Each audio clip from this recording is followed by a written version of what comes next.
Good morning, everyone. Welcome to the Trade Ideas Pre-Market Show for Monday, November the 20th. My name is Barry Anderson, moderator of your trading room. A couple of yeses to let me know you can hear me. Whoops, I forgot to put my mic on in the, I know you guys could hear me in YouTube. All right, guys, sorry about that. I forgot to put my mic on in the main room. So welcome to the Pre-Market Show, Monday, November 20th for Trade Ideas, of course. My name is Barry Anderson, moderator of the room. So a couple of yeses to let me know you can hear me and see my screen.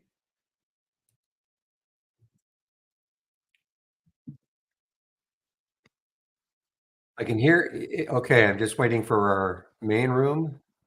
Yes, a couple of yes, okay. First of all, do apologize and, big thanks to Chris for, I guess we had an outage of some sort on some of the servers or one of the servers. I was not affected. I did not see anything on my end, but, I know Chris did yeoman efforts trying to answer all the emails that came in, and our dev team, worked very rapidly, I guess, to fix the problem. So I guess everybody's okay now?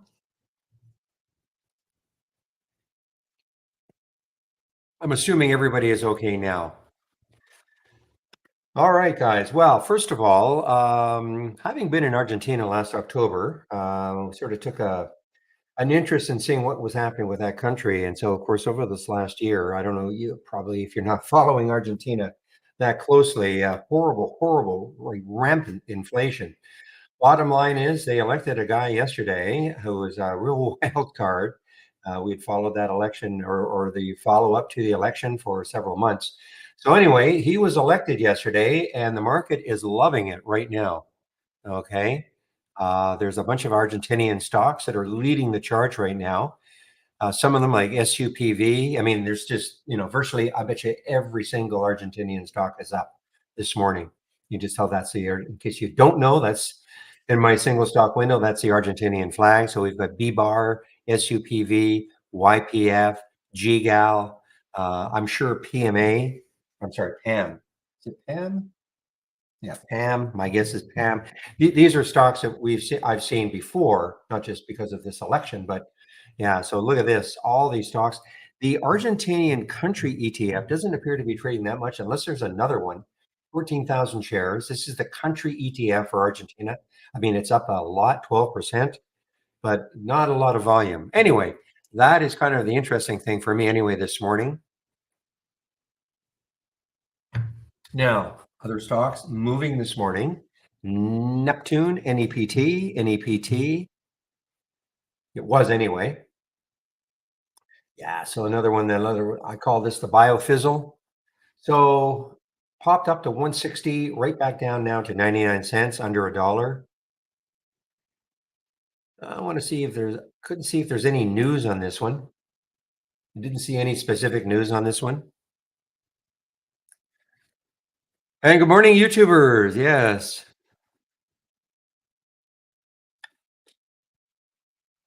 GDC was a wild one a few weeks ago.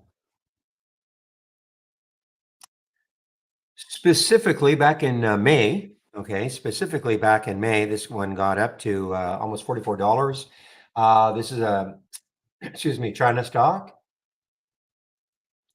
low float, through the 200-day moving average. I don't see any news on it.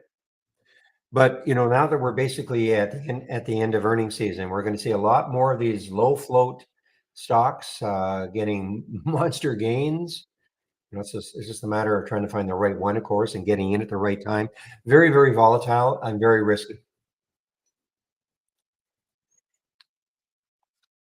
So there is GDC today. Another one was CUEN, but that's pulled back quite a bit.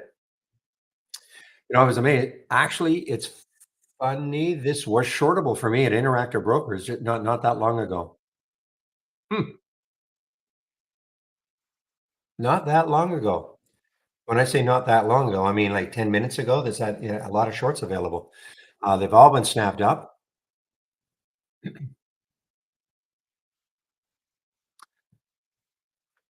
So Cam, this is okay. So as far as the stocks are in play, we're talking about them right now, basically. Okay, now whether they remain in play once the market opens, that's another thing. So right now, this is what we're doing. We're talking about the stocks that are in play right now. But as I said, here's a CUEN, got up to 350, pulled all the way back down to 2, very low float, 1.3 million in the float. BMY, guys, Bristol, BMY. Do I see any news on this one? BMY. You got to type it in correctly. BMY. Okay, so that was their news. So Bayer stops the blood thinner drug trial for lack of effect in a major setback for Bristol Myers. Okay, so BMY, I mean, that's a big move for something with 2 billion in the float. And you can see what it did on the daily chart, wiped out all this. It's had a little bit of a bounce now, but what's my impression or take on Intel right now, INTC? Obviously, I had a great run so far, 38 to 43 over the last 4 days. Right now, it's hard to know what it's going to do. There's not that. I mean, there's pretty good volume, but again, with 2 billion in the float, it's going to take a bunch to keep moving this. So unless there's some other news coming in,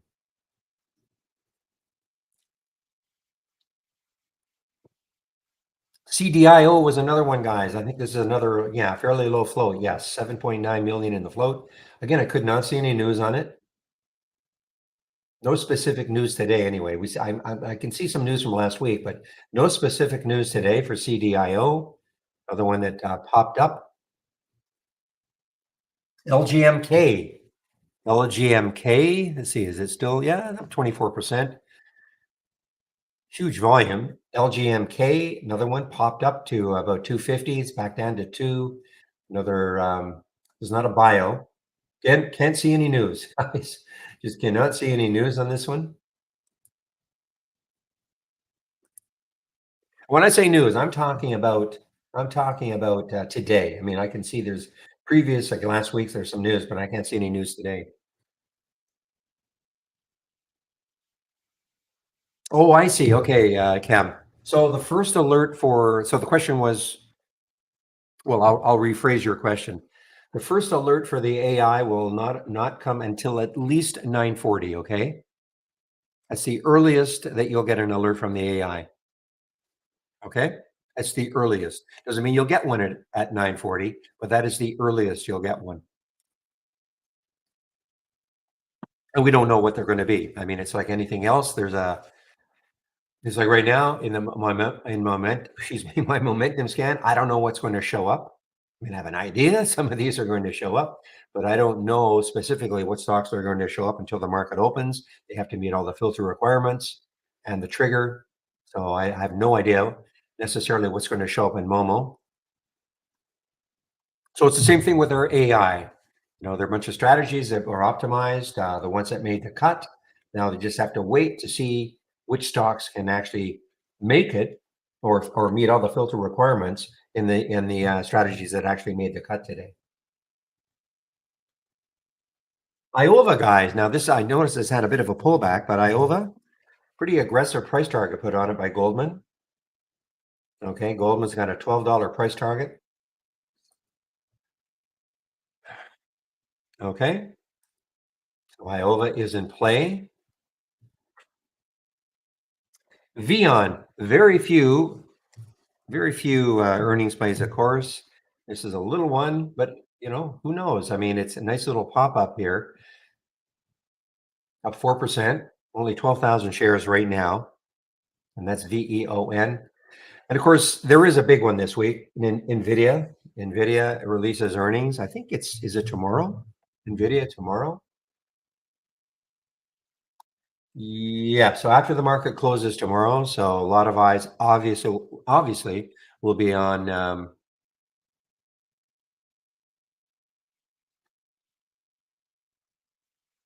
are you had to make sure you close your you got to close it down, Cam. Like, I'm not seeing anything. Make sure you close trade ideas down and maybe reload it, or at least close down the AI.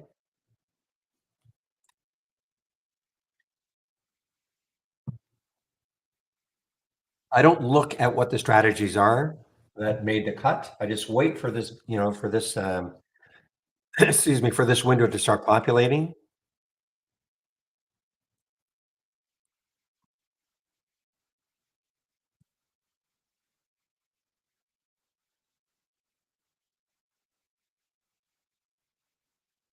Yeah, XLE, again, I read some stuff about not XLE specifically, but just oil in general. So, yeah, so I guess there must have been, I guess, I don't know, if they're going to start they decreasing supply again or whatever, but so we'll see. I mean, this has been up and down, up and down.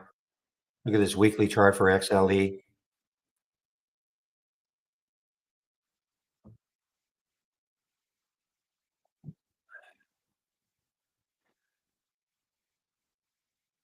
Well, a lot of websites out there for news, Mac. I mean, I use Interactive Brokers. That's my broker, and so I typically use Interactive Brokers headline news. Okay, so I mean, there's a lot of news websites out there, but if you're looking for something that's going to give you that instant pop because of news, and then I mean, so some of those are paid services.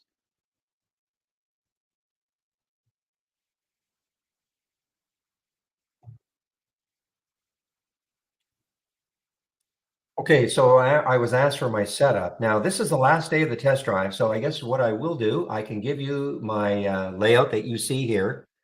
Okay, it's the last day of the test drive, so you can take a look at this.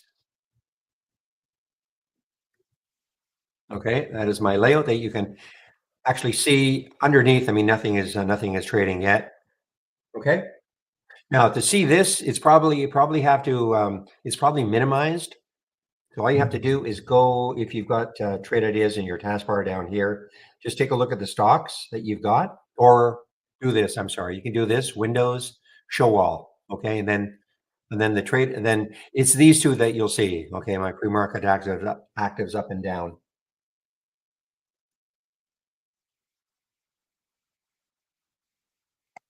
All right, 912. I got to quickly go and see if what sort of upgrades and downgrades we have.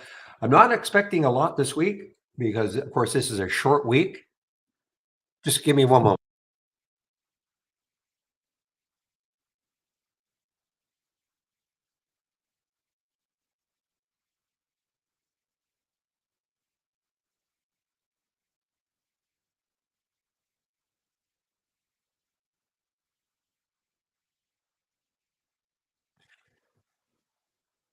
Okay,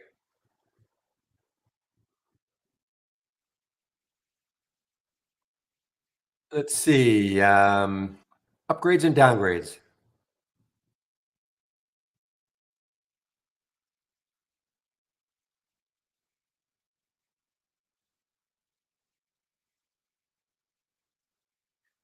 Not too many of either. So I doubt we're going to see too many upgrades and downgrades this morning, just because we've got a shortened week. Remember, the market is closed on Thursday, half a day on Friday. I'll um, I'll attempt to. Well, I don't have to worry about the main room. It's the YouTube room. I'm not really that wild about trying to trade half a day.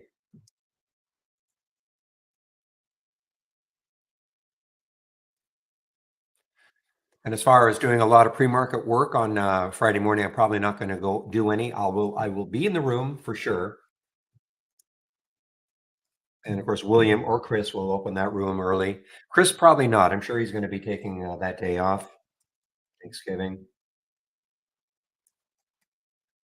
But I know Mr. Hardcore, William himself, will definitely open the room.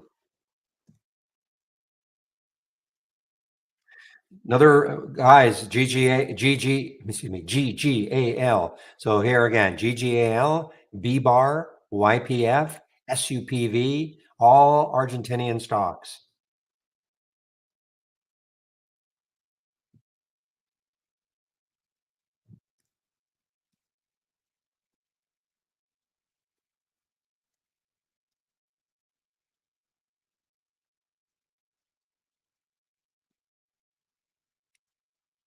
Okay, there are some of the upgrades. Now, what I want to do, I just want to check to see if there's any kind of weird looking price target. Weird in that current price target, sort of like the IOVA with Goldman. I mean, here's a $6 stock. Goldman is putting a $12 price target on it.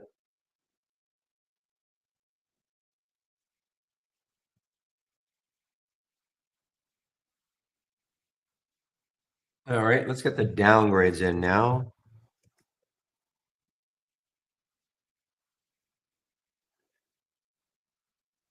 A slightly larger downgrade list. Guys, BBBR. If you're seeing these right at the top here, BBBR, GGAL, they're all making new highs.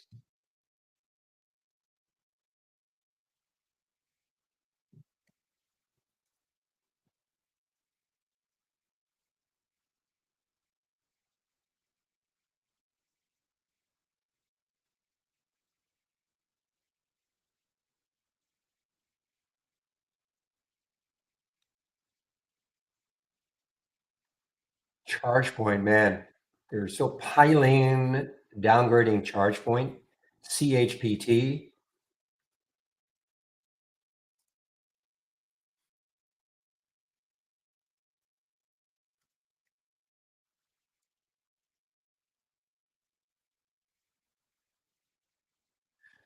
All right, Donut has been downgraded by JP Morgan. Let's take a look at Donut, DNUT, Krispy Kreme, just to see what's happening.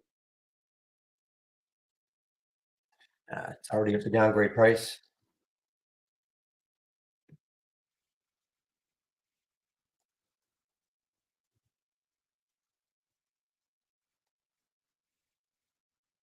All right, guys, there are some of the upgrades, some of the downgrades from briefing.com this morning. Nothing to do with trade ideas.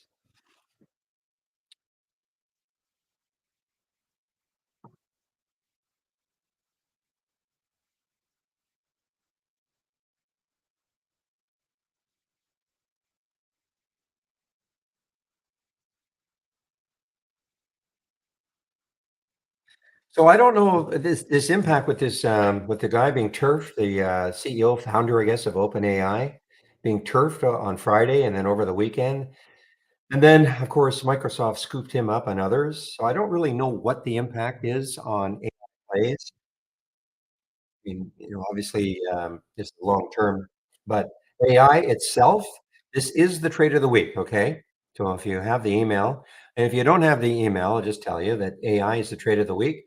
Suggested entry is $30, okay? So it has not triggered. And even if it triggers in the pre-market, I don't think that's not the suggestion. You wait for the market to open. Whether you take the trade or not, of course, is up to you. But there's the trade of the week is AI.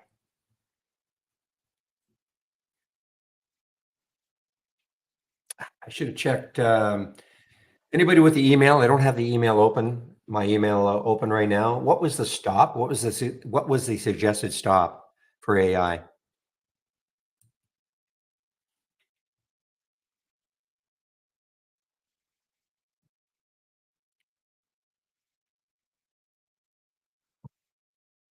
Okay, guys, take a look at the major sectors now. I'm going to click on new from our toolbar, new, and then docked channel bar.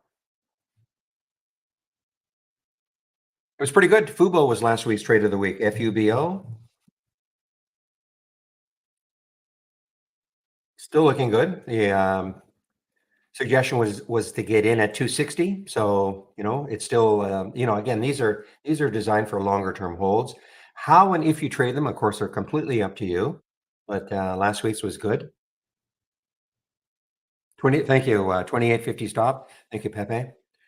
Okay, guys. Again, I'm going to click on new from our toolbar. Take a look at the sectors now. Dock channel bar. We're in for a kind of a flat open. Click on the show more and get down to my sector status.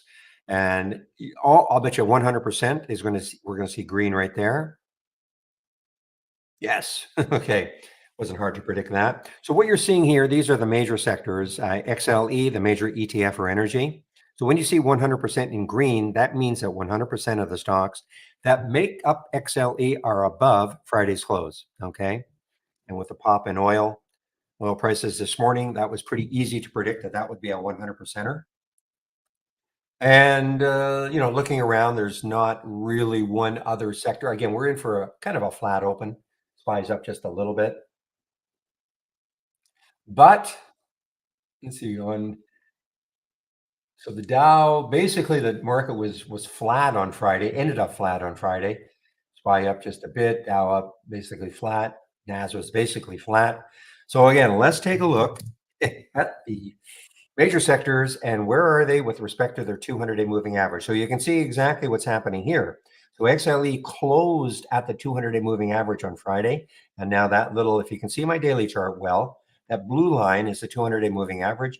And that little line there at 85, whatever it is, 85.52. So that is now above the 200-day moving average.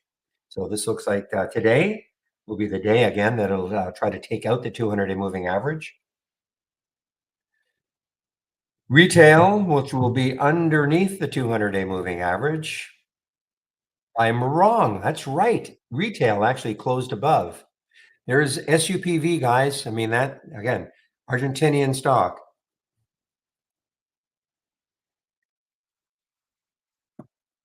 Oh, this is it, Summer. Unfortunately, this is it, and we can't really extend it.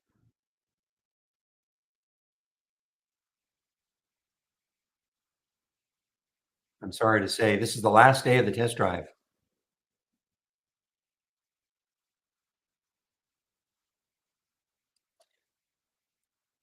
Only thing I can suggest you do is if you click on, if you go here, I'm going to put an email address for you. Give me your email address and, maybe they can do something, but oops, sorry, that is not the right one. Support.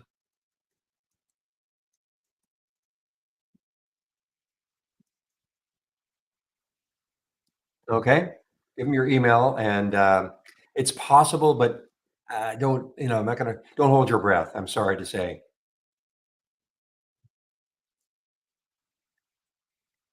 but it's worth a shot. Retail. So yeah, retail closed above.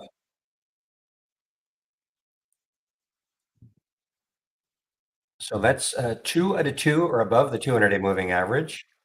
This one is not. Yeah, this one. So consumer staples is still below the 200-day moving average. Okay. Healthcare, XLV, 11:59 p.m. Eastern time.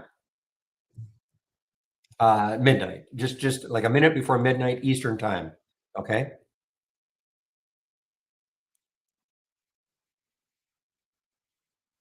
So healthcare is still below the 200-day moving average.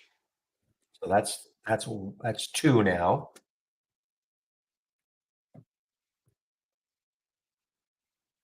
I think, yeah, CHGG had a downgrade, I believe. I think it had a downgrade, CHGG. Yeah, so this has got room underneath 928.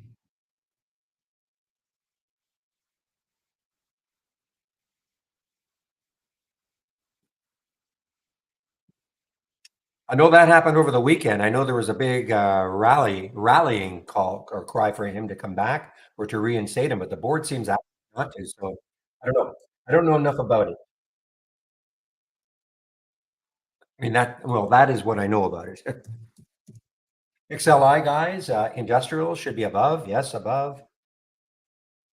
Financials definitely above. XLF, financials definitely above the 200-day moving average and moving away and away. Consumer discretionary definitely above.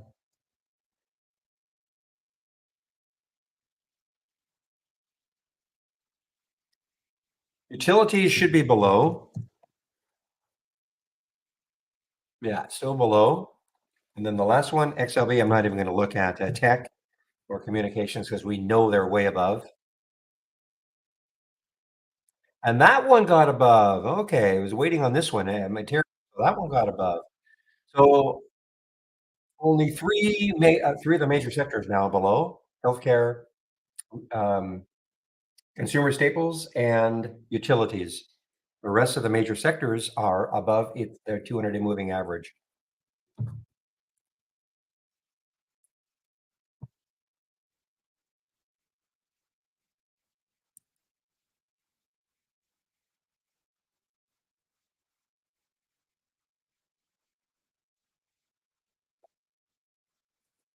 So let's see now. Anything else sneaking? AVXL just snuck in here. AVXL, a bio, I believe. Yes, AVXL is a bio.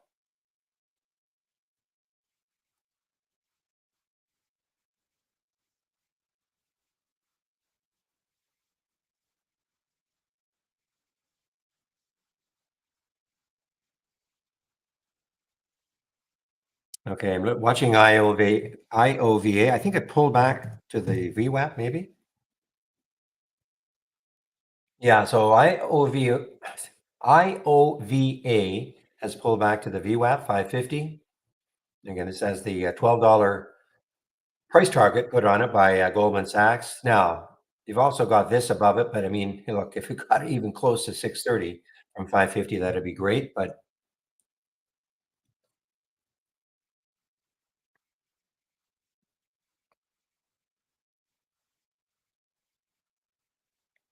you guys are talking about HOLO, HOLO. Oh, that's why. Okay, that's why I'm not showing it. Most of my scans under a dollar.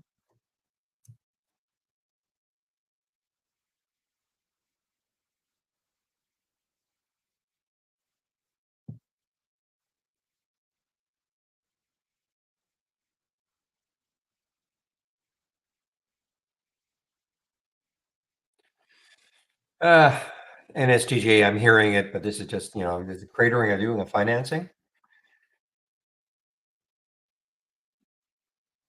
So I see the news. So yesterday, I mean, they've decided to withdraw its full year 2023 and Q4 financial guidance, pending a review of the impact of this litigation outcome on its business. So obviously, not great news for NanoString.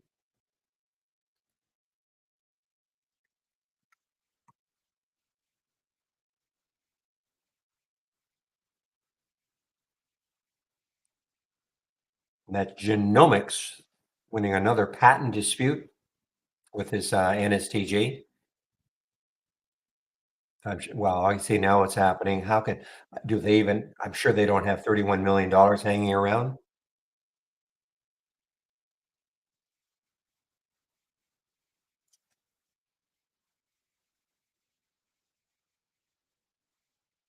For summer try, okay? Contact them. You never know. Okay.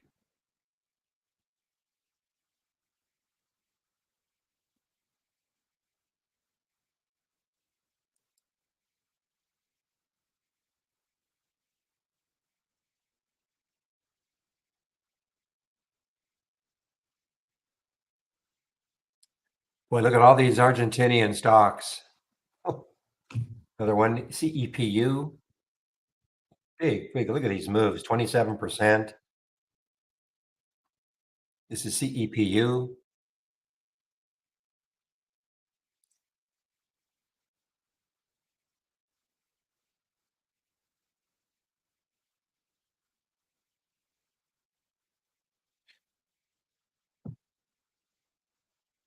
Okay, guys. Now the SPY's putting in a bit of a red bar here. So as we speak, the market is going to open flat. As we're opening in about a minute and a half. SPY has just gone a touch negative.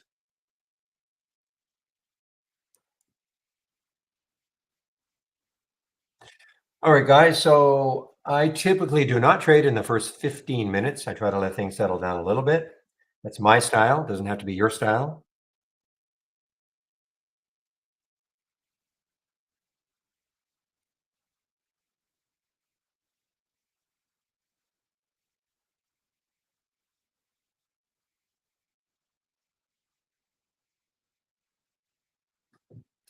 All right, we have about 40 seconds to the open. So let's have a great start to this very short trading week, everybody. Remember, the markets are closed on Thursday and open half a day on Friday. Yes, the room will be open on Friday for that half day. I don't know what I'm going to do exactly in terms of trading and pre-market work. Maybe nothing, but I'll be around. Okay, get rid of this and get ready for this open.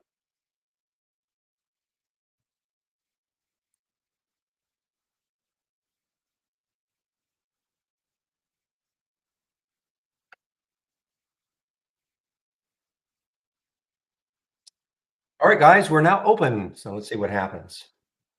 So shot, yeah, this would have been really a tough intraday trader shot I have found.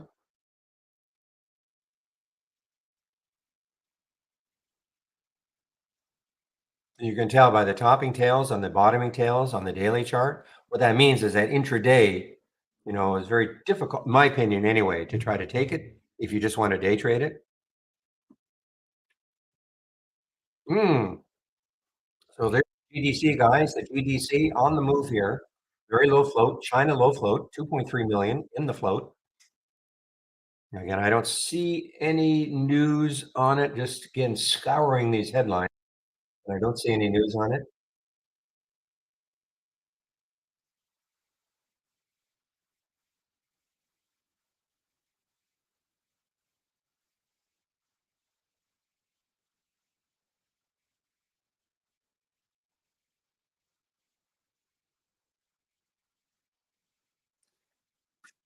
There's the YPF guys, YPF, Argentinian stock.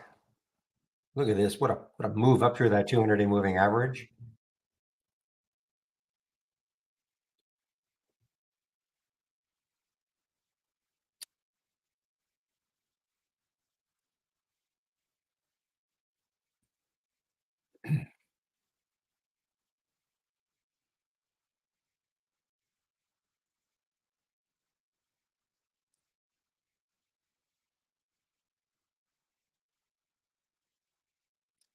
All right, another China stock guys, YMM, and it's early. It is very early.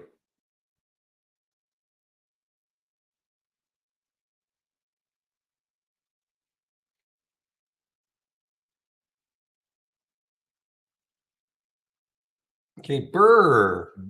I've seen this one in the past. Yeah, Burr, BUR, the UK stock.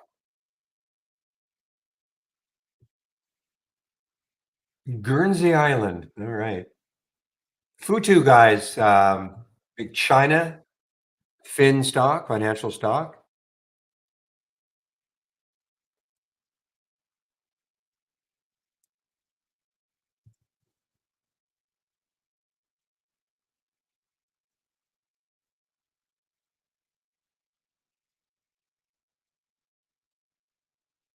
So YMM is actually an earnings play. Children's Place, my goodness. I saw Children's Place, PLCC, another downgrade for it. So this is the third day in a row. 2 days ago on Thursday, really had earnings, and that was the reason for the big collapse.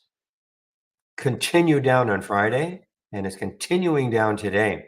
The next low looking left for Children's Place, PLCE, is 1482 on the weekly chart. So I mean, it's still got some room underneath.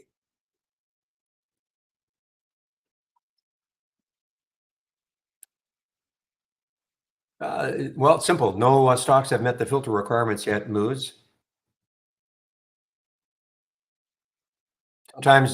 Sometimes, I mean, there was a day, I think last week, nothing happened till about 10 o'clock.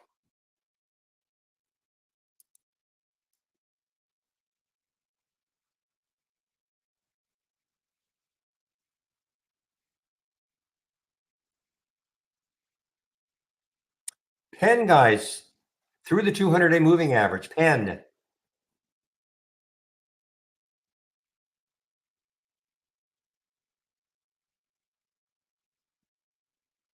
So ESPN Bet launch, and I guess they're partnering with Penn. That launched, and the next high looking. No, I mean that announcement was a few weeks ago.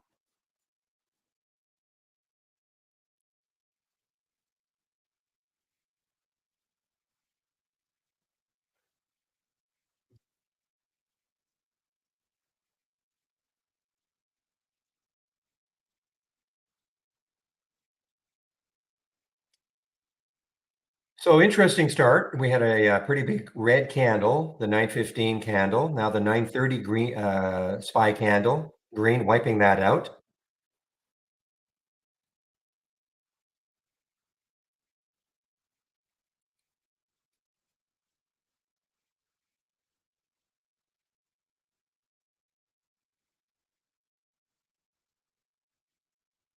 Let me take a look at see first of all if there's any volume yet. ARGT, sorry, ARGT, Argentinian country ETF.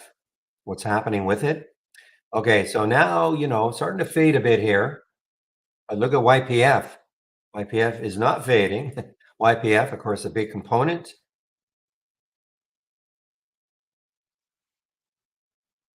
Look at this SPY action right there.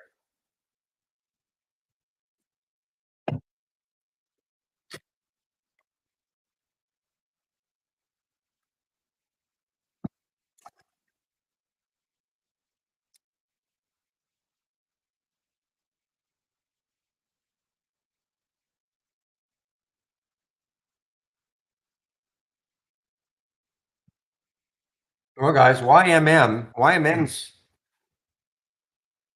pretty alive right now. YMM is pretty alive right now, showing up on my 10-day daily breakout in the momentum scan. Not showing up in the abnormal option scanner because option volume is too low, and the option volume to 8% is too low. Okay, now guys, AI, get rid of a lot of these. Wish me luck.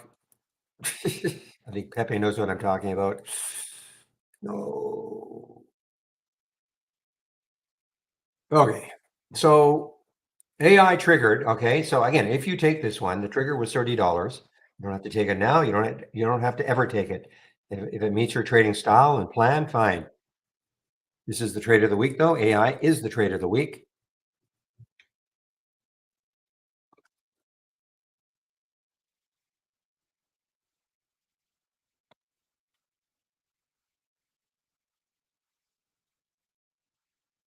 Guys, I'm gonna have to close down my brokerage account for a second here.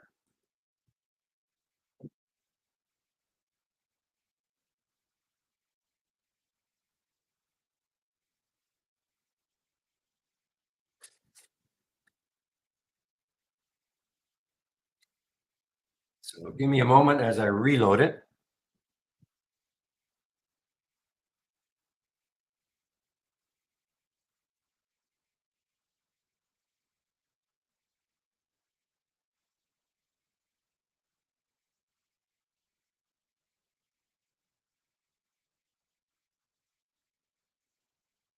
Give me a moment, guys, as I just have to reload my brokerage account.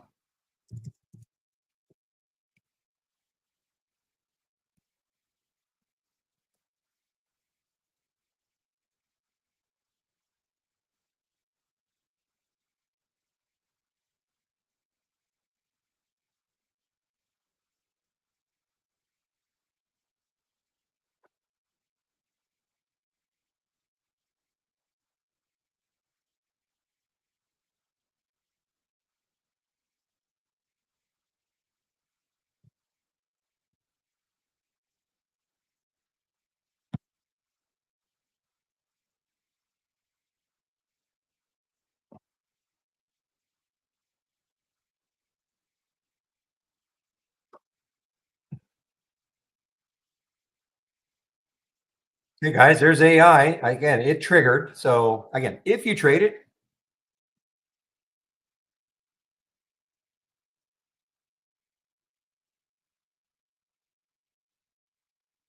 okay.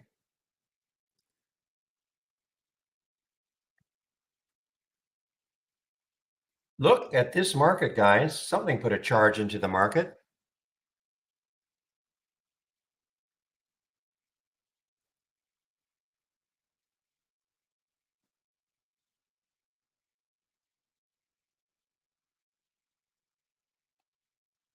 Wow, look at BMY. Holy smokes, look at BMY. So this is completely recovered. Maybe it's a big overreaction or something. Look at BMY. Maybe it's just moving with the market. I don't know. I mean, it did have some news. News wasn't good, obviously. Still down for the day, but big recovery now for BMY.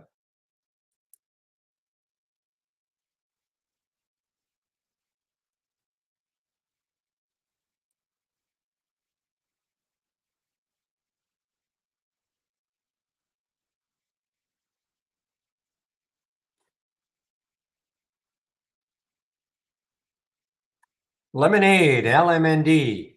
This was super active a few weeks ago. Actually, this week even. So 3 weeks ago, this was a very active stock. Look at Lemonade right here, guys, LMND. I think it had earnings on the 1st. I think that was the reason. Yeah, it had earnings on the 1st. So that was the reason for the pop. And then now, if it takes out that high, I do actually have a price alert right at the high here.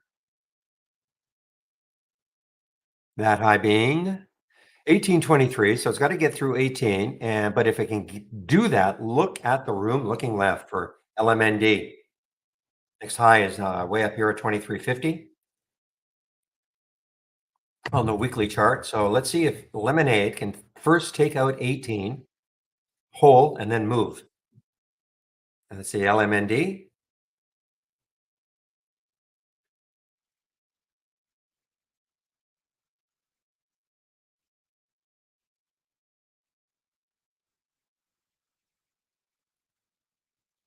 Uranium, URG. This is a uranium stock, I'm pretty sure. Yeah. So take a look at the ETF for uranium, URA. Yeah, still strong, guys. Very strong. Only had one red day in the last let's see, 8 days. So uranium has been strong. URA. That's the ETF for uranium.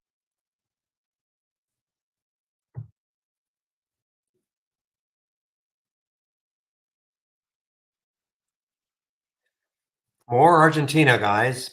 PAM, BMA, CEPU, YPF. More Argentina. Don't cry for me. YPF.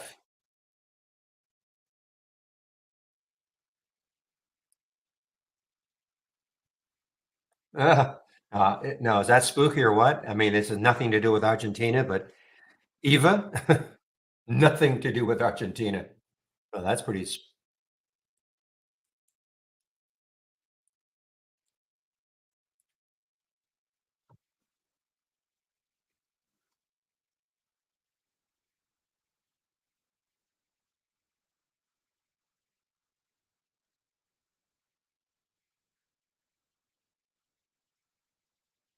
Anyone using TI Pro app with a Mac using Parallels? I'm sure there are people. I don't. I don't, but I know there are a lot of people that trade it who like trade it. Excuse me, trade ideas employees that do.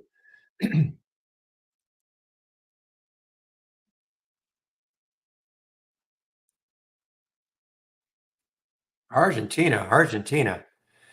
What's the problem? You having a problem? Somebody in our YouTube room?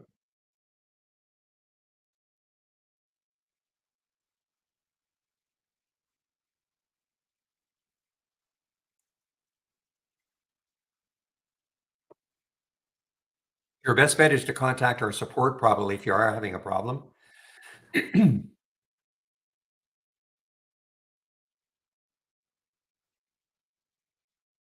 All right, guys, we're getting close to my 15-minute layout. Look at this YPF, BMA.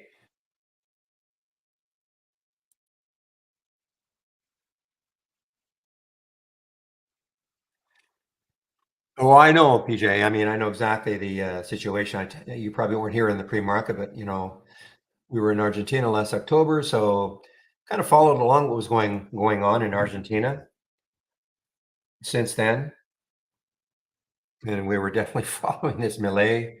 He's a character.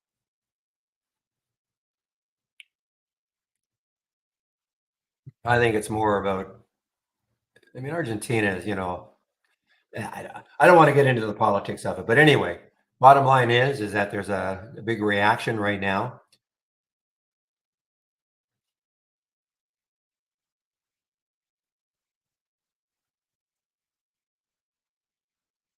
Exactly, a lot of corruption.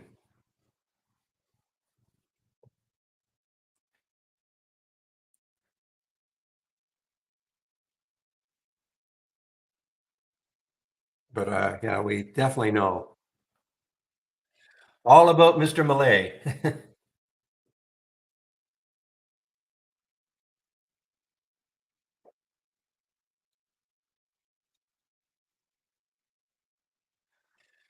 Okay, so You know what I'm gonna do? I'm gonna post that question. Somebody in our other room might know the answer to that. Okay.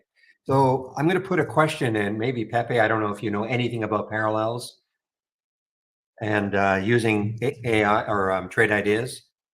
So there's a question from our YouTube room about using parallels and Mac.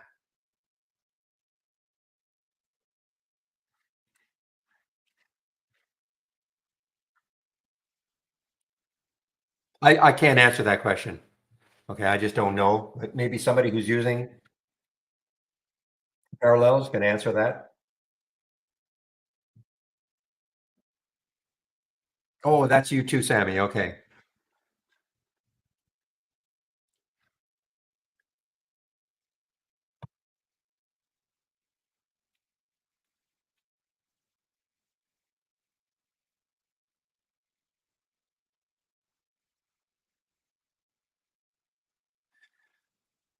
All right. Now, so there's the first one. YPF was the first one showing up in the option scanner. Now it's pulling back. The trigger was at 15. The alert was at 15.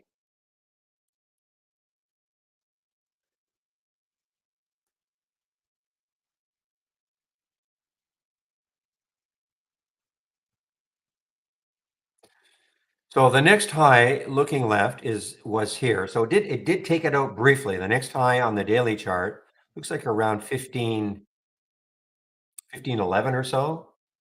And it got up to 1526. So gets through 1511 again. That might get it rolling again, or this may be it. I mean, it may be it for a while anyway.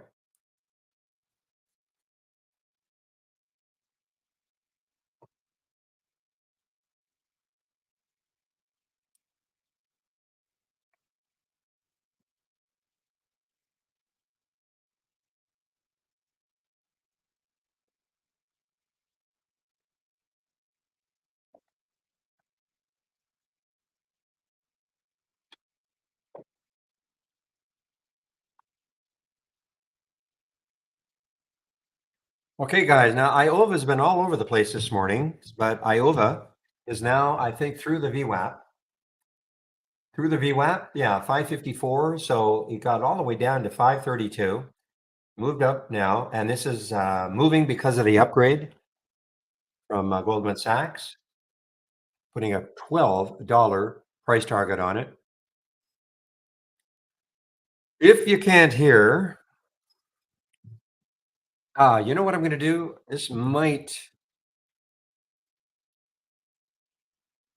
just give me a moment. I'm going to do what I call a reset of the audio bridge.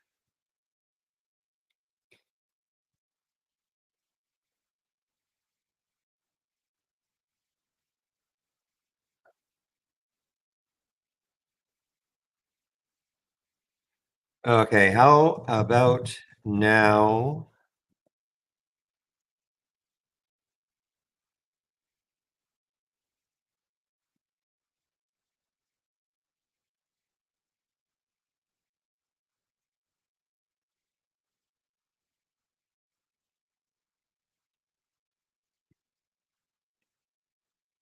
So, Sammy, what you might want to do is just go to support, okay? See if anybody else had trade ideas. If Pepe is not, he's not trade ideas, but he may as well be. Um, so you might want to try support at trade-ideas.com, okay? Just to see. I can't recall a question like that.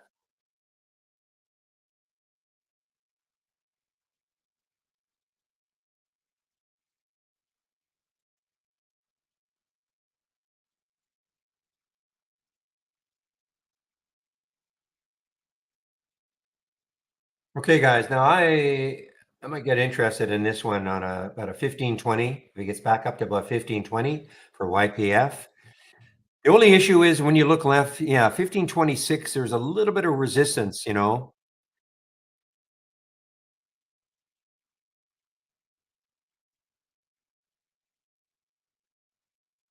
Wow, look at Children's Place now, guys. PLCE.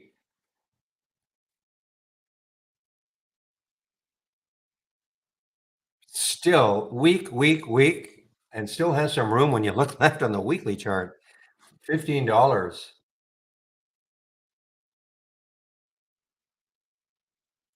Thank you, Chris.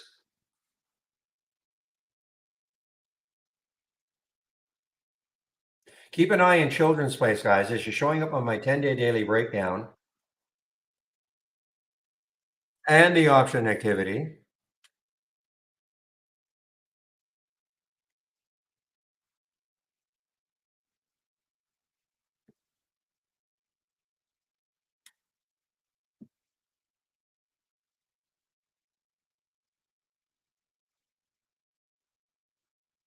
I'm waiting. I might take this, it gets into the 70s, 1670s. I want to see it clear that 17. There's a ton of room underneath still. I'm talking about children, PLCE.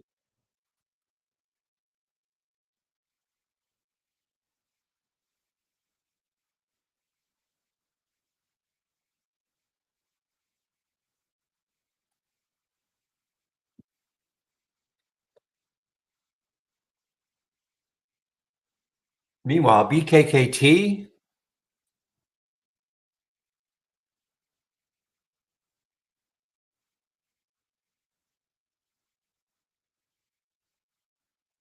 All right, guys, YPF came right back up, bottoming tail, clears this, and the next high is looking left around 16. So how well does it hold over 15?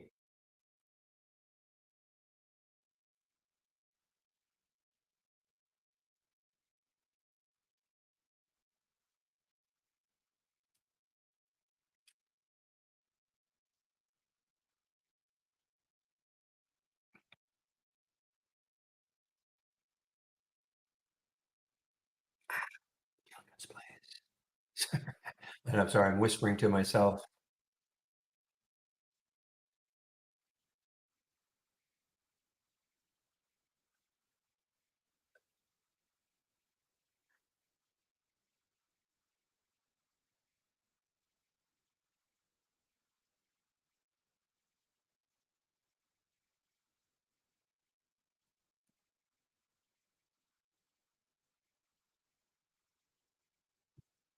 Okay, guys, I'm in place. I'm in YPF. Okay, I mean, it's rare for me to be in two at the same time, but so I got to keep an eye on YPF.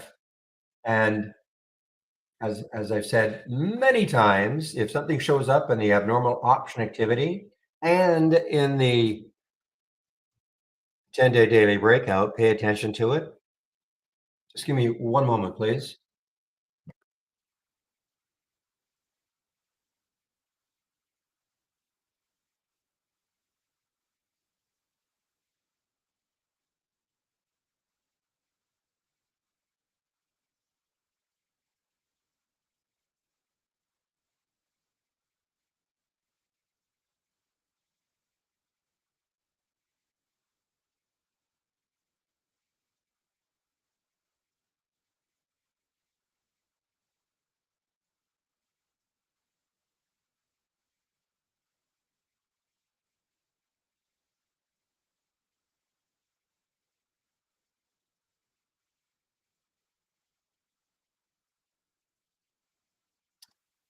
What price am I in? I'm in right at this current price right now. Okay, it popped back down a little bit, so just want to hope it holds 15 for the YPF.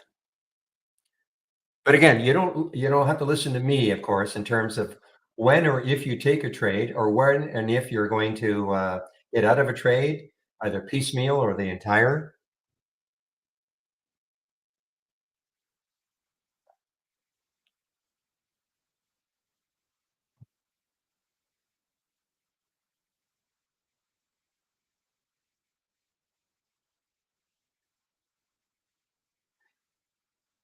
Okay, now the Children's Place, it's basically where I shorted it. So,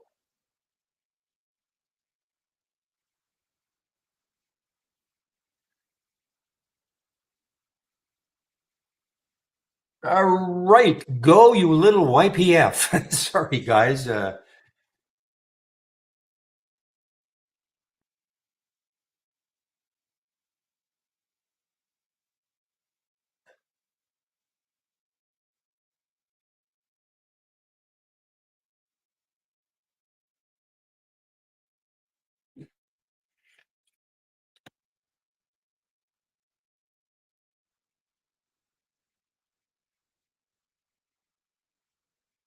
Let me take a look at the Argentinian country ETF again. See what's happening. The last time I looked, yeah, so I would say virtually every Argentinian stock is still super strong.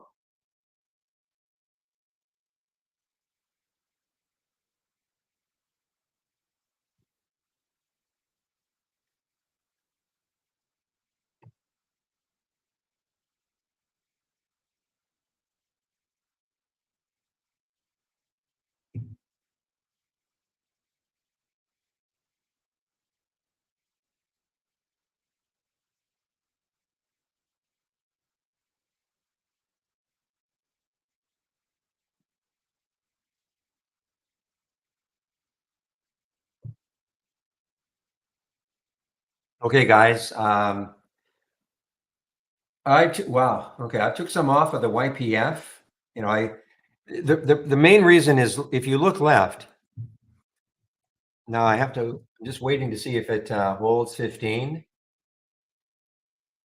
The main reason that you look left and it's got all these little areas. That was the area right there. You see 1536. What did it get to? 1538. So when it didn't take this out in a big way, I thought, okay, take some off. And now I'm in a position where I might get out of the rest.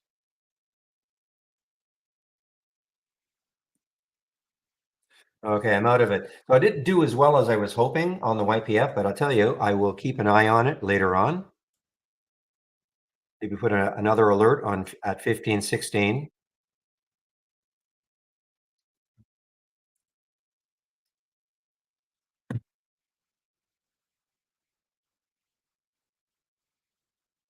So let's take a look at the country ETF, okay, ARGT, and if it's tracking that. And the answer is sort of. I mean, there's a red bar there.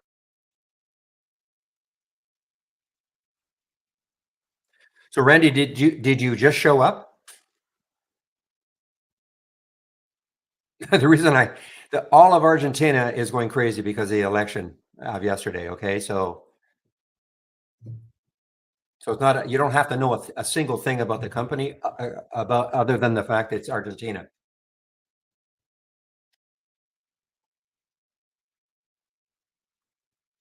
But understand too. I mean, I know I really don't care that much anyway about knowing anything about a country about a stock.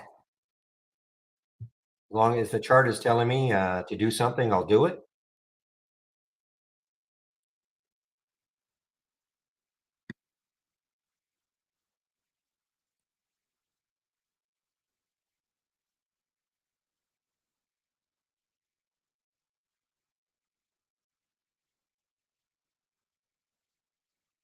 Okay, place, Children's Place.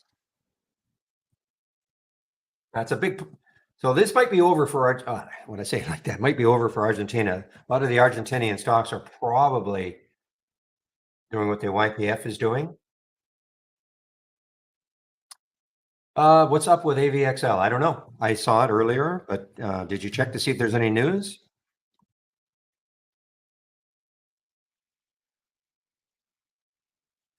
Yeah, I don't see any news on it, so really can't help.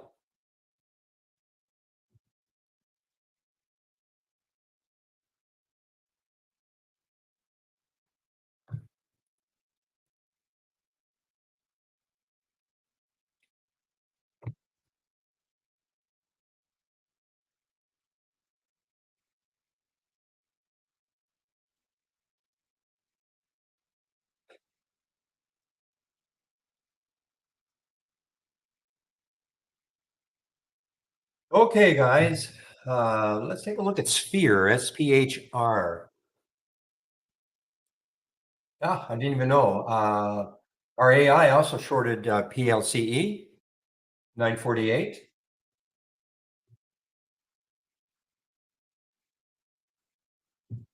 So again, this is the last day of the test drive, so don't mind showing this, but there's PLCE. Our AI shorted it, or suggestion to short at 1718.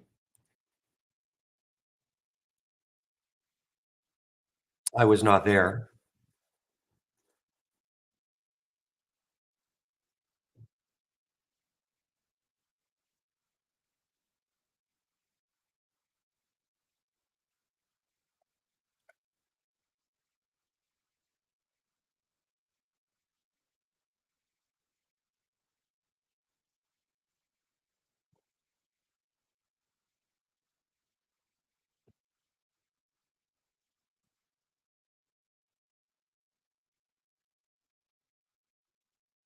So this BKKT is good action on this one. BKKT.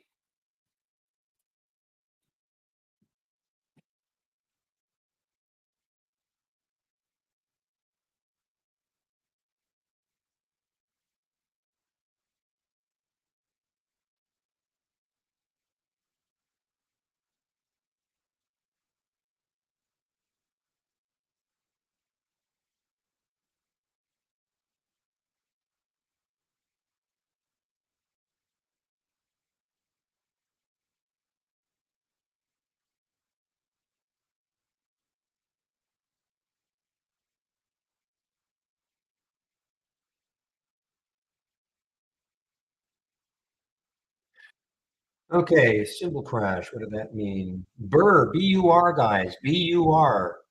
Breaking out now on the 10-day daily breakout. B-U-R. What sort of room does it have?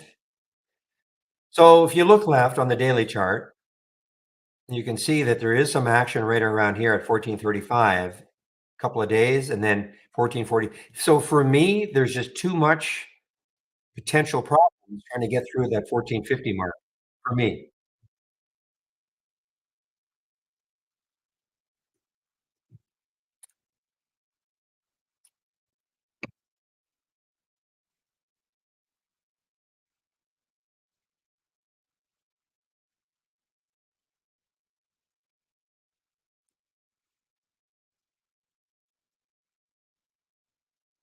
Okay, Children's Place is wend your way down.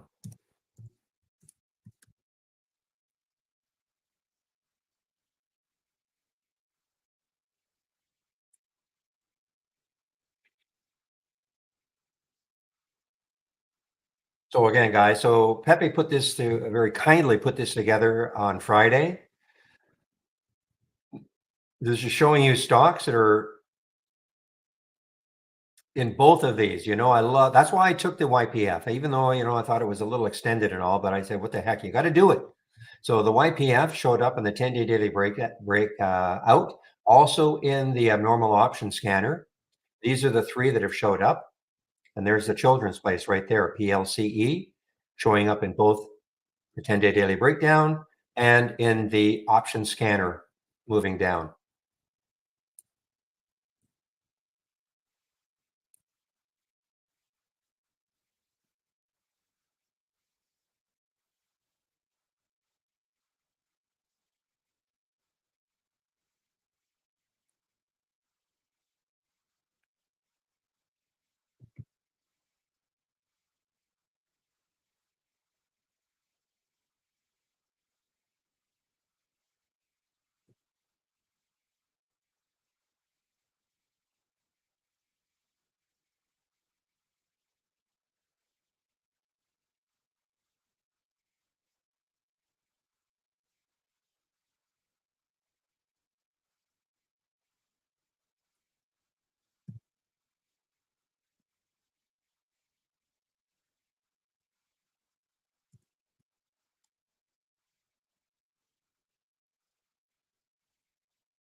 Okay, guys, LAC, LAAC, LAAC.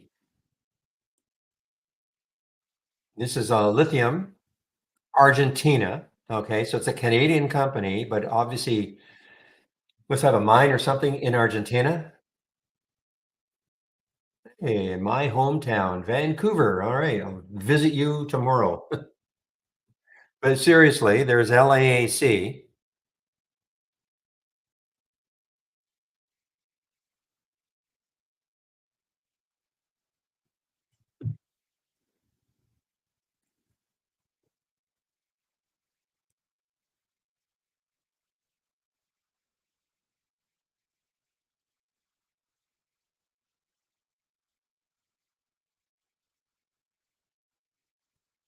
Okay, guys, I've covered some of the place. Okay, PLCE, I've covered some.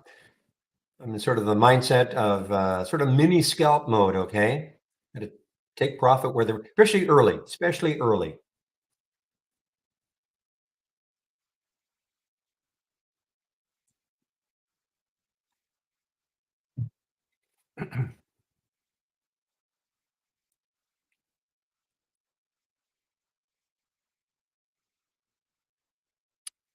Another China I'm sorry, it's not a China stock. Took a while for the, flag to change. So HRT, Higher Right Holdings. Okay, Shady talked about CDIO a little earlier, so it triggered for him. So he is in this one, I believe. I don't think he got stopped out. Trying to see if what the stop was. So CDIO guys, now here's the deal. 161 is the 200-day moving average. So, I guess be careful around there. See if it can actually take that out.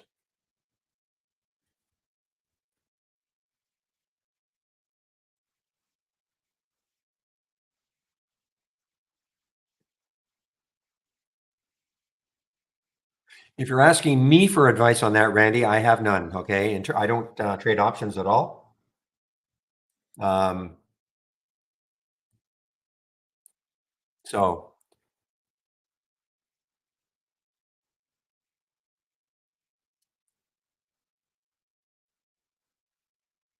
I'm still looking at individual stocks.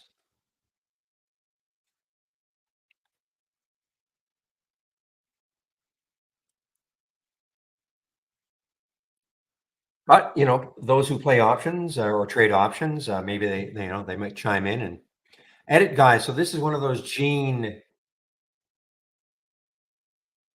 edit along with NTLA and CRISPR, CRSP.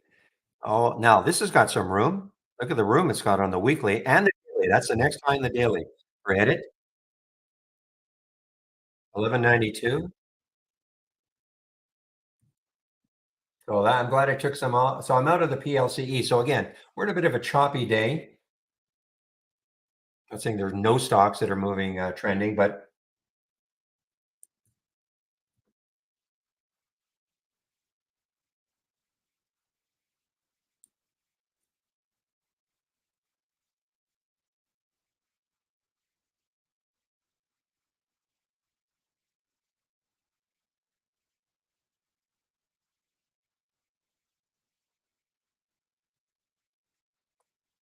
all right. GDC, China, low float.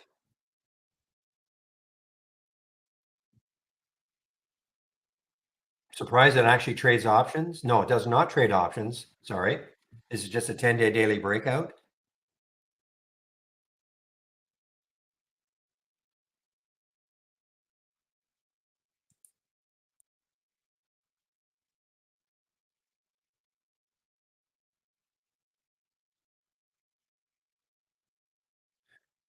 So again, this is a wild card, guys. GDC, the next high looking left is 534 on the weekly chart. And it just got halted. It just got halted. Well, pray for me, guys. I'm in it. And we'll see what happens. Just got in just a little over 5. It's halted right now. Again, I don't, on any one of these, I don't go crazy. So we'll see what happens. A first halt is usually okay, but we'll see.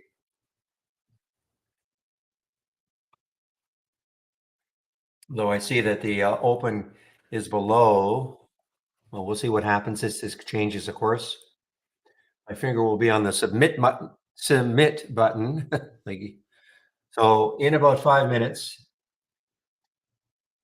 if it's a 5-minute halt, this will open at 10:14 plus 26 seconds.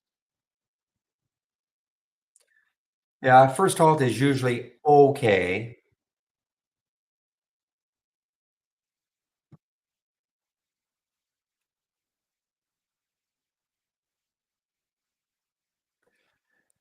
Yeah, I said this last week. This had to be sort of a faith-based trade, with SHOT. They came out with their news. I think this was the day they created some kind of a shot that you drank like a shot. That in theory was supposed to help holiday hangovers, not just holiday hangovers, but hangovers in general. I just found it very difficult to intraday trade it.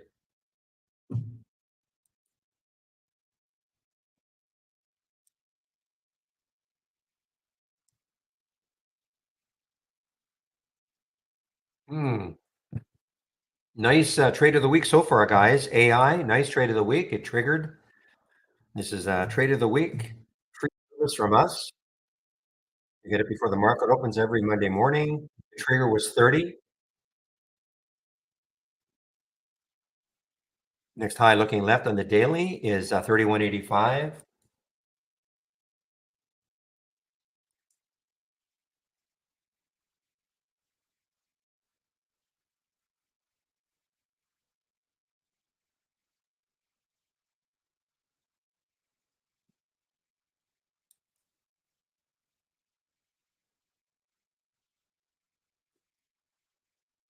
A lot of it was because of the short float percent too, I think. You read the email. Yeah, look at that short float percent, 35% short for AI.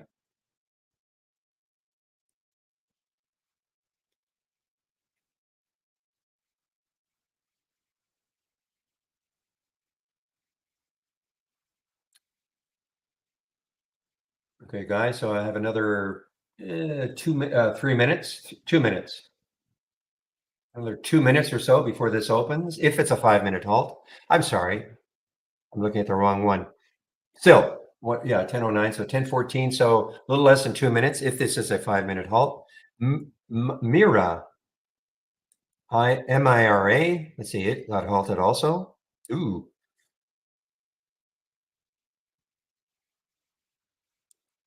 so this is the market we're going to be in for, I don't know, a couple of months, guys, until next earning season starts. We're going to start to see all these low float, crazy ones hitting our scanner. Traders are look at shh. God. Oh well. What do I think of Mara? Well, of course, it's all Bitcoin. So I see Bitcoin is up. So it's all, what do you think about Bitcoin is more the question. Okay. I mean, what do you think about Bitcoin? Well, Mara's through the 200-day moving average, but obviously just completely tied with whatever Bitcoin's doing.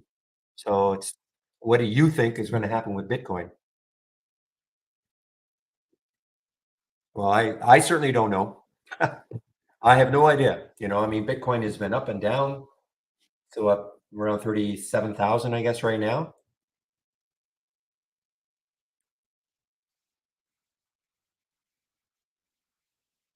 I certainly don't have any special insight about Bitcoin.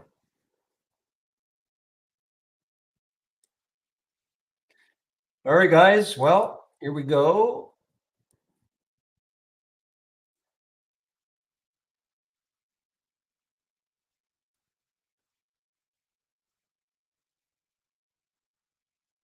Okay, it opened, it opened, it opened.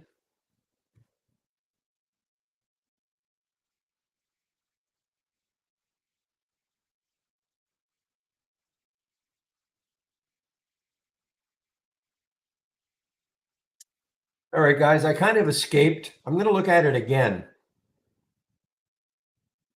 It actually looks like it's going to get halted again.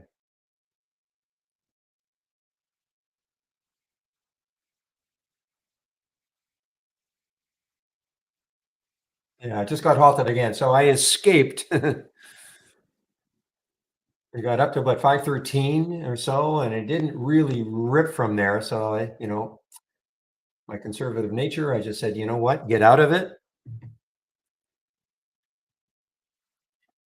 And I'm talking about GDC.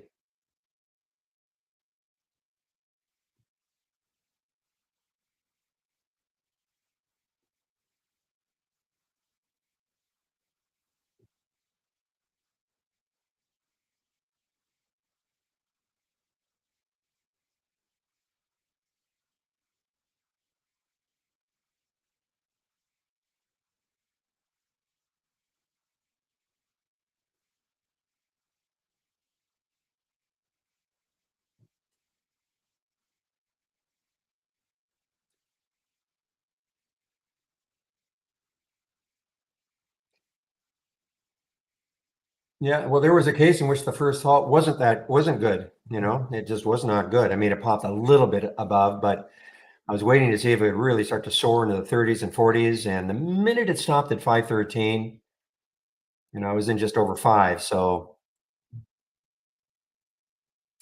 I thought, "You know what? You can always get back in."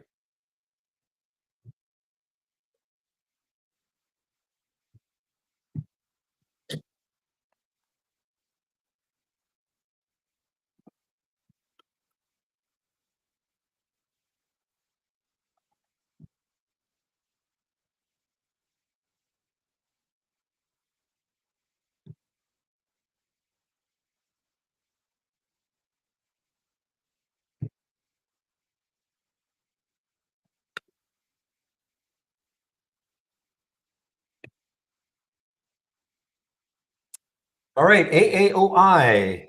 What's this one doing?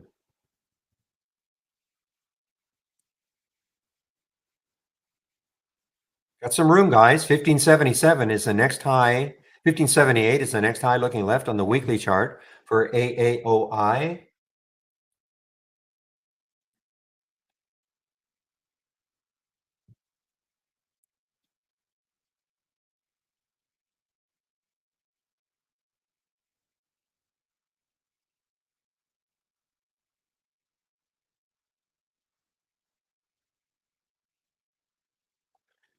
Ooh, REPL. This is not quite an all-time low, but this is pretty weak. REPL. See if there's any news on this one.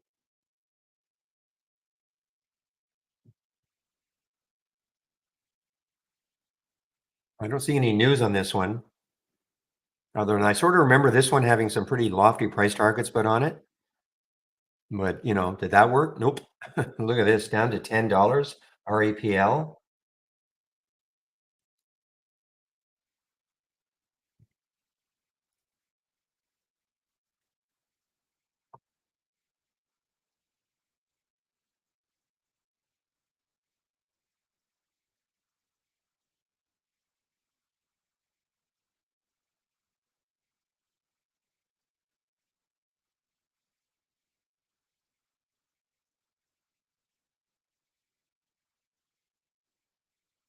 Now, where is the next looks like, yeah, 819. That's the next high looking left on the daily chart. You can't see it on this daily chart. I'd have to expand it. But that red line right there is the next high in the daily chart. Unfortunately, that's preventing me from getting into this one now. This is one of the few earnings plays we have today. It's out of China, yeah. Yeah, you can see right there that week, the week of, let's see, it looks like March of this year, it hit a high. If it can get through that, then the next high is 853 or so.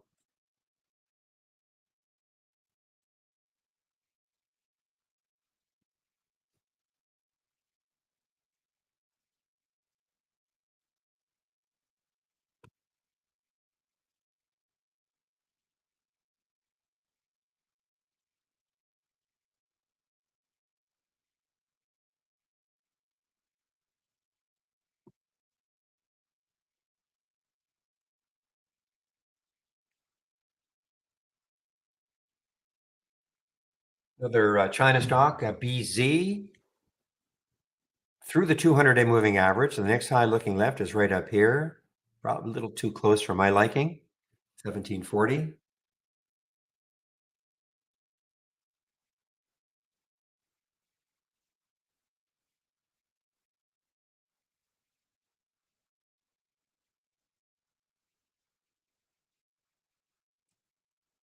Okay, Mira just obviously just opened. So this was a 10-minute halt. MIRA just wow.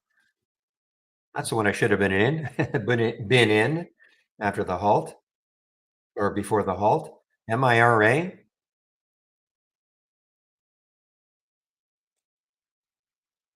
All right, GDC opened. Okay, so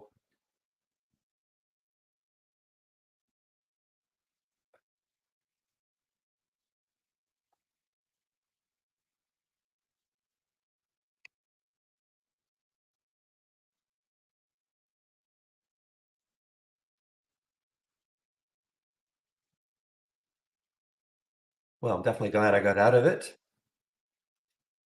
I am a little surprised though. Usually the first halt is good. Good meaning that it'll have a pop from the halt price, but not this one, not GDC. And I'm a little surprised because, what happened a few weeks ago, well, beginning of the year when it got up to 40, figuring a lot of traders would look at that.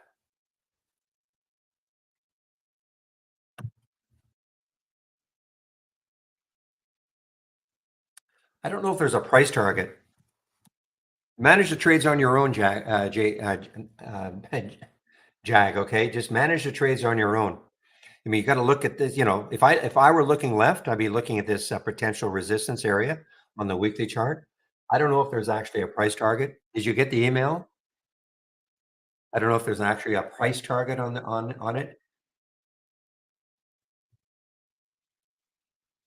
I pay no attention. Okay, did it say there was a price target?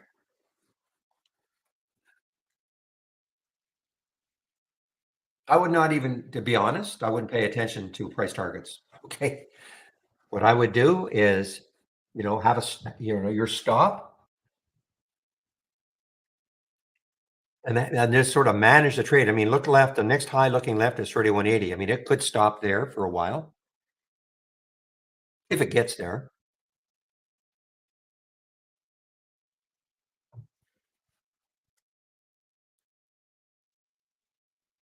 So you entered before the suggested entry of 30. Okay, well,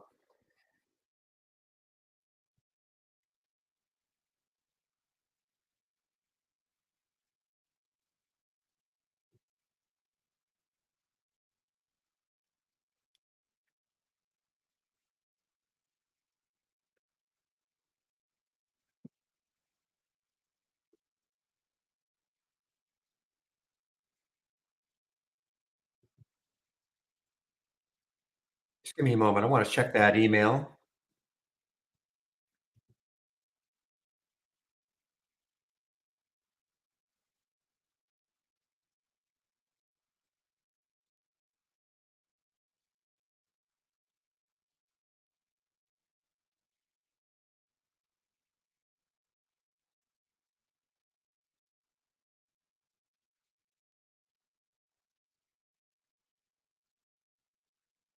Okay, so 2850 is the stop, right? So you got in at what time? Would you get in at 29 something? You said 2940. So if you're going to obey the stop,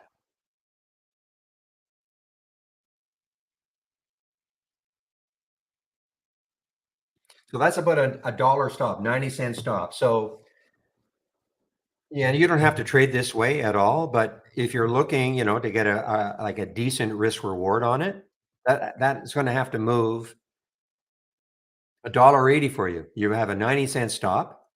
Okay, it doesn't mean you're going to wait for a dollar 80 or not trade some out because if you're going to risk 90 cents, you should be looking at this thinking, okay, can I make a dollar 80?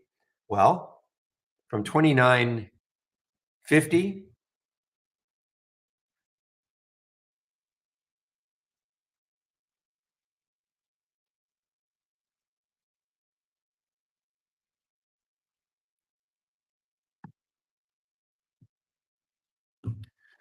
So I'm sorry. So from 29.50 that you're in, you would have to get up to 31.30 for it to be a one for two if you're risking 90 cents on the trade.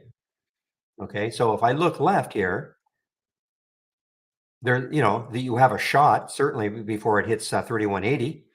That's the next high looking left. So I'm not saying wait for 31.30, but that would be your one for two. In fact, that's if I had been you, I would have been taking some out as it moved back down below 31.30.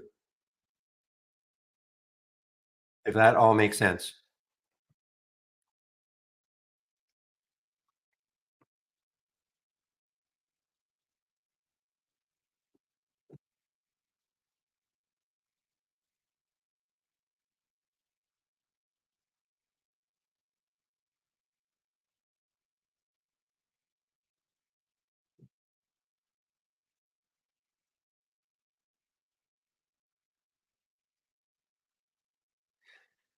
But, you have to have your plan, to begin with.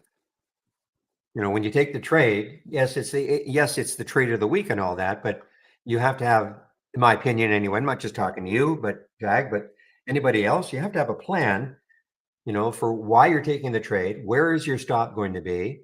Do I have a reasonable expectation of if I'm going to risk 90 cents in your case to make a dollar 80 on the trade?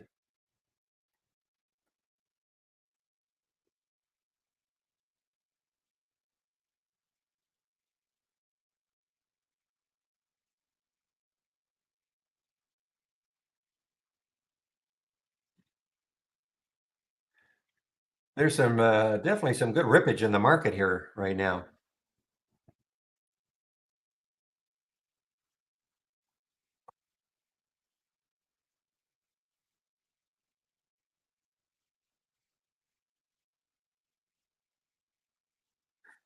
You know what else is having a great, and one day I'm just going to do it. Won't tell anybody, and I won't brag about it afterwards. But Duolingo. So it has come all the way back, almost an all-time high again.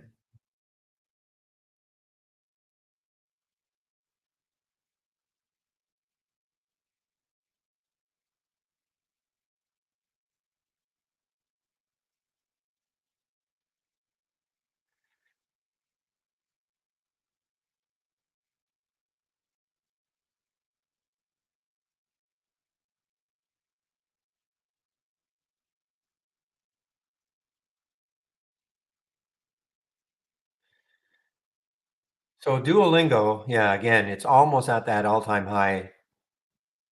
Had earnings here, massive pop. There's a CDIO. So I think it looks like it's right at that 200-day moving average, right at it. Look at it. So if it can take that out, the next high is 182. Looking left. Mira is halted on the way down.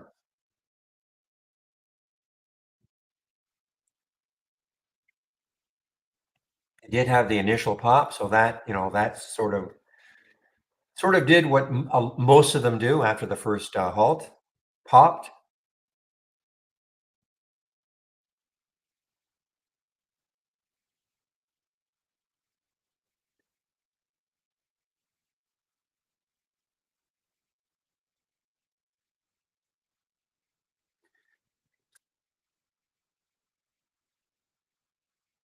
Okay, DTC again. I know it's showing up on my normal option activity.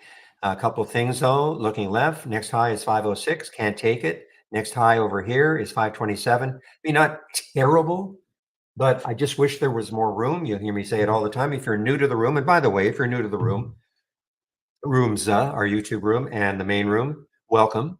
This is the format. Monday to Friday, most weeks, not this week, of course. We have a holiday, market holiday on Thursday.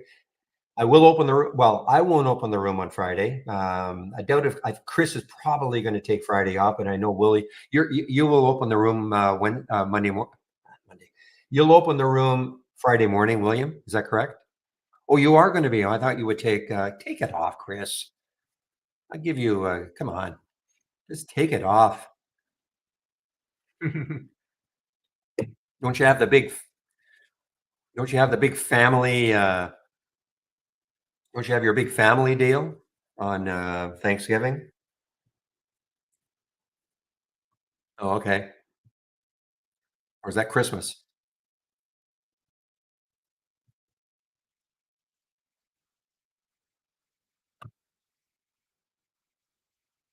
Well, at any rate, somebody will open. It won't be me.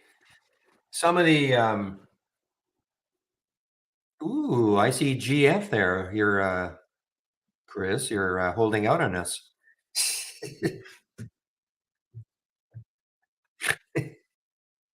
Chris, by the way, works at Trade Ideas. Okay, if you're wondering who Chris is,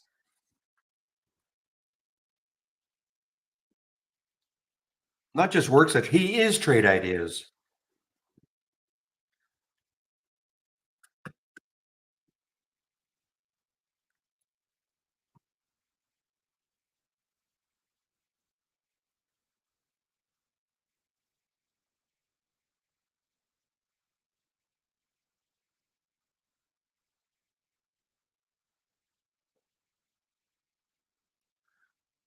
What do I think of CDIO? Well, it's struggling to get through the 200-day moving average. Okay, Benji, in our YouTube room, it's still struggling a little bit to get through that 200-day moving average.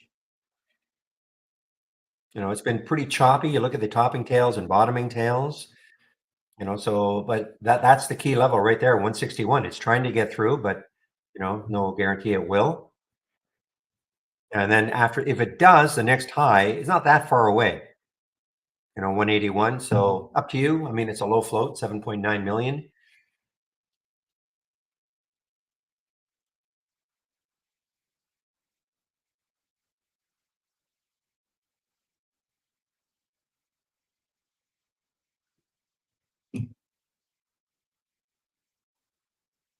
And let's see.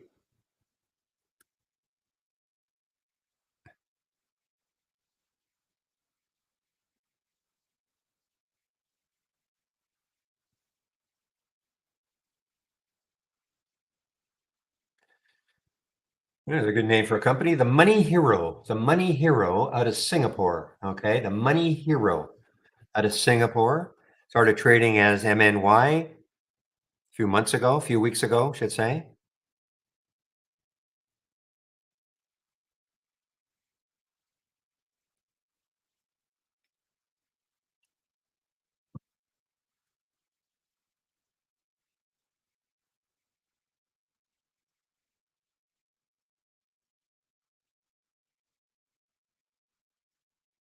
There's that BKKT. What do they do again? BKKT. They're out of crypto assets. Okay.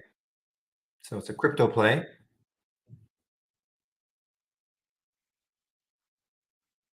And with crypto moving into that, what, 37,000 level?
Okay, guys, sir.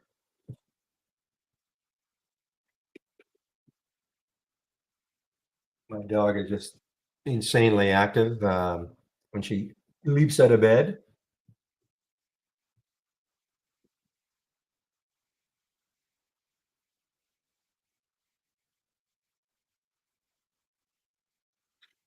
All right, CDIO now looks like it is trying to take out that 200-day moving average. Look at this market. That opening red candle didn't look great, but boy, 30 minutes, big, giant green candles.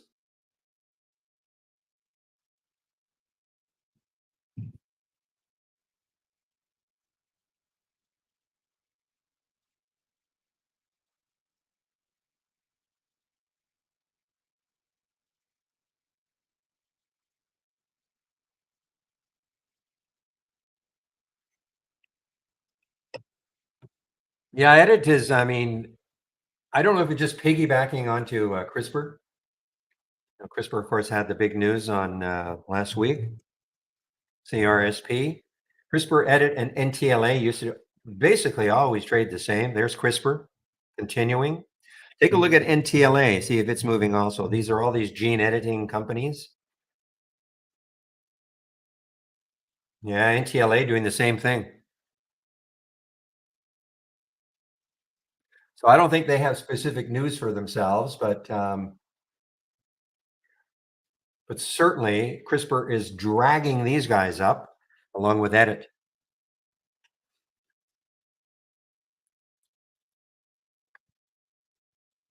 Wow, what a fast morning. Okay, guys, time to take a look at my homepage. Ooh, wait a minute. I want to see what this Arco is doing. Arco just showing up on the option activity scan.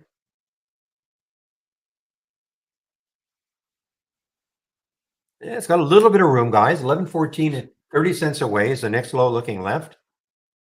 It's you know what it's doing though? It's following the market almost exactly. Look at these three red candles on the SPY. So it's following the market almost exactly.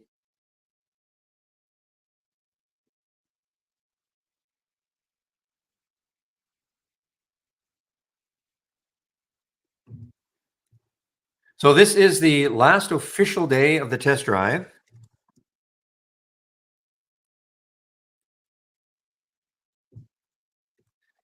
Probably not another one for about 4 months or so.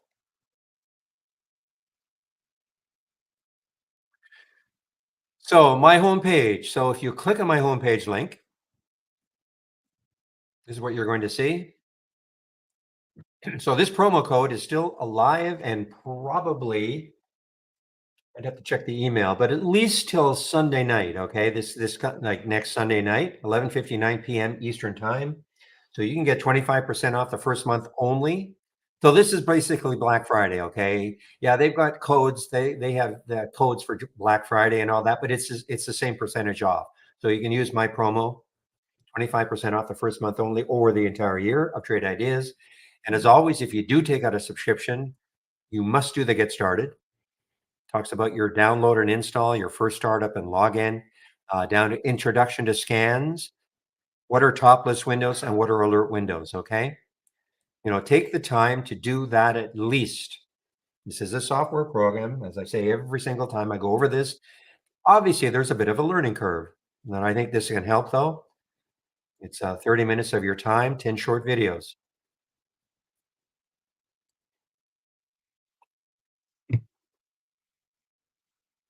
So the only thing I ask, if you do decide at some point in time to take out a subscription, please use my promo code.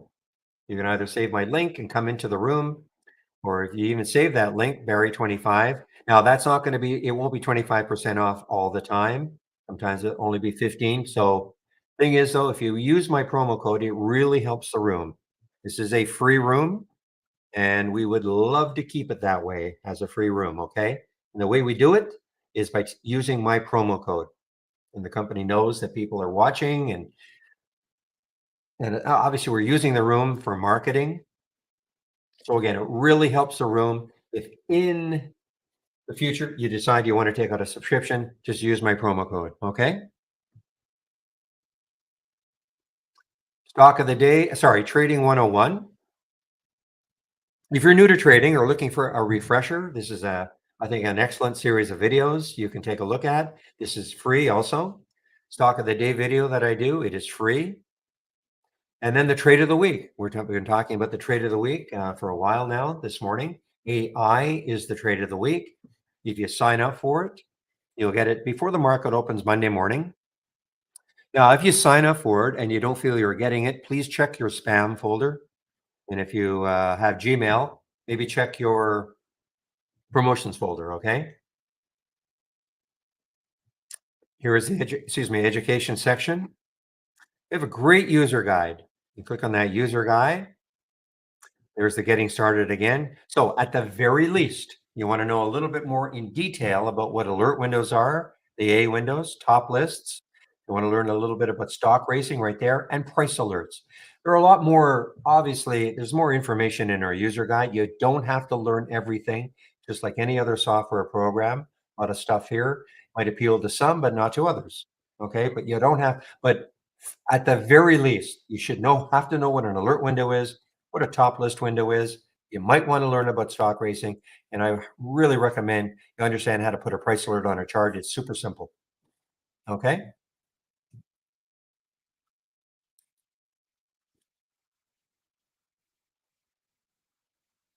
Ah, forgot to keep going here. So there's the getting started again. Now, daily support sessions. I do take a break between 12 and 1. One of the other traders takes over for me in our YouTube room. And today is Monday, so I'm 100% sure it's going to be Chris. Okay. He'll take over in the YouTube room between 12 and 1 as I take my break. And before I take my break, I'll put the YouTube link in our main room so you can head over and listen to Chris while he's there for his hour. We have different traders, in a normal week, 5 days of the week, we have five different traders that take over for me. But obviously, we'll only have Monday to Wednesday this week. Last, if you're looking for my scans, so if you click on my homepage link, these are the scans that I'm currently sharing.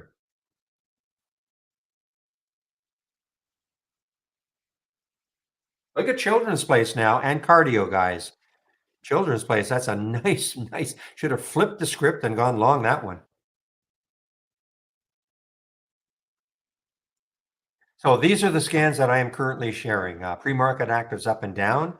That lets me know what stocks have gapped up from the previous day's close.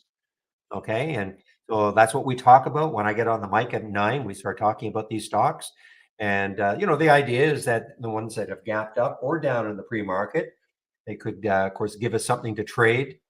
If you want to trade the pre-market, yeah, that's fine. I don't typically trade the pre-market, but it's good, to watch these stocks because once the market opens, they could give us something to trade. Halts resumes is right here, reasonably active today. The momentum scan is right here. Momo is right up here.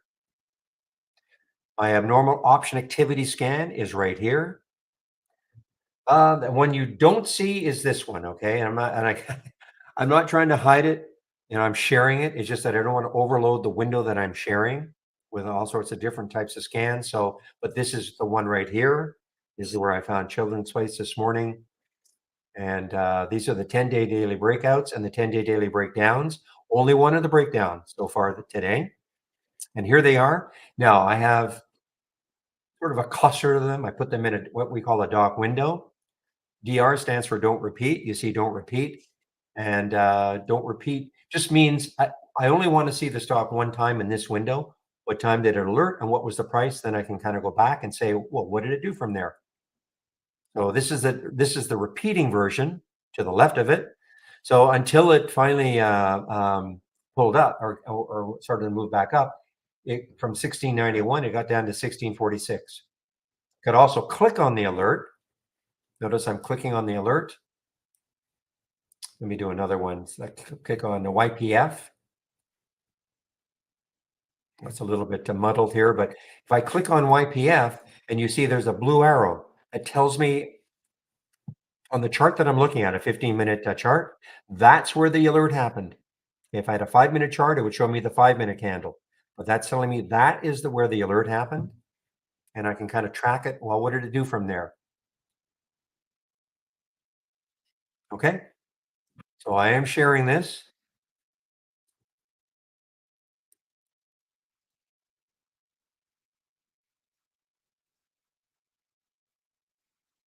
And there are some other scans that I am sharing.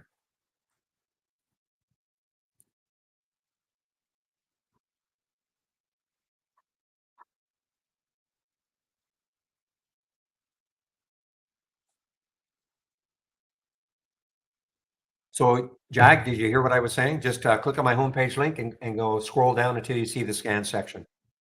Okay.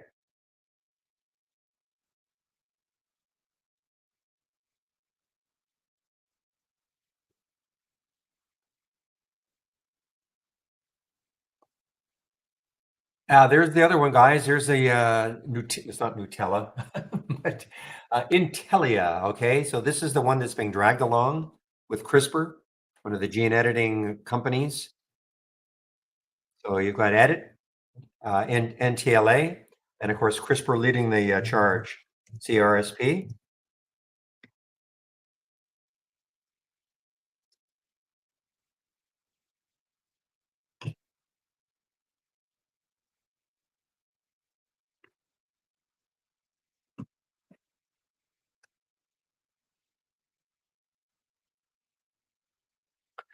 Okay, so just in general, so again, welcome to anybody who's new into this room, either room, the YouTube room or the main room.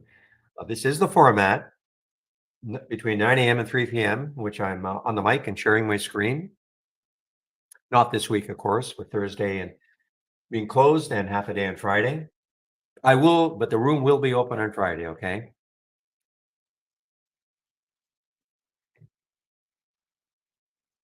And I call this is a trade and support room. So if you have questions, don't be shy. You can ask me questions. Don't think that you're interrupting me. If I'm in a trade that needs my full attention, I'll certainly let you know. But otherwise, you can ask me questions all day long. Understand one thing though, I don't tell people what to trade. I'll point out opportunities that I'm looking at. If it meets your trading style or plan, great. If it doesn't, you take a pass.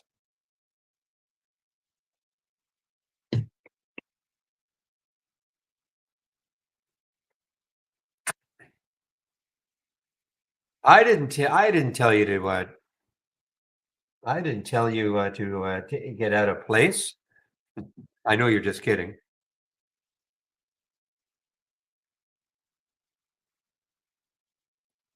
You were in that at a bounce earlier, right?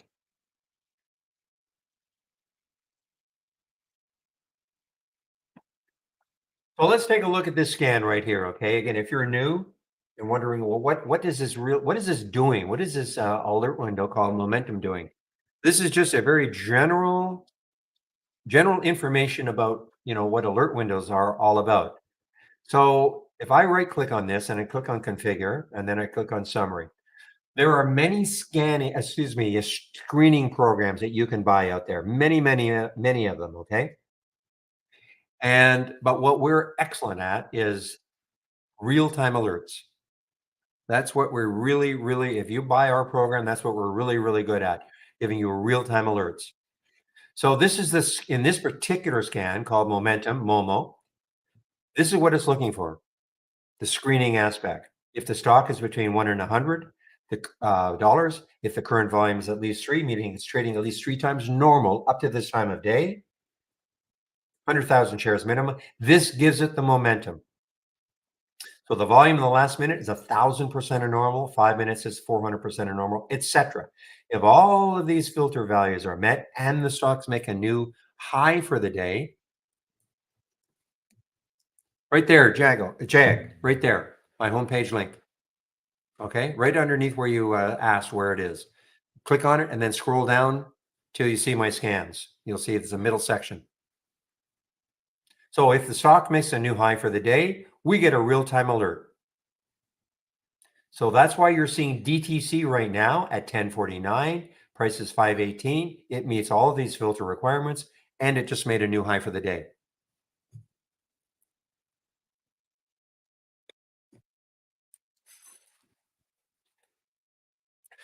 So if you like this scan or the concept of it, but maybe you don't like all aspects of it. In other words, maybe you don't like the price range. Of course, you can change it. This is what I like to see, but doesn't mean that's what you would like to see or have to see. So if you wanted to make a change, say from the minimum to make it 10 and 100, fine, you can make a change. If you wanted to up the minimum volume, remember this minimum volume is just the minimum. Most of the things that I see are going to be well over 100,000 shares. But I would not put a million because what we're trying to find are when they're the early movers, that are leading up to like the multi-million dollar share day. So that's why I don't start off with a million in there. But it's up to you, completely up to you. So if you make a change, you can just say okay, and then now you've got it. You can customize it to your style of trading.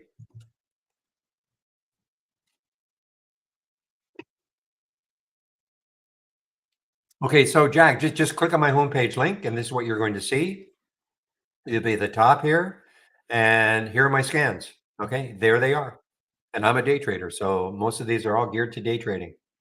Okay,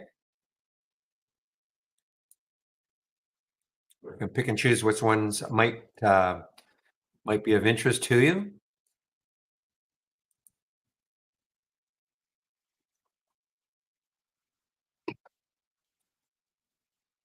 Well, again, you can take any scan and adjust it. Okay, so if you only wanted small cap only, okay, you can take this momentum scan as an example. and then you can add if you click on search and you type in cap, okay? Then here's market cap. You could add the filter and put whatever you want as a maximum, as an example. Whatever you think a small cap, whatever the max you want, you can put it in there. So that's what I'm saying. You can adjust any one of the scans that I've got, and if you want to add the market cap filter to it and put whatever max you wanted, you can do it.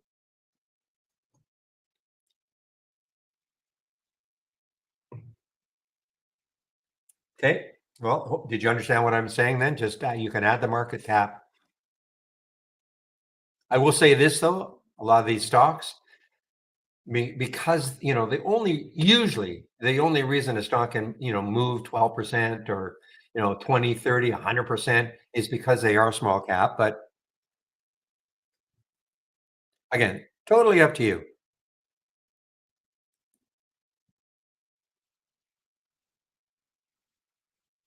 Now, if you want to build your own scans, of course you can. I right click now on that momentum scan, configure, and instead of clicking on summary, I'll click on search. And these are all of the real-time alerts that we have, starting right at the top here with the two most popular. Why do I only like stocks less than 100? Just a personal preference. I mean, I just, in fact, typically you don't see me trading stocks over 50. Just a personal preference. There's no, there because most of the time, something over $100 is probably not going to, give a huge percentage move. If I said it like that, okay? So as an intraday trader, I'm looking for stocks that can move.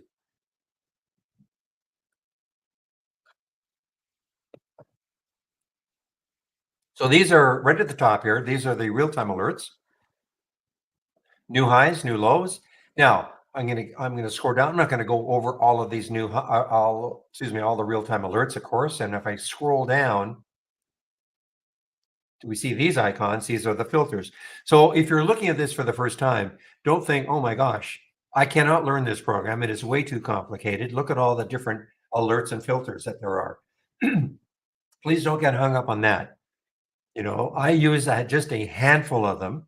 The only reason we have so many of them is that, with all sorts of different trading styles, thousands of customers, when the company started over 20 years ago, first thing they thought was that most people would not want to have to learn a programming language in order to create a scan, number one. Okay. So they had to create enough different real-time alerts and filters so that the majority of our customers could combine them to give them the type of scan they're looking for. Okay, it's that simple. So don't get hung up on them. If you start scrolling through and say, what does this mean? What does that mean? What does that mean? Don't worry about it. Okay. I And especially if you're new to trading. First of all, if you're new to trading, you better start using our simulator first before you actually get into trading with real money. But if you're somewhat experienced trader looking at our program, then you might want to just kind of scroll through and think, wow, what do they have for stochastics? What do they have for RSI? What do they have for MACD? All you have to do is click in the search box. Let's say type in MACD. This is what we have for MACD, okay? So if you looked at this and you went, well, I'm a MACD player. I don't see 45 minutes. Well, we don't have it. Okay. This is what we've got. If what you're looking for, like a 20-minute MACD, what you're looking for is not there, unfortunately, we just don't have it. Okay.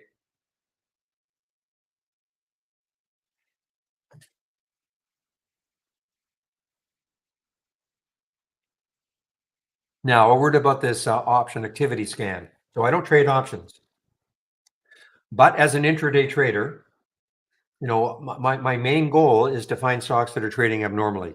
So we've got our one great filter. Well, we have a lot of great filters, but the one that I use all the time is the relative volume filter. So when I see 3.08 right now, that means that this stock is trading volume wise. Okay, we're talking like volume, share volume, three times normal up to this time of day. Okay. So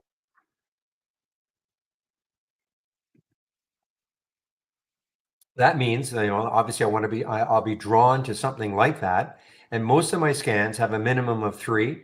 This one, the breakout, has a minimum of 8. That's why I don't get very many alerts. I have a lot more breakout alerts. A lot of these are Argentinian stocks, but a lot of breakout alerts that we normally have than we normally have. But look at the breakdown, only 1 today, and that's because with other filters, but the relative volume is 8, so it's really gotta be trading abnormally. Excuse me.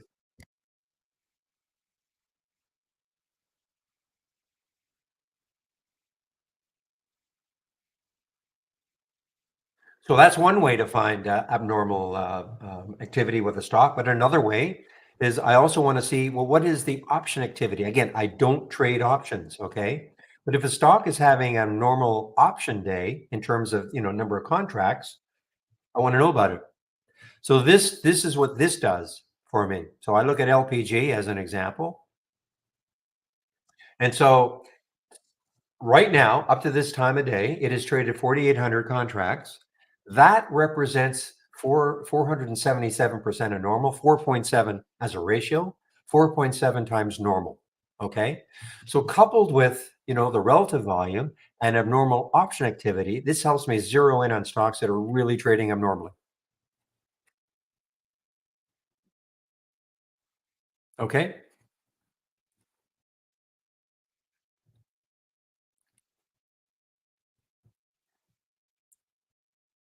Now there's the YMM guys. Okay. So a question in our YouTube room. Let me bring it up because I think I don't have that indicated right now. No, I do have it.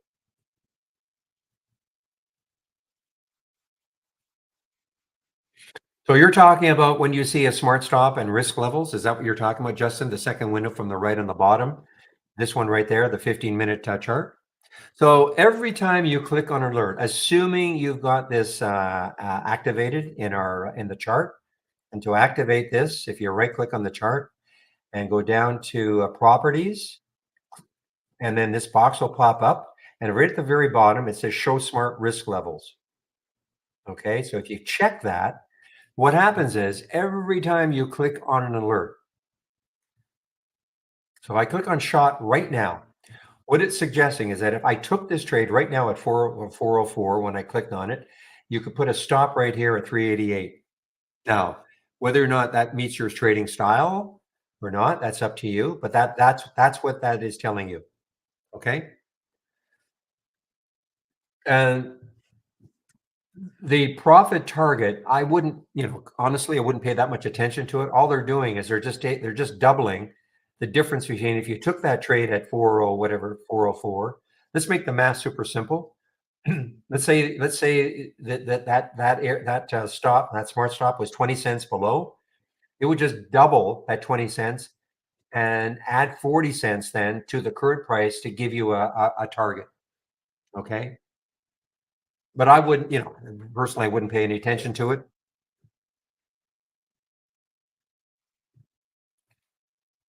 Because to me, you should manage your exits, not just uh, like a target. I mean, what it's trying to do is saying, to take this trade, maybe you should have. Is there a chance though that you can get a 1 for 2?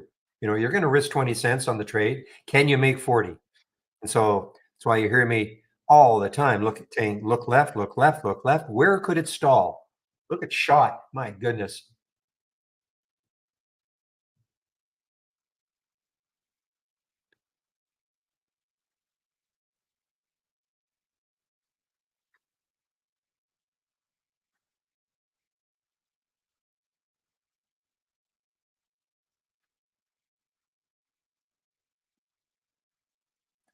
I love some of these headlines we see in interactive brokers, like they're company's fundamentals look very poor making an investment. It shares purely speculative. And they're talking about shot. Okay. I love it. And they're entirely right. I mean, this is, highly speculative, 21 million in the float. I mean, they say they're coming out with some kind of a shot, like a drink. You take it, that'll help a hangover.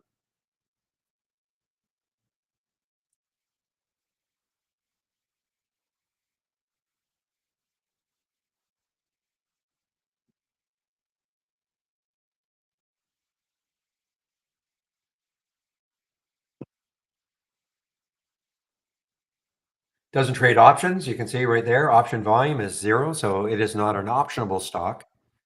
That's why it'll never show up here.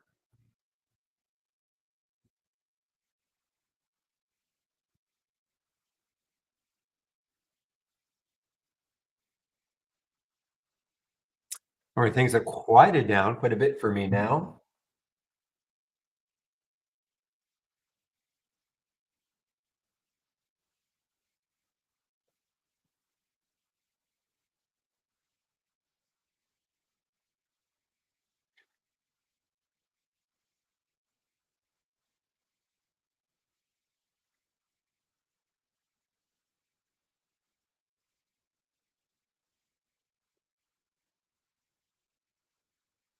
All right, guys. Met C. I still have that one thumbnailed for some reason. So this is, it's really starting to give it up a bit here. Had the big news last week. Actually, more than a week ago now. I guess that was on the 9th.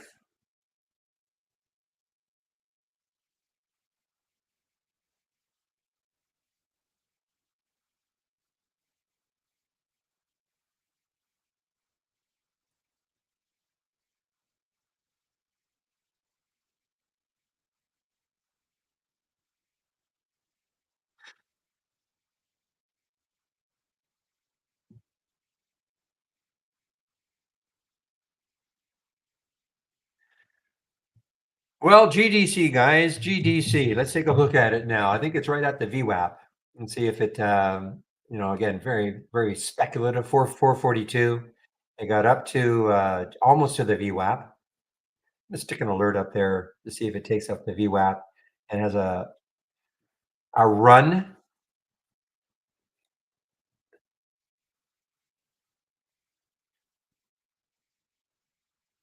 And you see what I did there using our price alert. So simple to do. Okay. So simple to do.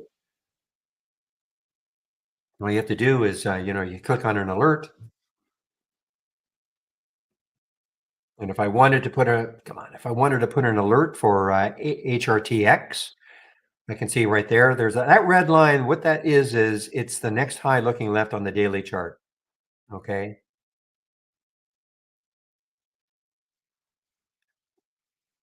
Let me do another one. Let's take a look at shot. Now, if I wanted to take this more on a pullback, say, you know what? I don't want to chase this now, but what if it pulls back to say 387? So I right click, create a price alert. Okay. And now there's a blue line right there. Well, if shot broke down to this area, got to that price, that blue line would turn green.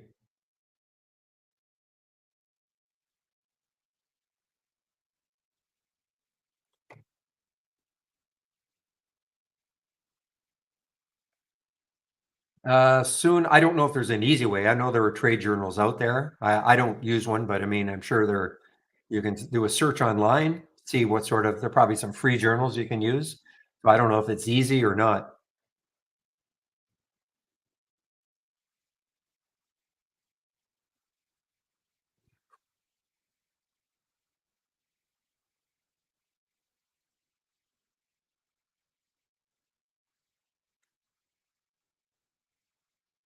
But there's got to be stuff out there. Within trade ideas, we don't have anything, but maybe somebody in the room is using some kind of a trading journal. So the question is there an easy way to make some kind of a trading journal? Now, when you say based on B plus history, I mean, no, I mean, you're going to have to, there's nothing that you're going to be able to do that says, okay, now move this to my trading journal. Oh, I see. Can you export history? Yes. To it. Well, I can export this. I don't know if you can export it in B plus, but I can export this as an example, to save contents. Let me just take a trade, okay, in the simulator.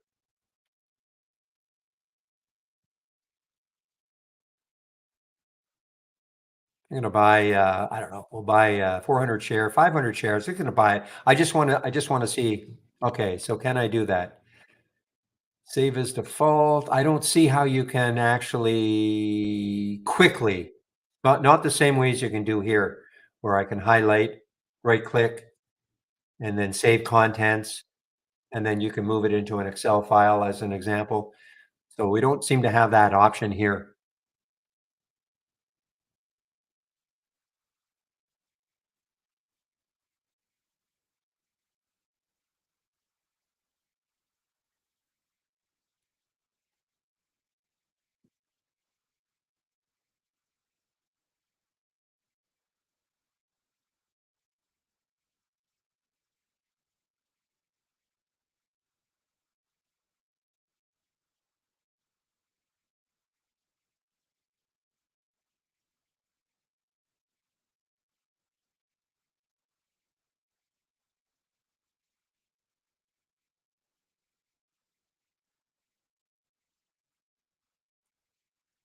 Boy, the Gap had such a great earnings play on Friday.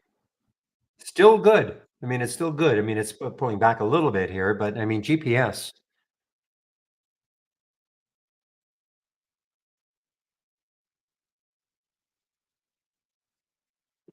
There you go. Okay, Trader Sync. But what he wanted to quickly be able to do is to somehow, anything he saw here, or maybe even if you highlighted them, that it could immediately, load into an Excel file or something. But he's not talking about from his broker. He's talking about our RB Plus right here.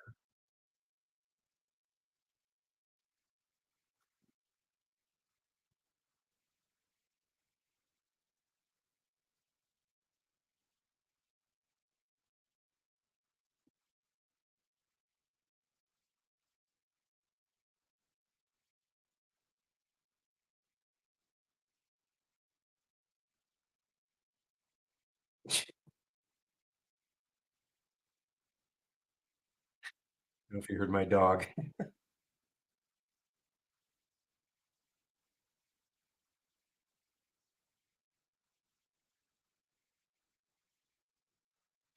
All right, guys, 11:09. So things have slowed down mightily after that wild open.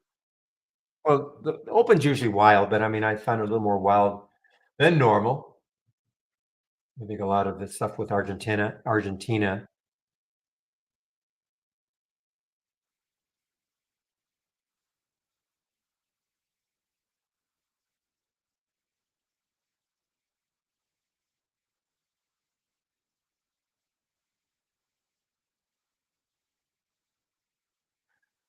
So this is actually an earnings play. Okay, November 20th pre-market. Yeah, so this is actually an earnings play. Greek stock tanker coming into the 200-day moving average, though.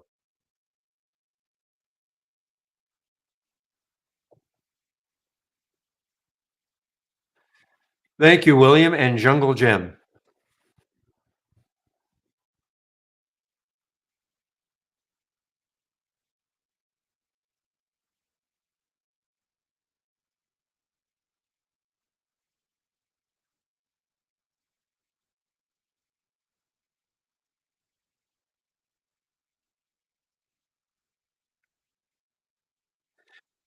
All right, here's a wild one, guys. It's ATGL. So the next high looking left is around 31.50 or so. So obviously has room, $4 again, but very, very, very whippy.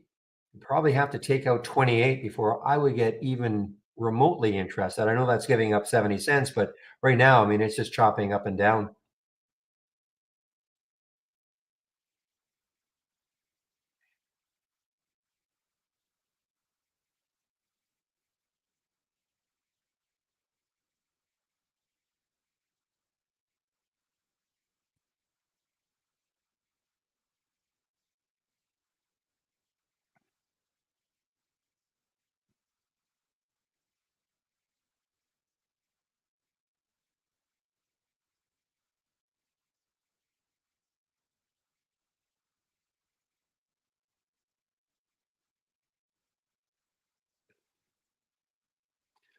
All right, shot. Again, all-time high. Now, is it really? It's there's no way this started out as an IPO back here. I don't know the story behind it. Cass or Cam might know. I don't think this was a SPAC that turned into this. Maybe it was a spin-off, maybe it was I don't know. But it started trading as SHOT here.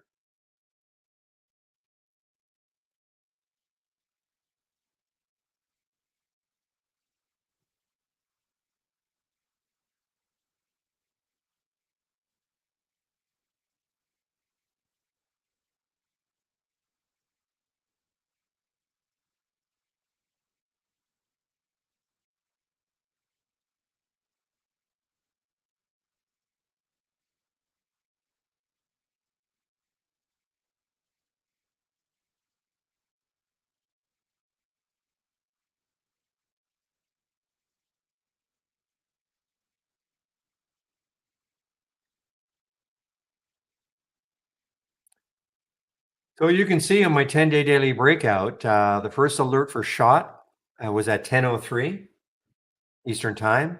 Price was 366. Not bad from there. Yeah, understand. This program, our program is called Trade Ideas. Doesn't mean every time you get an alert, you're going to take the trade.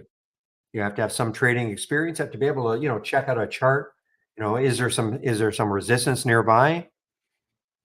Is it what we would call, like super extended, like you're trying to buy something just because it made a new high for the day? It's, the fifth 15-minute candle up in a row. You have to have some idea about, where you're going to put your stop if you do take the trade. Where could it go, before it's going to hit the next resistance area, potentially hit the next resistance area. So that's why practice, and I'll talk a little bit about this right now. So this blue window that you see here is called Brokers Plus, and only available if you're using our downloadable application. Okay, so here's your maybe pullback for shot. Okay, remember I notice how that worked. I should have shown this a little more rather than get rid of it. Notice what happened. My price alert window popped up on my screen. Remember I put an alert for shot down here. See if it pulled back. Note, and that was a blue line. Now it's green. So this is how I think you should use the price alert window. You don't have to have it up and running the whole time, taking up screen space. Just minimize it. Okay. And then when we get an alert, it'll pop up on your screen. There's no point. You don't have to be staring at these. Okay. All you really should care about is, well, tell me when there's an alert. And again, the best way to do it is by minimizing the price alert window. And I sort on the trigger time column so that I'll see it right at the top. I can actually put a sound alert on it also. I have a wireless headset, so sometimes I wander away from my computer. I hear the sound, I come racing back to see, okay, what was that one?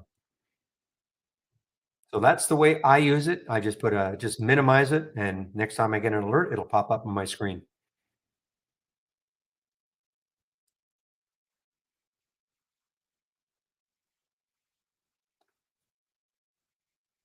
Well, shot is in Momo.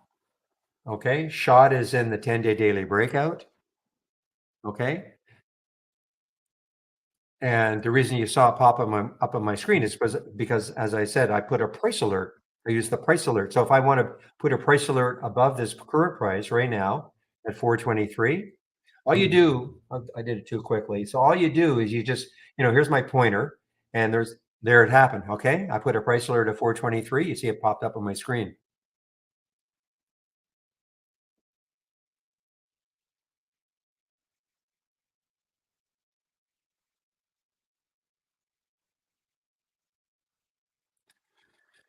Well, that's kind of up to your trading style. Okay. Nib.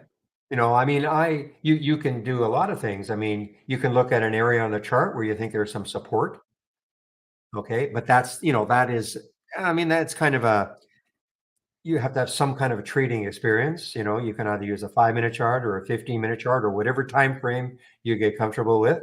And, you size up, you look at a chart and, well, I think that is a good area of support because there's a lot of action there if it broke down through that, I'm just looking at shot, but that would be any chart, or maybe down to a moving average or to the VWAP. Let's take a look at HRXT as an example. You know, if you thought, well, I don't want to take it now, way too extended. Now, unfortunately, the VWAP is well, no, the VWAP's at 122. So you might say, you know what, if it pulls back to the VWAP, or I've got these moving averages. There's the 10 SMA, or the ADMA is the orange line. The 10 SMA is a blue line. But if I said, you know what, I want to know if it pulls back to the VWAP, that has to, I mean, I can't tell you, you know, what you're going to do. You have to practice. And if that's, you know, if you want to be like a pullback player, then you say, okay, I want to know if it pulls back, if it gets back to the VWAP, pulls back, and then we see what happens there.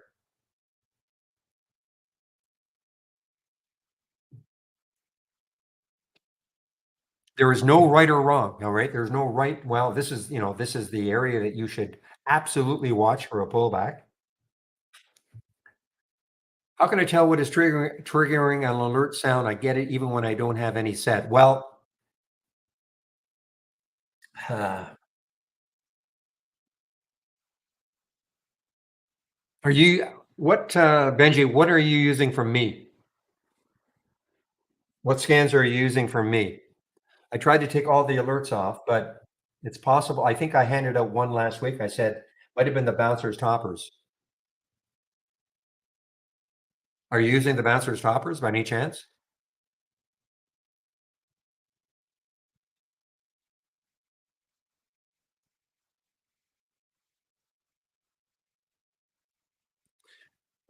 Okay. Well, I don't know. I mean, it's hard for me to know what is giving you alert. What you can do is you go to an alert window, right click on it, okay, and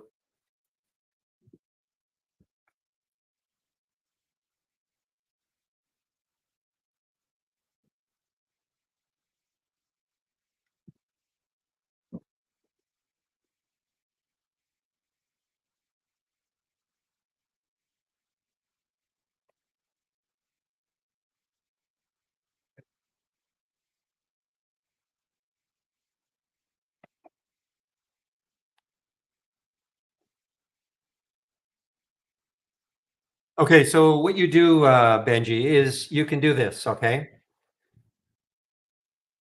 Benji's got a question about he's got a sound alert and he doesn't know from what window it's coming from. Okay, so click on Windows, and then Show All to make sure you have all your windows open. Okay, and you're only going to be looking at alert windows. Well, if you, you could have it. It could be a multi-strategy window. Could be an alert window. Could be the AI. You know, there's a lot. But do that, and then there's no easy way to do it. You're going to have to go to each alert window, right click, click on properties and actions, click on actions, and then it's going to show you if you have a sound alert. All the scans that I have shared, I tried to make sure there were no sound alerts. Okay, because yeah. However, I do recall that people wanted my bouncers toppers, and I said there will be a sound alert on this. That was before, you know, I put it on my homepage.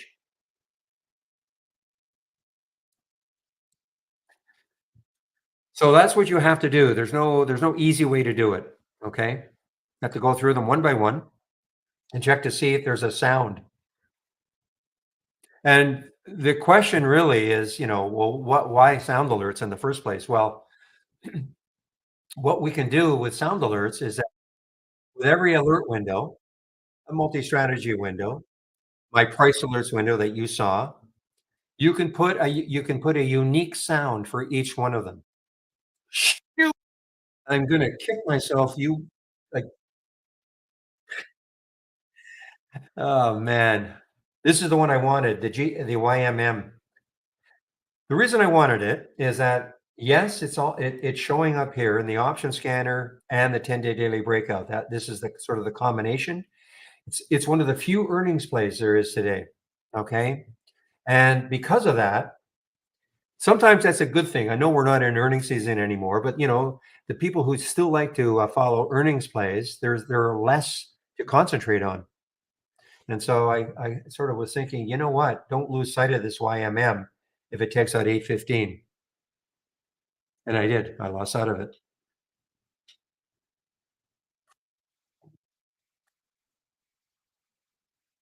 So anyway, getting back to the alert, putting sound alerts. So you can have a unique sound alert. So for instance, in this window here, I configure, right click, configure. Sorry, right click properties. And you see at the top here it says actions. I have it checked. So there it is checked. Now I can set up the sound. So you can have one of your windows, if you want, text to speech. So she'll actually read out the symbol. Okay. And I say one window because you don't want to have them all. Otherwise, you'll never know which window to look at. The whole idea of our sound alerts is to put a unique sound alert for every window that you've got.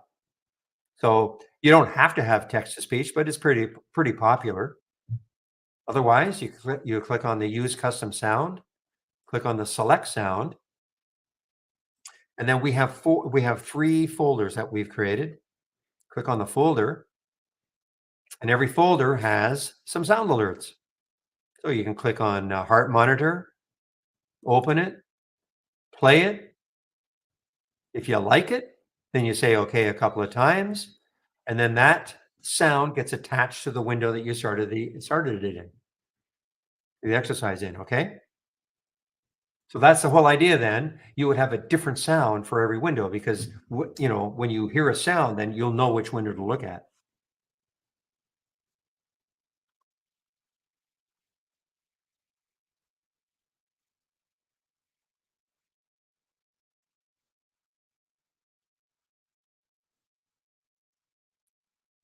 I do pay. I first of all, I'm in Canada. Okay, so they don't even offer their light version. I don't think anyway.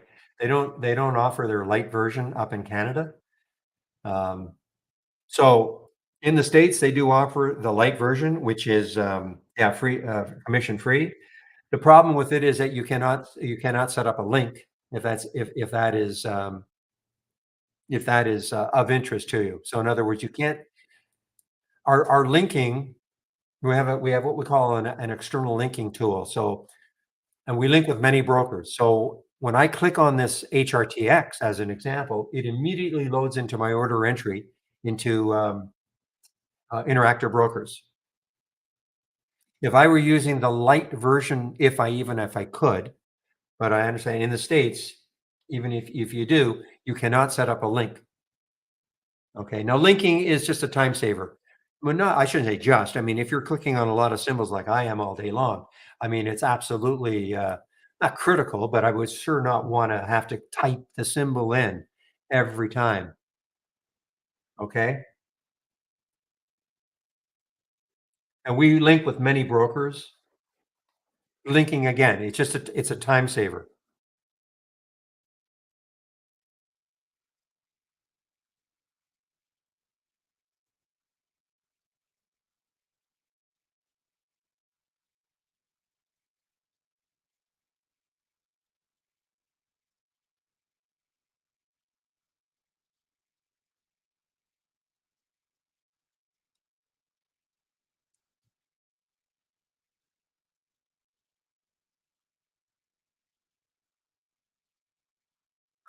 All right, guys, 11:25.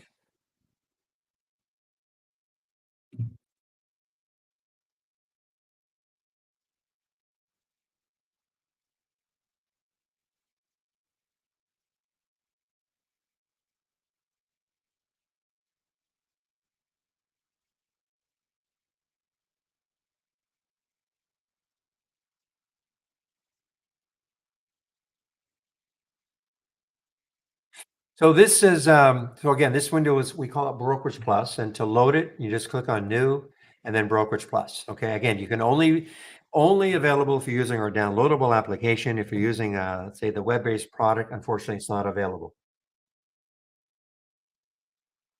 And what you would see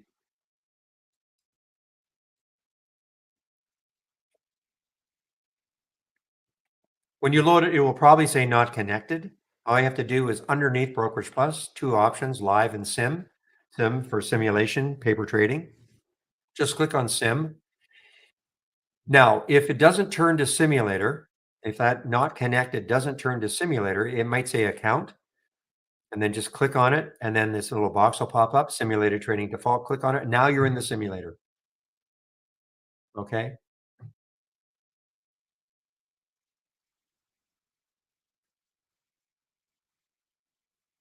There is a calendar there, yes. I'm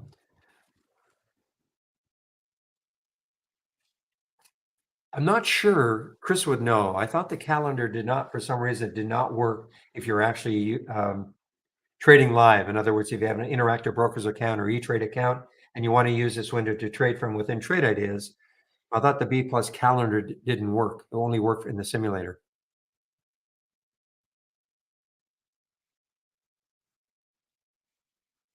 Well, if you want to use B plus, you have to have you have to be using the, I guess what they call it, their pro version of Interactive Brokers. Okay, we cannot link with the light version, which is the free commission. So it all depends on what you want to do. I mean, if you want to use B plus, if you want to be able to link every time you click on a symbol, you have to be using their pro version, which is going to charge you half a cent a share.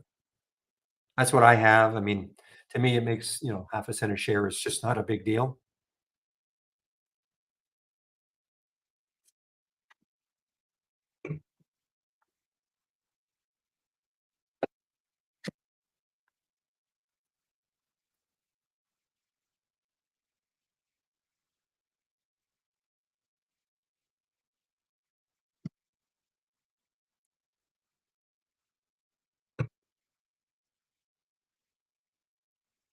Yeah, half a cent US per share. Yes.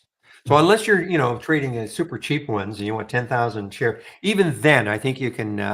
Somebody told me that that's what they do, but they just contacted IB and said, "Listen, you know, I don't want to pay half a cent a share on 10,000 shares." Okay, if you're into some of these super micro cap type stocks, but typically, do I think half a cent a share is?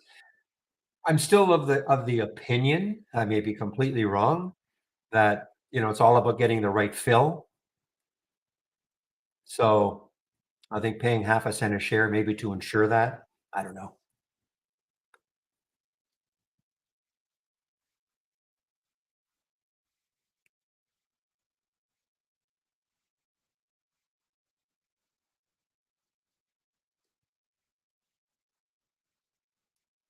And I think they charge you a minimum of $1. Okay. Well, they may have the same spread, but it all depends on how quick they fill.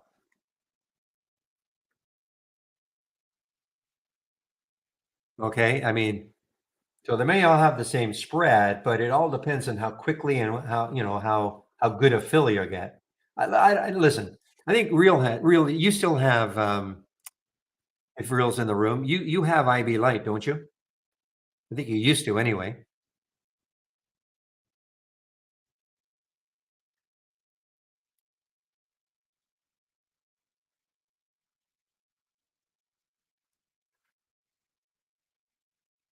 Well, again, I can only speak for myself soon. Okay, I can only speak for myself. I've never taken a trade at IB and grumbled, man, that was a terrible fill and all that. I have no experience with really any other. I mean, I'm in Canada, so I'm limited to the brokers that I can have.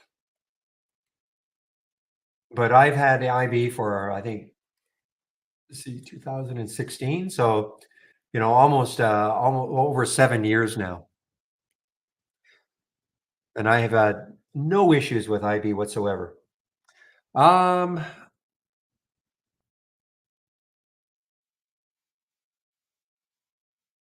so what you can do, okay, so 1759, what you can do is you can at least try us out for a month and at 25% off, okay? So if I give you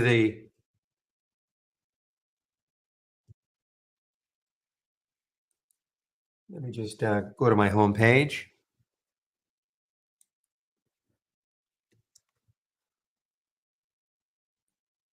So 1759 must be a reason for that. 1759, if you go to my homepage and you'll be at the top here. So you can actually, it's not a free trial, but I mean, you can get 25% off the first month. And if you decide you do want an annual, I can get you the 25%. So you don't have to start off with an annual. You start off with the 25% off the first month only. And if you took,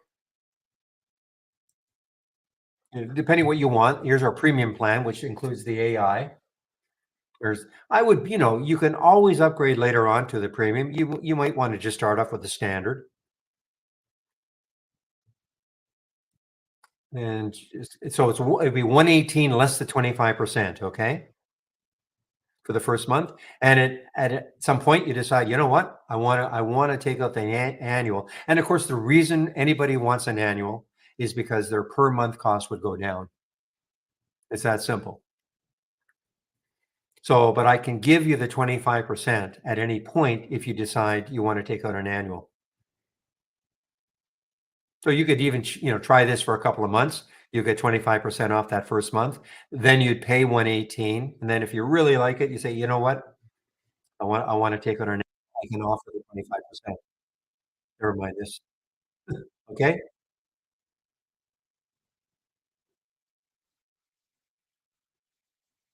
That makes sense.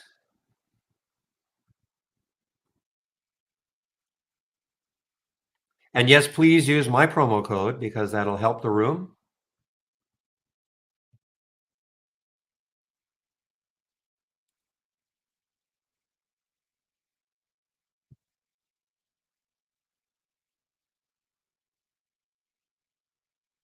Yeah, Benji. Okay. So Benji's got is posting a comment.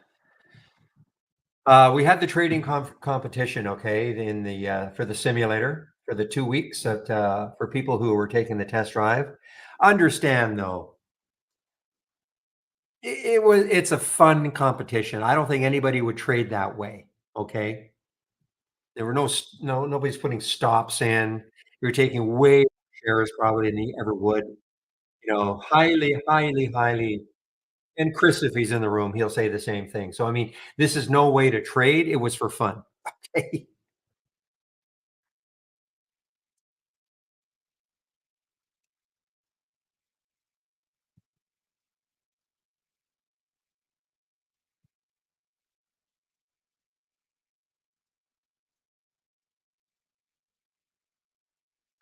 Well, somebody is talking about the trading competition and really intrigued by, people making $300,000. And I had to say, okay, but these are, first of all, I think we gave access up to $400,000, with a 4 to 1. And people are taking some wild, wild trades that you wouldn't normally do. No stops, no nothing. Okay. So while, yeah, those numbers look good, man, they did that in 2 weeks. I'd like to be able to do the same thing. Yeah, exactly. As Chris is saying, I'm talking to he's in our main room. Not realistic. It was just fun. No, no, no, no. Forget it. If one of them does mentoring.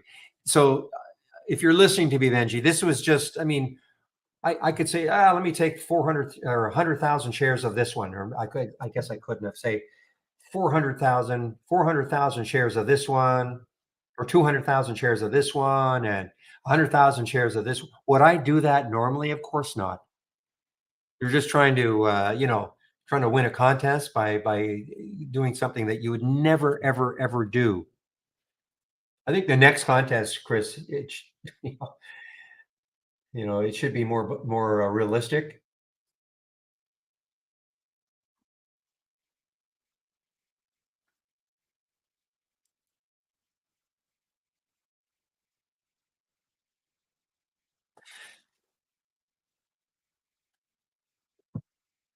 Well, yeah, you only live once, absolutely. But yeah, so you can blow it. So you could be a trader for a week, blow up your account, and that's it.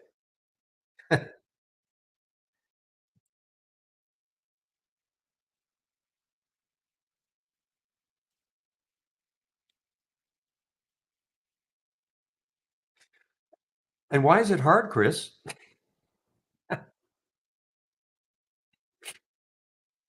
You don't have to answer.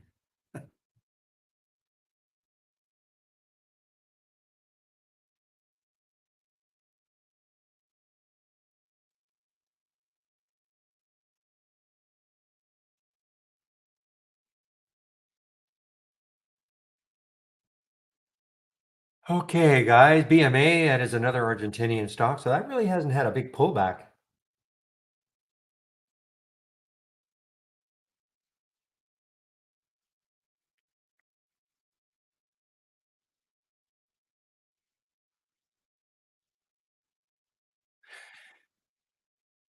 If it were up to me, I would be saying, if you no, you have to put a stop. So some might put a stop at like a penny. I get it.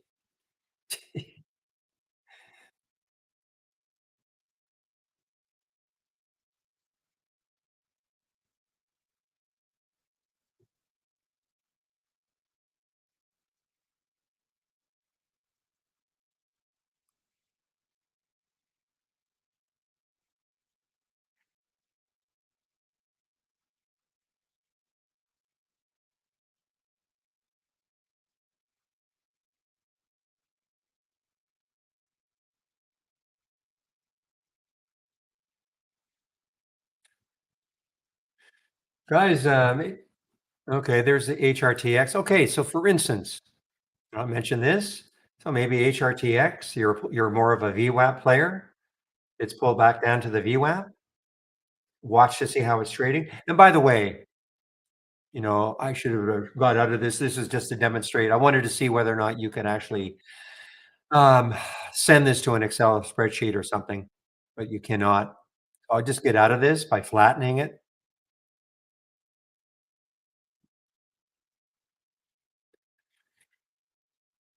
But this is how you can also practice swing trading. Okay. If I don't, in the simulator, if I don't get out of a trade at the end of the day, then I can practice, then it turns into a swing trade. So I can practice swing trading using the simulator.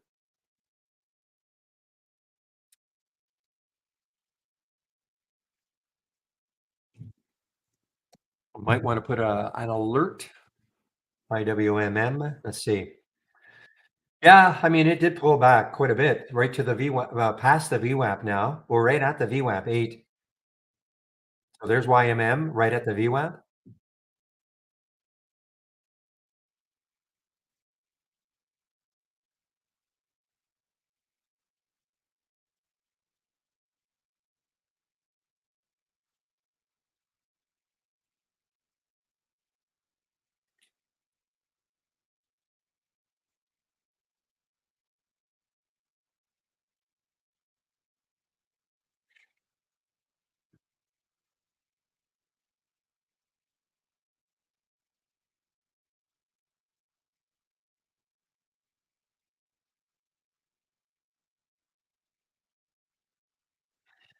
Oh man, I wish that on this DTC, I wish this were not right here, 528. I wish it were more of a straight shot right up to 6, but it is not. It is showing up on the abnormal option activity plus the 10-day daily breakout, but I looked at it and I just didn't like it because I thought it could have a lot of areas where it could stall.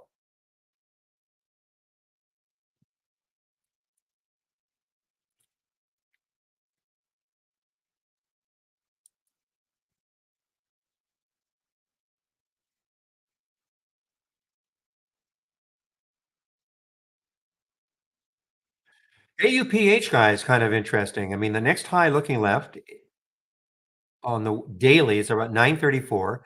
Takes that out, then on the weekly, you've got room to 10. I'm not saying it's getting there, of course, but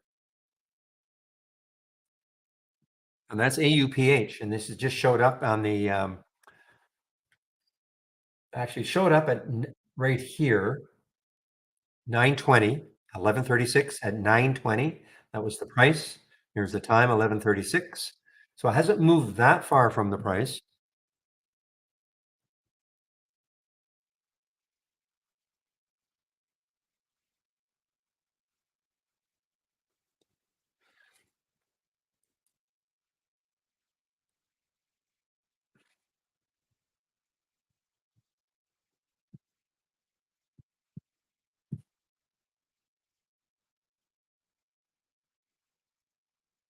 ETSY, let's take a look at ETSY.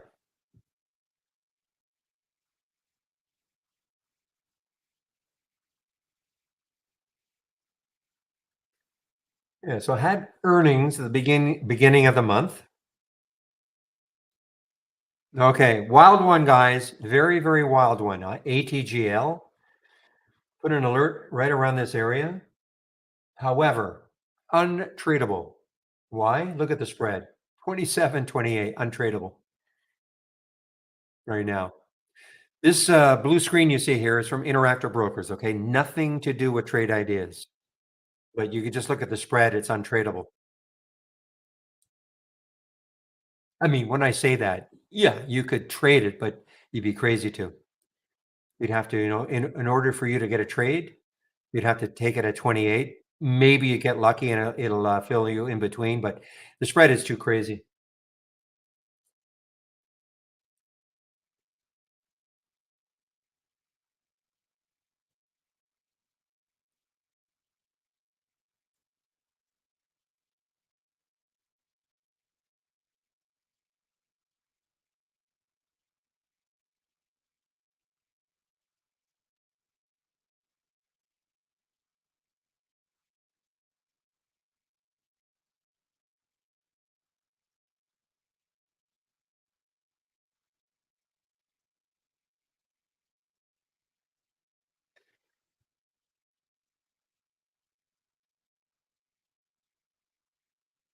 Give me a moment, please, guys.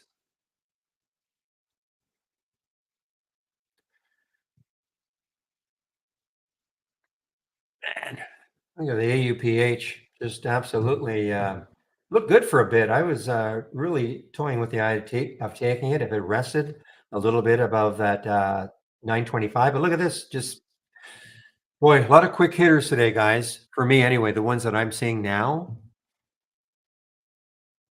it'll be pretty nimble.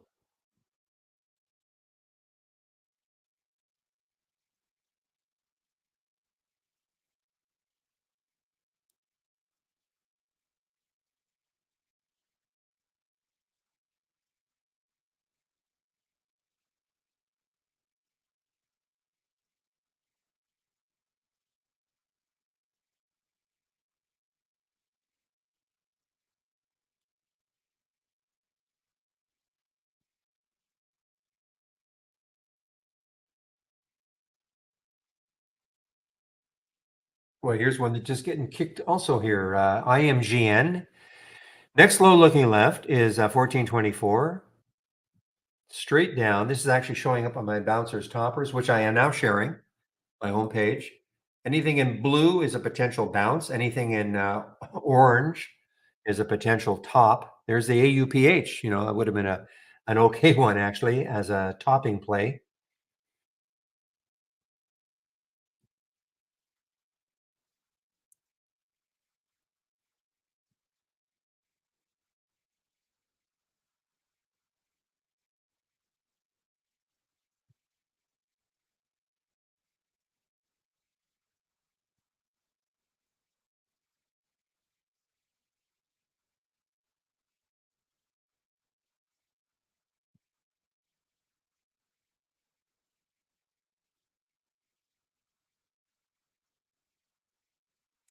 All right, guys, 11:45, and I know Chris has been in and out of the room. I'm obviously he's going to be taking over in our YouTube room in about 15 minutes. Okay, so when I take my break.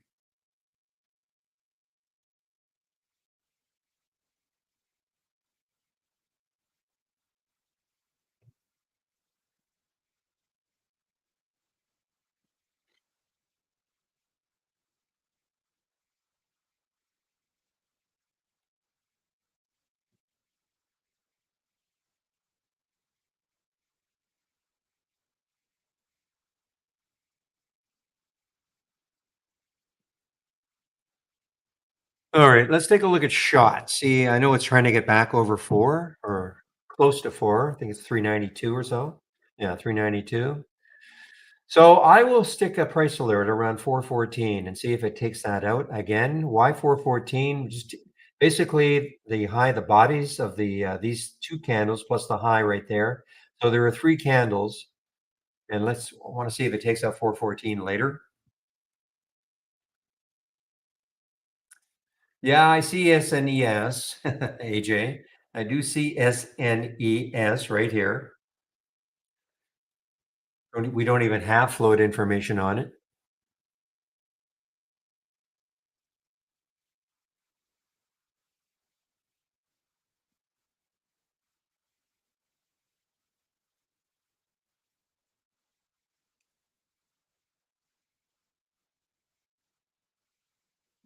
Next high looking left is, probably not that far actually, well, it's about 3, a little over 3.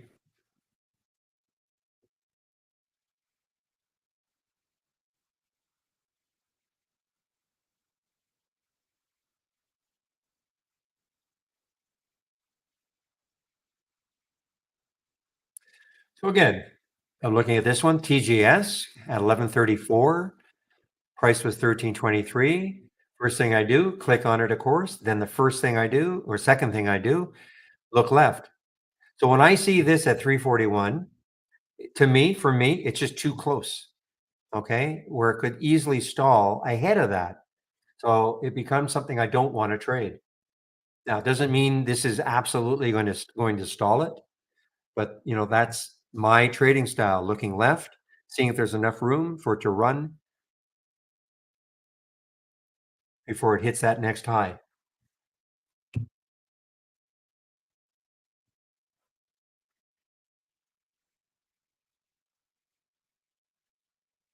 Yep. Jim, yeah, that's what the we saw that last week regarding shot. That's what got it rolling in the first place.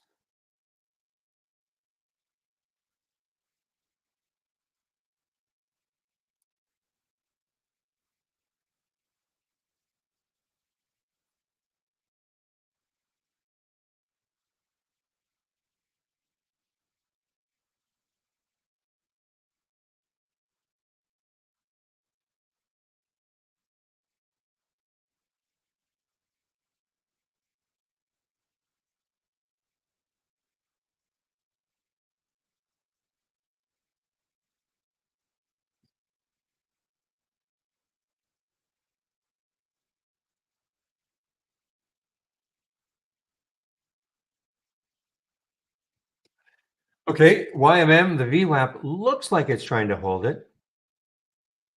$8 is the VWAP. It's an earnings play out of China.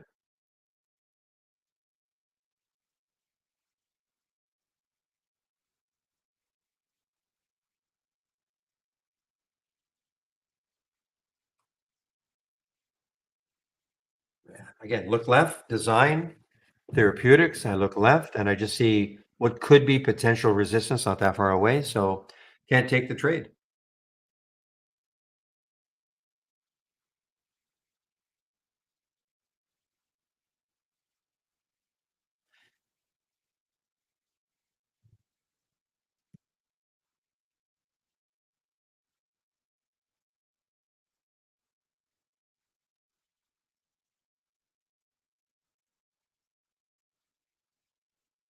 Is SNES a short opportunity? Well, I actually am amazed. There are 8,000 shares available at Interactive Brokers, but I don't even know what the float is. Somebody said it's a couple 100,000. I typically do not even attempt to short something that with that float because you never know what could happen. I mean, look, any trade, you don't absolutely know what's going to happen, but with a low float, all of a sudden, if get a little bit of buying volume, it can just pop up. So I typically do not short stocks that are like a very, very low float.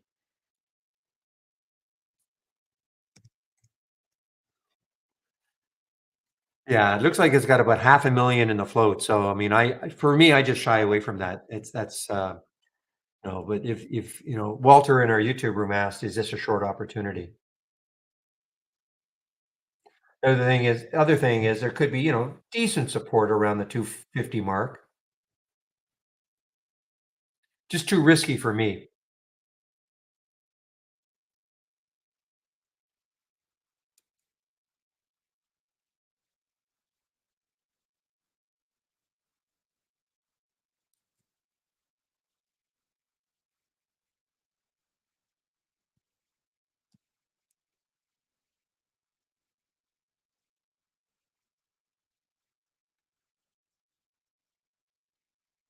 Okay, AUPH is right back up again now.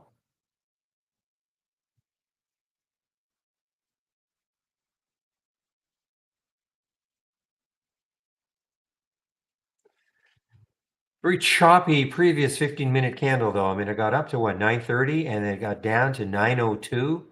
So, it's just a little too whippy for my taste. And the next high looking left is not that far away. So I'm just going to back off it. I mean, if it can take out the 936, then it's got some room. 1023 next high is looking left on the weekly chart.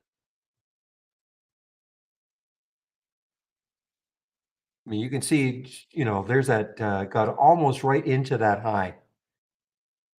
So I'll stick an alert there. I'll put a price alert at 935 and see what happens if it takes that out.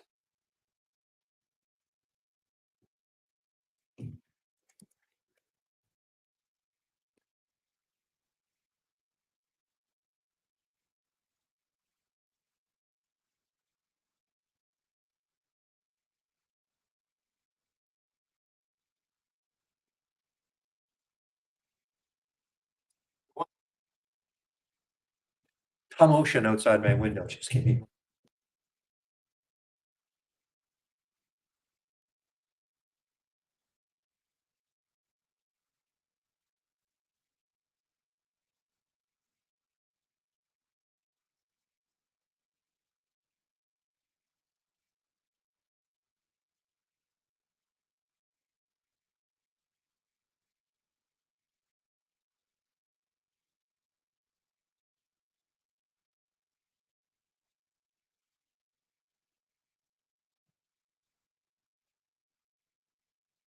What happened to IMGN? Well, I know it was down earlier. You're asking me though, if you've checked the news, I probably, unless there's, anything I can see, I don't see any news on it, so I don't know.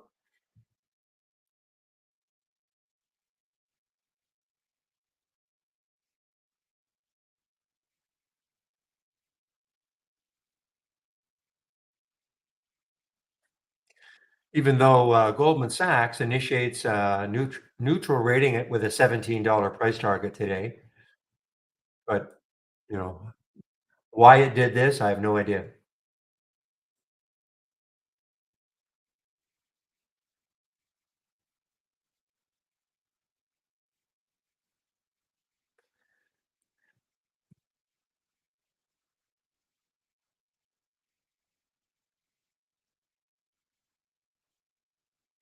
So does that have anything to do with Z also? Z? Would that be popping also? No. So it's got nothing to do with what was going on with Z and with Zillow, ZG. Because if it does, then they're lagging, aren't they? Company by company. Okay.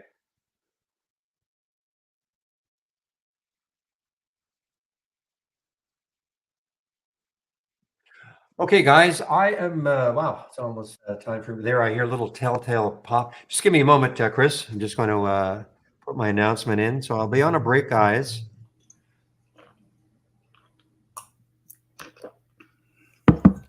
Back around 1 p.m. ET. Okay, that's the first thing. Second thing is I'll put the YouTube link in to the main room. Chris is there right now. So here's your YouTube link.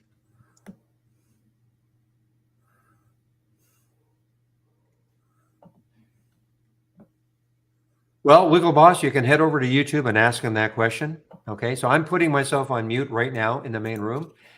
Chris, Yes, sir. a lot of fun this morning. I had myself an okay morning. It could have been a little better if not for Shot making that huge reversal around, Oh, I don't know, something like 440 or something like that. I had yeah. it at 398. I sold some at 430, and then Mhm. it just went wacky, and I got out the rest at 415, and that was that. So Right. a win is a win, but it would have been nice had that not happen, or nicer. Well, we've seen Shot ever since they made their announcement last week about their Shot, and you know what they're all about, right? Not a clue. You know me, Oh, Barry. okay. Well, I saw someone put in earlier in the room something about nauseated stomach if they didn't know news or whatever, and all I could think, I just laughed to myself. ah, well, okay. Well, Shot on the 13th. You see the first little spike on the daily chart on Yeah. the 13th. So they came out and they said, "Listen, we've got a shot that you can take that'll mitigate the effects of a hangover." No. So they Interesting. came out with that, and they said right for the holiday season, and Yeah. so that is what's caused this thing to jump. Interesting. I still maintain the best hangover medicine is just don't stop drinking. Don't drink. Or don't, whatever. Okay, you go that way too, I suppose. Or lots of water. Yeah, lots of water. That was always my key, was just never stop drinking. Although I'm coming up on 6 years without a drink. So Good for you. Wow. I know, wacky world we live in. Well, my friend, I won't keep you any longer. Oh, I should probably switch the screen, huh? That'd be a good idea. Okay. If you are ready to get to your break, of course. I am. I Okay. don't want to keep you any longer. All right, you're off and running, my friend. You enjoy your time off. We'll see you I soon. will. Okay. Thanks. All right, everybody. So happy Monday. Let's see here. Well, I didn't set my timer. Let's set a timer, right, everybody? That'd be a good idea. All right, that looks like a good time to put my earphones back in. All right, so again, happy Monday, everybody. What a day. As just discussing with Barry there for a moment. No shortage of big movers today, that's for sure. Something I actually want to show here. I'll take a screenshot of it because I don't want to move to my other screen. There's too much stuff to jumble around. But oh, that's going to be a pain in my neck, huh? Okay, bear with me. Got to allow notifications to come in for a second here. See if I can get this. Nope. All right, round two on this. What I want to show is my compare count windows here and why I was feeling like it was a bit of a risk on morning more than less. And so if you see my compare count windows here, blow this up a little bit here. There we go. We had some bullish looks here, and this was like this pretty early. It wasn't quite that skewed to the long side, but it was pretty darn close, you better believe. And especially when I saw this one down here on that 30-day market breadth that I'd use, that was somewhere around 90% right off the bat, and I hadn't seen it like that in a while. I never saw the new lows line really take much of a pickup there on that at all. This has still maintained a pretty good level. And the same with these up here on the smaller caps, mid and large caps. So without a question, early in the day, it was a risk on type of day. We'll see what happens the rest of the day. Now, one of the reasons I'm sharing this and discussing this is generally on Mondays, I'm pretty slow to react to anything in the market. We always discuss, or I'm using the royal we, of course, but I know Barry's a big proponent of it, myself. Rushing into anything early, any trading day, just not going to be something I do. I like to wait a minimum of 25 minutes. 30, 35 minutes is very normal for me to wait before I make any sort of trade. But I knew, or I suspected, there's never any guarantees on any of this that we're doing, but I suspected that we were going to see some things move this morning after the first 15 minutes, and they would stay moving for at least a few minutes after that anyway. So it was a 10, 15, 20, 30 minutes. A lot of them continued for a while after that. So, not that these things are always helping me hit some doubles and triples, but they did today. And so if you're not using compare count windows, I would recommend exploring them, taking a look at them. Sorry, I just see some stuff coming in here. Just Gus. Why do you like the races over alert windows? I like the races over alert windows because it's less data for me to look at. The stocks are there for a few moments. Generally, something's at the top. If it moves, it's going to move down here. It's not going to move all the way off the list. If it does move all the way off the list, it's probably not something I want to be looking at that moment. Alert windows, for whatever reason in my day trading, I just seem to be really good at buying the top of the day. And that was literally the top of the day. It just was what it was for me, and just didn't work out very well for my portfolio, to say the least. When races came out, I was really almost exclusively swing trading, and the market started to deteriorate. This was, I guess, the beginning of 2022. And we were being encouraged to check out the races here internally so we understood them and how they worked. And so I started to do so. I was like, I'm going to take a day trade on this thing coming through the race. It looks interesting here. Next thing I know, I was having some winners on my day trading. Now, probably a combination of a few things. One, for whatever reason, I'm seeing the data from the races a little better than I see the data from the alert windows. Everybody learns differently. Everybody has, different things that work for them. Two, I'd already started becoming a more disciplined trader through my swing trading. I had trading plans. Why I was entering a trade, how I was entering a trade, how I was share sizing, so on and so forth. I started to apply that more to my day trading. And then with alert windows and sound alerts going off and having multiple alert windows and trying to keep up with what was doing, this again gave me more of a narrowed focus. It's going to be 10 stocks here at the most, 10 stocks here at the most, and 10 stocks there at the most. That's it. There's nothing else going on there. It is what it is. It's a manageable amount of symbols for me to look at. Generally speaking, I mostly look at what's in the top half of these windows anyways. I don't really pay too much attention to the bottom half of the windows. So for all those reasons, I'm in, to paraphrase Mark Cuban in the Shark Tank.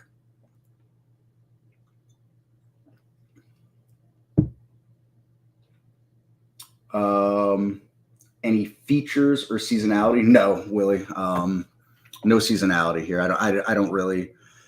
I don't do a whole lot into cyclicals or seasonality, other than the real obvious ones. When heating season's coming and things of that nature. There's a few cyclicals. I think I look.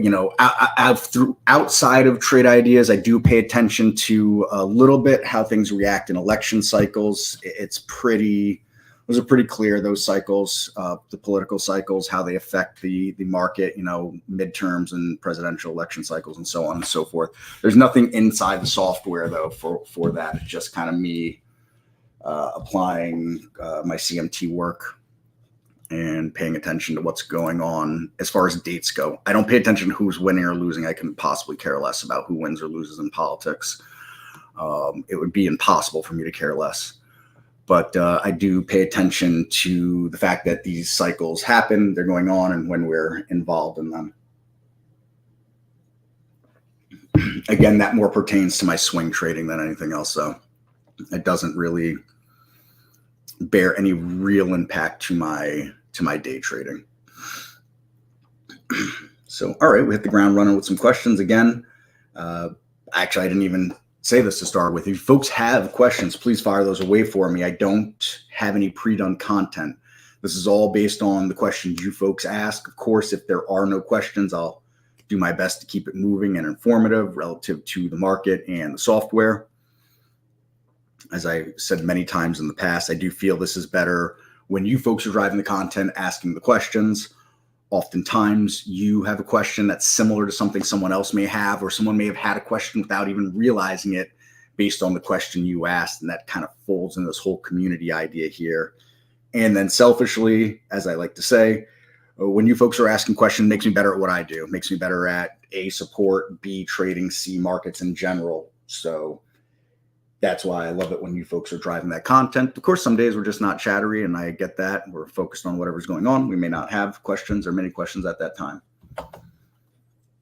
So with that said, Gus and Willie, hopefully I answered your questions. If you have more questions on those, or I wasn't clear about something, please let me know. I'll try to dive in further onto that subject and get you the answer you're looking for.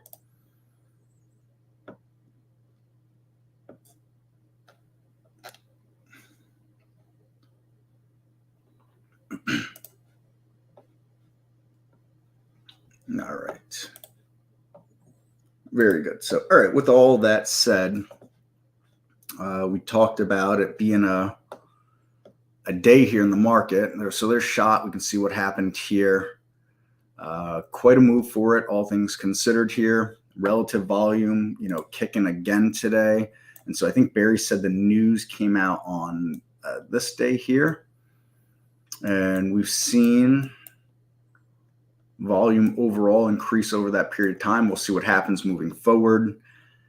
It says 334 for a lifetime high there. I really don't know if, it had a symbol change or a merger or anything like that. That's, where our data provider is shooting us towards. And unfortunately, there's no short growth or float that's in there to share. But we do know it's a small float. So regardless, this thing has the ability to move, being under 50 million shares.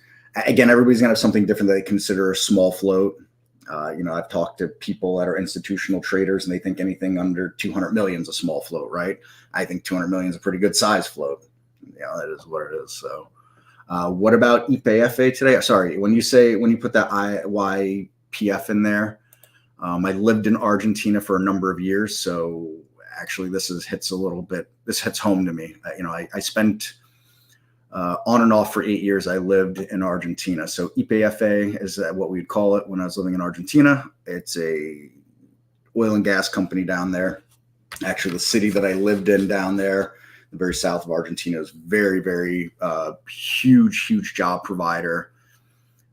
It was the economy down there. It was pretty wild. Oil fields all over the place. A lot of oil tankers and things like that. So anyways, look, Argentina had big news. That's, I think, what the driver is of this here, because we can see that, outside of the run in energy during the summer that happened, and it kind of held up there during that energy run in the summer, this thing has been lagging energy in the market overall. And so it had election news, the country had election news, and that's that. So I don't think there's a whole lot else to comment on it, to be honest. I don't think there's any shock that this thing got rejected off this level here whatsoever. It looks like it's trying to find support at 14. So it looks very technical. It looks like it's a gap based on news, and it looks like it's trading technical after that gap for my perspective of things. And someone else may come across and see it completely different than I see it, but that's what I see there. I've got a price alert on it. I don't think I'm likely to trade it. I've had myself a good day today. I don't feel like handing any of that money back to the market. So, but with that said, I'd also note that the volume has taken a big decline. You are running into the $15 mark again, right around where it got stopped or resisted or whatever you want to call it there. So volume does look like it's ticking up a little bit again here. So we'll see what happens with it. But that's, that's that. Like I said, it's a news event that gets it to gap. And I think it's traded technically since that news event. And that's what I would say to that. Again, fire questions away from me, folks. Fire those questions away for me. I guess at least 7 or 8 of you found my content boring, as we've just went from about 69 viewers all the way down to 61 viewers, but I guess that happens. Let's see. Let's drive around the market. So yeah, YPF, YMM from China here. I believe this is a trucking company, if I'm not mistaken. Right? Comprehensive service for shippers and truckers. Yeah. I remember trading this a long time ago when China looked like it was going to make a recovery a few years ago and hasn't since. Sideways is a trend, right? Look at that. Sideways is a trend a long time. It's broken out of that, and it's broken out of that right up into some more resistance. That's right there. So, make of that what you will. Obviously, earnings from the pre-market. That's the event that had it moving. Huge float in it. But this thing has some big moves for a huge float stock. It's China, so you got to just be weary with that stuff. I know Andy loves his China stocks. I don't mind China stocks, but I'm just always very cautious about them. I'm not a fan of holding Chinese stocks overnight, personally.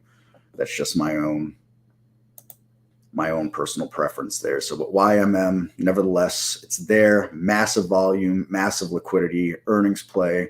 I think we're kind of out of earnings season now, or at least, way off of the height of earnings season anyways. Did you get into rugby when I lived there? No, I didn't get into rugby when I lived there. I mean, I paid attention to it.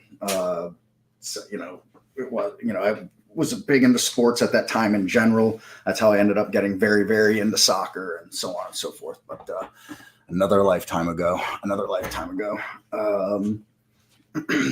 Happy Monday to you as well, Perfect Circle.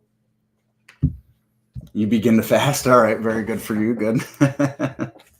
I can't blame you, given the calorie intake that'll probably happen Thursday, Friday, and through the weekend. Matt, is there a way to change the color of AVWAP? No, there's not. I'm sorry. It's you're stuck with what it is. It's purple, I think, right? Let me throw one on there. Yep, purple. That's the color for it. I don't think you can change that. VWAP. Yeah. No way to change that in the modifier. Sorry. Don't shoot the messenger, please.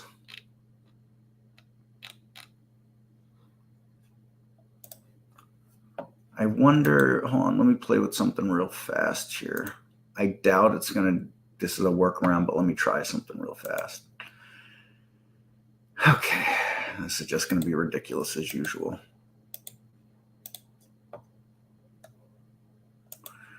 All right, anyways, I tried to switch to the browser charts and my platform just completely froze up because of it. So it'll take a minute for it to unfreeze. I'm just trying to see if I can find a workaround for this here, but I doubt it. Sorry about that. And again, folks with questions, please go ahead, fire those away for me.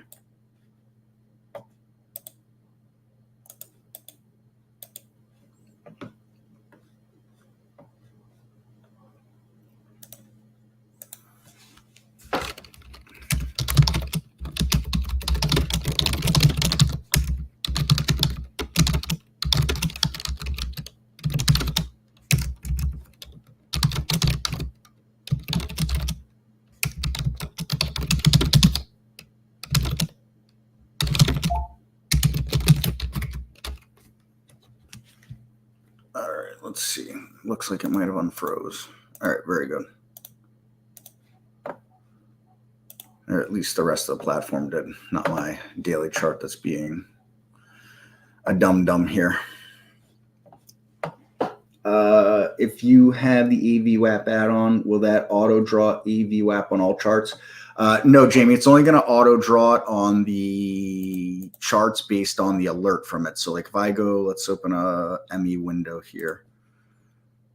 And if I go to the Market Explorer here, and I right click and let's go and find the AVWAP channel. And I don't know, let's see AVWAP from, I don't know, what do we want to look at? AVWAP, pinch, AVWAP, pullback daily. That's a good one, right? I have no idea. I'm just saying, all right, symbol linking. Let me just link this so it doesn't hit my other charts. All right, so let's take OR, for example, here, and you can see it's drawn that automatically there. But if I click on, let's say, FIBO, which isn't in that scan, that's gone now, right? And again, if I click on XEL, I'm going to find the AVWAP. But if I click on Palantir, no AVWAP. So I'd have to draw that on there if I wanted it.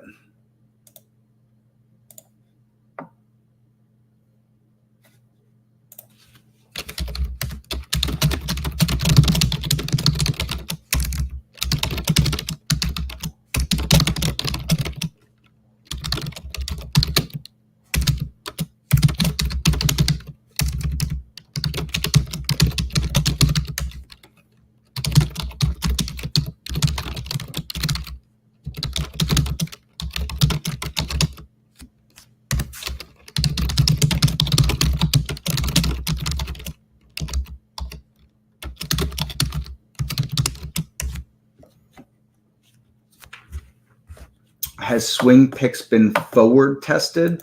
Well, the system was back and forward tested originally. I don't know if Michael Noss is forward testing it still. I think with the 8 years of data that he /forward tested it with, I think that was it, and he's let it run since then. There is There is the updated chart. I do wish we would update it more often, but we don't.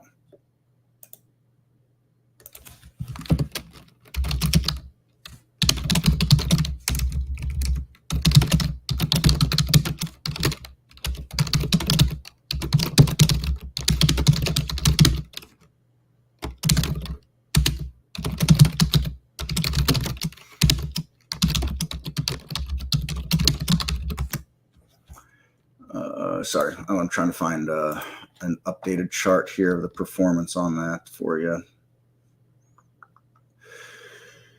Okay, let's see.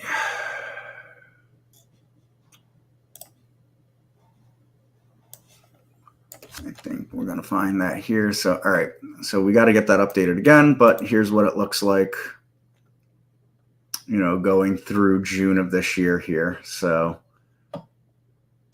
now this is only based on, you have to get the entry price and then you sell on the opening price that coming Monday. If you can't get the entry price or it doesn't ever reach the entry price, it's a non-trade. Of course, stop outs are included in this as well, at least all according to Michael. I don't test it or I don't do any of this stuff myself. So I just based on what he's telling us. And so that's that. If you want this here, this is just the sign up page for it. And for anybody that has premium it's not an sorry. Anybody that has standard or premium, you have the swing picks included. There was an error on it on the publish. I think HCC. Yeah, so I think that he put 31 something here. It should have been the high of the day, should have been from Friday, should have been the trigger on that. At least according to what my understanding is anyways. So disregard that. But if you have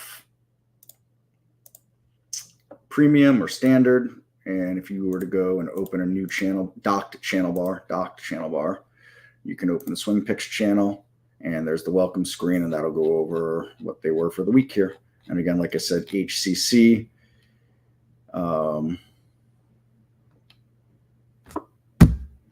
Yeah, I'll have to get I don't know whatever that line is there, whatever that looks like, that would be your stop, 40 something or so.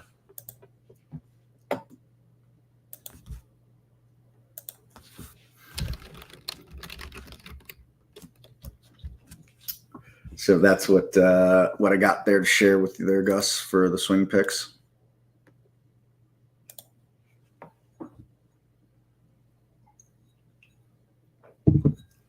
Mike C, what's happening? How are you? Happy Monday. All right, with all that said,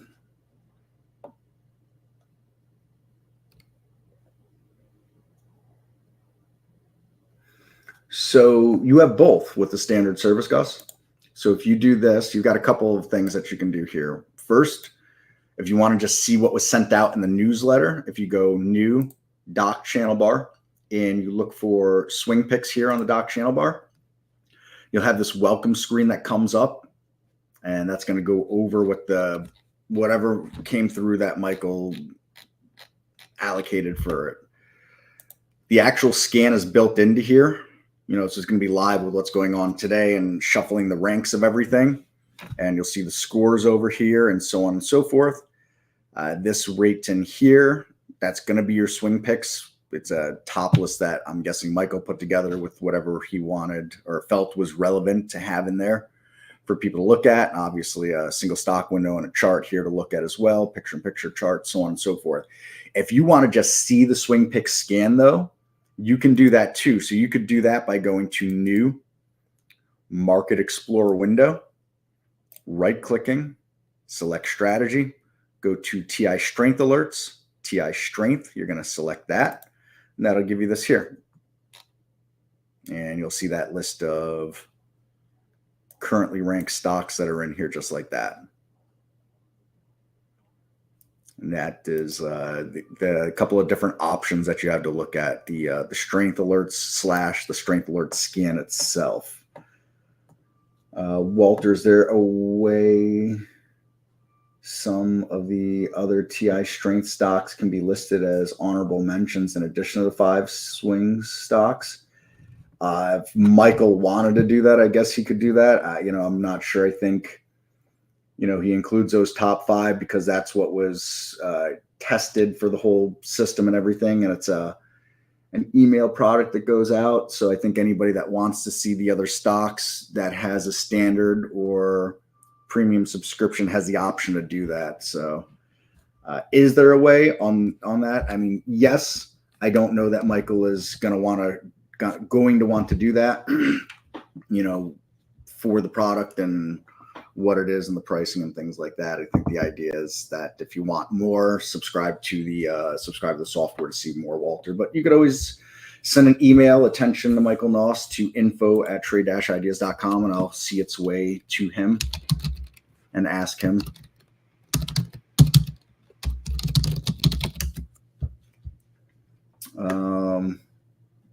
Continue okay in and out.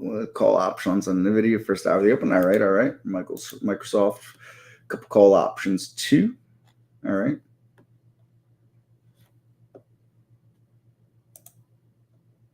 And just because we're talking about Market Explorer scans, just in case, they are not configurable. You can just see them. That's it. There's no way to alter or change them. They run on a completely different technology than the rest of the software does. It takes a lot of horsepower to run this, the back end of all these scans that are in the Market Explorer. So there has been discussion in the past about allowing users to use the Market Explorer themselves, but that's not going to be happening anytime soon, unfortunately. It should have been, Walter. There was a batch of users for some reason that claimed they didn't have it on, even though it was showing it was on, and we were able to turn them on if they reached out individually here. But you should have been able to have that, and if you didn't, Barry was letting people know to get that turned on. Mike C. No, I don't think you were bragging at all. I thought you figured you were just talking about what we were doing. And sorry to hear it. You're down bigly on the year, Mike C. Well, just keep in mind it can't be made up in a day or a week. So you take it and move forward with it. I don't think I'm telling you anything you don't know. Test drive still going on today, Walter. If you send an email, I'll get it to info@trade-ideas.com, that address I just shared. I will take a look on the back end and get you turned on at least for the rest of today.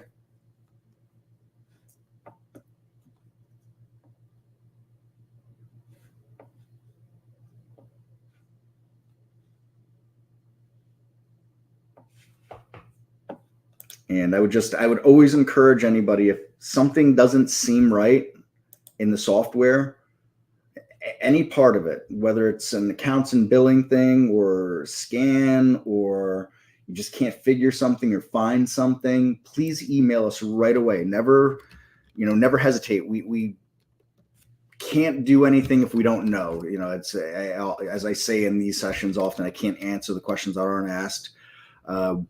There's a lot of things that go on with individual users that are unique to them very often. And with thousands and thousands of users and nobody's saying anything to us, it's impossible. When we're looking for the needle in the haystack or looking for a needle in a needle stack, it makes it, very, very difficult that people aren't letting us know or bring it to our attention. So just shoot us an email there, Walter, and I'll take a look on my end and see if we can't get it enabled at least for the rest of today for you.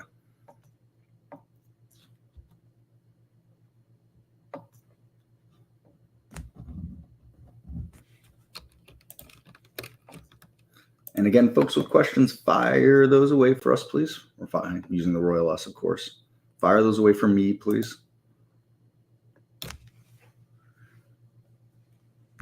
So that's interesting. Sorry, looking at scan over here. Sonos still continuing off that earnings.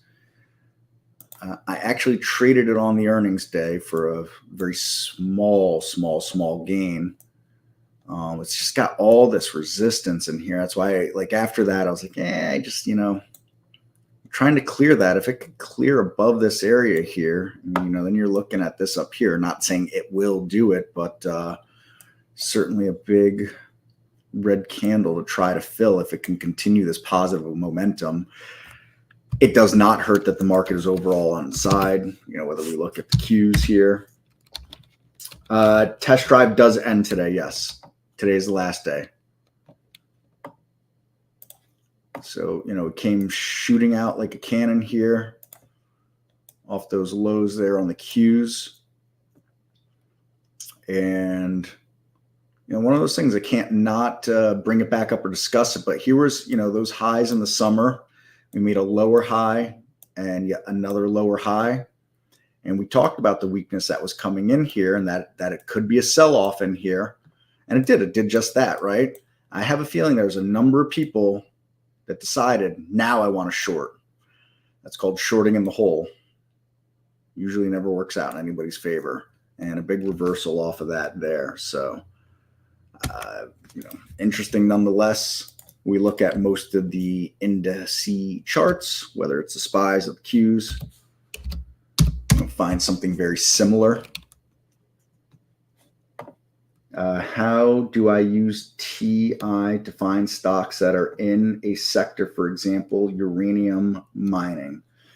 You could type in your chart URA, right? URA is uranium, right? Yeah, you do that. And if you have, or I shouldn't say just a chart. If you've got a single stock window, I did it in the chart because I knew it would move my single stock window. So in the single stock window, you could look at, it should be some competitors or similar items in here. No, it's going to not do that. Can I change that? Competitors. Nope. All right, hold on. We're gonna have to go another way with this. Sorry, because the competitors is bringing up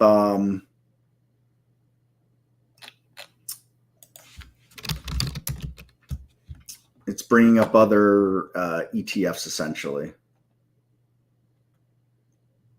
So, and other funds. So you see KBE here and PBW. So do this instead. You could probably do this. Let's go right click and scan. Come to symbols list, add list. Let's go to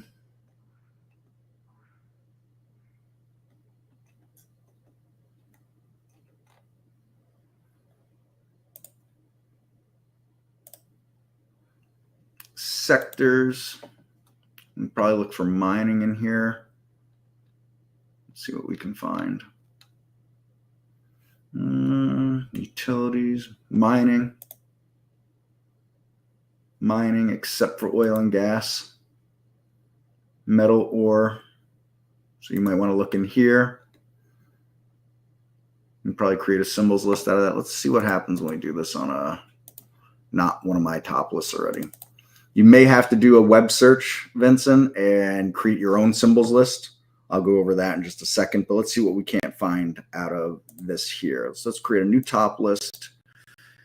And again, let's go back to symbols list, add list. Let's scroll down. Let's find sectors. Let's find mining. Let's find mining, except oil, gas, metal and ore. Let's go with other. Let's just see what comes through here. So I see uranium right away. There's lithium. There's uranium.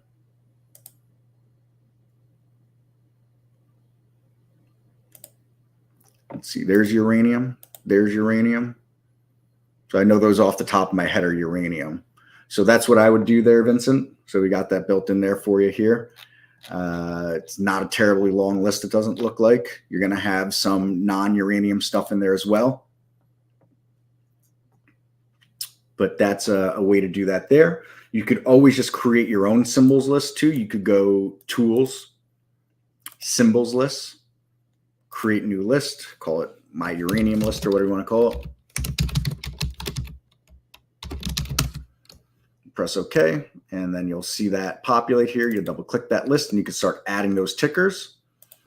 And then when you come into the configure of a scan, come back to symbols list, add list. They're done alphabetically, so we'll scroll down to my, and let's see, my uranium list, and you see it's bracketed with personal there, so I know it's mine. And there it is, and you could add that list as well. So a couple of ways to get about that. One is just using our pre-made lists. Again, there's not one that's only uranium, but it's going to be other ores, quote unquote, other ores.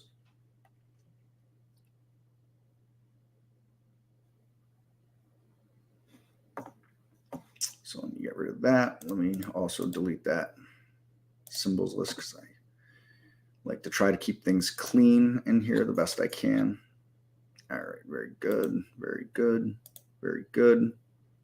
Hopefully that helped you, Vincent. Let me know that that all made sense, please.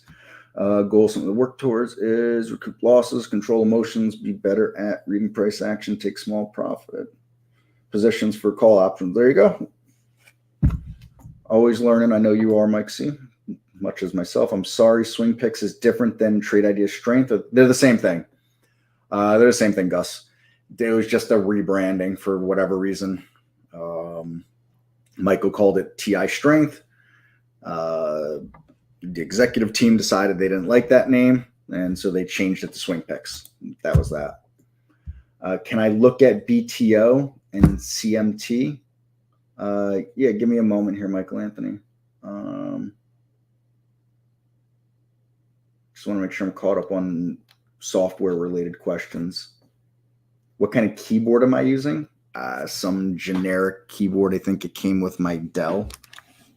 Nope, it's my HP keyboard. It came with my HP. It's just some generic keyboard. About as unfancy of a keyboard as you can get. So BTO, Michael Anthony. I mean, I don't know what to make of this. Let's zoom out a little more. Yeah, it looks like running self-rated resistance right here. Price has memory. For those of you random walk folks, sorry, but you're wrong. I'll just leave it at that. Price has memory. So, here it was support. Now it's become resistance. There's a whoopsie. Becoming resistance again here. Becoming resistance again here. So if BTO could ever get behind, get some volume or something behind it, you might see it take a shot this way. But I would keep in mind it's traded 25,000 shares today, right? So yeah, I don't even know what to make of that. I mean, literally 25,000 shares today. There is literally, besides you, probably one other person on this planet interested in this fund for whatever reason. Literally one other person interested in it. So make of that what you will. CMT. This thing obviously sold off for a reason here. Earnings, guidance on earnings, whatever it was. It's going to need, and again, 88,000 shares on the day today. Obviously, nobody is interested in the stock. So it's going to need interest to come back and something positive to make it trend up again. I mean, the market's trending up and this thing just got smacked. It was trending nicely right up until it got smacked. So, its first task is going to be that $20 level, right? And then, maybe the vacuum cleaner of the gap starts to do some work there, but it's going to need some work. It's going to need something positive to get behind it for whatever reason. So, that's my short and skinny there. BTU. And that'll be it on chart requests.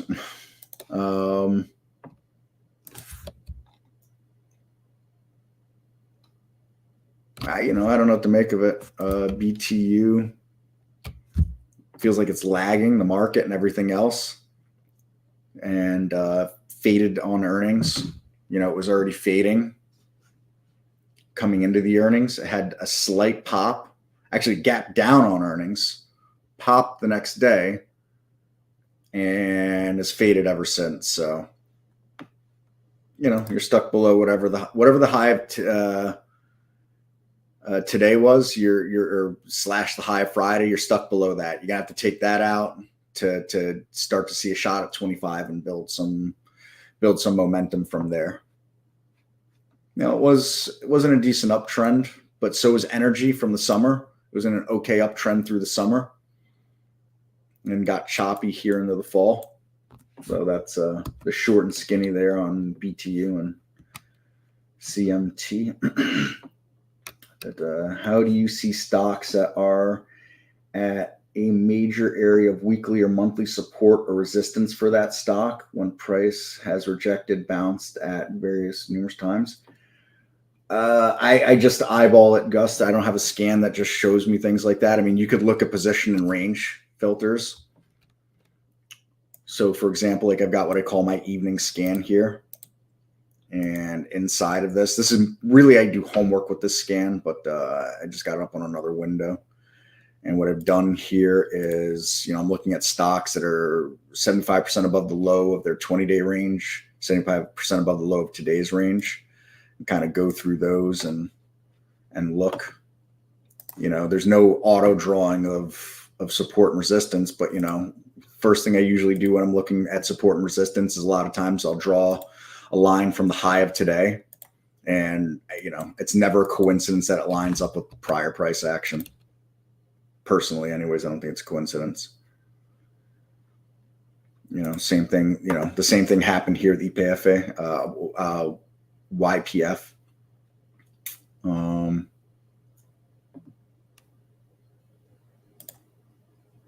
I don't consider it I don't consider it an accident that this happened here.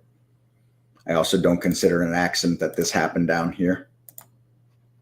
I don't consider either one of those accidents. And remember, think of support and resistance as spongy zones, right? So, popped up, oopsie, but rejected here big time, right? Came right up to it, came through it, came right down to it, came right down to it, came up to it, right? None of these are accidents. Price has memory. Why does price have memory? People have memories. That's why. We're all looking at the same chart. So if you want to scan, that might be some support and resistance stuff, Gus. You could look in the Market Explorer here. I think there's some support and resistance scans in here. So support and resistance. There's a whole bunch of support and resistance scans in here. Longer and shorter term frames. So resistance at daily, short term. So let's take a look at some of the scans in here, right? So yeah, look at that. Nice resistance showing there. R, resistance here. CNQ. Yep, all looks good. All right, and vice versa. Let's see what we got there. Support and resistance. Let's look at support, daily, short term. So Sunsprout Farms. So I think that's trying to find support back along this area and here, right? Finding support at this area here. And, I'll draw lines too to help. Again, it's no accident. These are no accidents all through there. And again, spongy zones. Think of them as spongy zones, Technical analysis is very subjective. So it makes it, as you can be as quant as you want, there's still some art to technical analysis as far as the actual trader goes.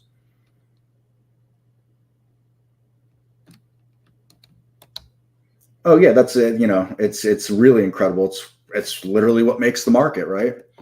I could look at one stock and see something. This is what I love to use this scan actually as an example. So I created the scan. I've done okay with it with my swing trading over the years. Sometimes it's better than others. It's just, the way the market is in general. I shared the scan with someone who is a day trader and a successful day trader because they were looking for a swing trading scan. And I went over with them, how I use it more or less. And they said, I guess they're like, I kind of like it as a day trading scan, to be honest. I never really thought of it as a day trading scan whatsoever. It just wasn't, what I usually do is I load it up either later in the evening once the markets close, or early in the morning before the regular session opens.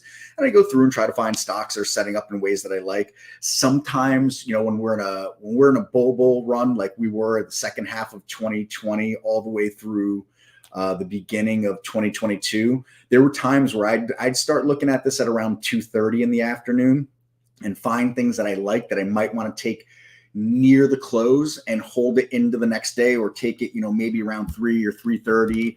And if it trended up into the close, sell half that position into the close and then put a sell on open order, at, I don't know, 30, 40 cents above whatever my opening price was or something like that the next day. But anyways, long story long, as always with me, I saw this as a really a swing scan, a day and a half, 2-day holds in it. And this other guy I showed it to, actually this other girl, it was a girl that I showed it to. She saw it as a day trading scan, and she said, when I circled back with her months later, she said, yeah, I kind of use it as a swing trading scan. I came up with some other stuff on my own, but I've actually been using it as a day trading scan, and I've done well with it. Go figure, right?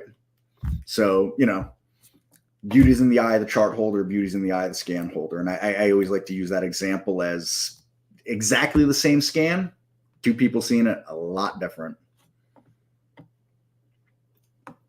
Do I think oil is reversing, which I notice on UCO, then the think natural gas going to do the same like oil did with UNG, which natural gas ETF?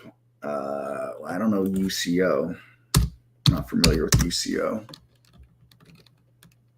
I usually use USO. Look, there's a top, slightly lower high, right? There's a down set of candles, and a lower low and a lower low, and another lower high. Another lower high. So as far as I'm concerned, that is a short-term reversal. Short-term is relative to anything. But again, I'm going to point this out here. What happens when you shorten the hole, right? I don't think anybody could argue with me that was a reversal. High, yet a lower high.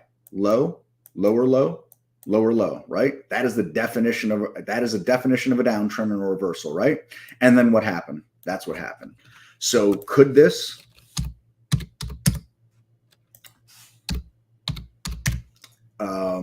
if I could ever type right, UCO. If I could ever type right, there we go. So could this see more pain? Absolutely. Could it also see a reversal back to the upside? Also, absolutely. I will note, we have election cycles that just ended. We've got the presidential cycle that's going to start. I would pay attention to what energy is done during a presidential election cycle, right? I would pay attention to that. Usually pretty important stuff. With that said, for the moment, you have a downtrend that has reversed for the day. A day does not make a trend reversal. If we look real long term here, right? Down, sideways, pop through and back through, right? So, I would also note that we have all kinds of geopolitical stuff going on that's usually quote unquote bullish for oil. Hasn't really done anything at this point. So that doesn't mean that tomorrow it won't. But as far as I'm concerned, as far as the charts are concerned, this doesn't look strong. It looks the opposite of strong. For everyone's strategy, there's likely several computer programs built.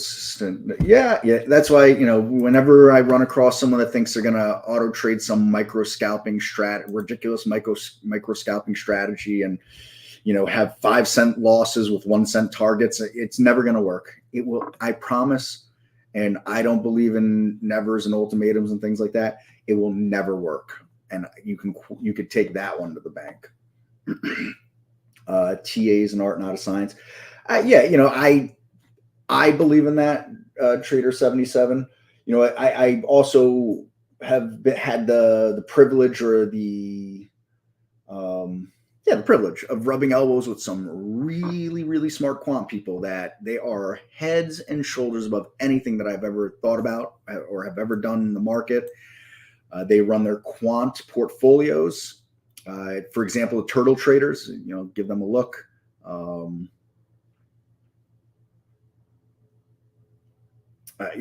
And they run it based on how they run it. There's no art in what they do whatsoever, and they have been around for a while. The original Turtle Traders, only a few of them left, maybe one or two of them left, and they have done, to say well would be an understatement. Who's another one that I can't think of his name now. It's going to drive me nuts. He's all about the number 13. It'll come to me. Anyway, Mark. Sorry. Mark's. What's his first name? It's gonna come to me. Anyways, all quant driven. There's no art in what he does either, and he's widely considered one of the best traders of all time. So make of it what you will. He just got a lifetime achievement award from the CMT Association. His mentor was Cohen, that owns the Mets there. He had never missed a close in like 30-something years, Cohen, and came to the CMT event to congratulate Marks on his achievement. And these people are quants. They don't stray from it. There's no art to them in any of this. They have a model. They run the model. They run the portfolios based on the model, and that's the end of the story. And some of these portfolios have been running for 15, 20, 30 years. So for people like us, using the royal us, not looping everybody in here, but in general, yes, without a question, art is involved. For huge fund managers, there's no art in it that are technical fund managers. So again, also what makes market.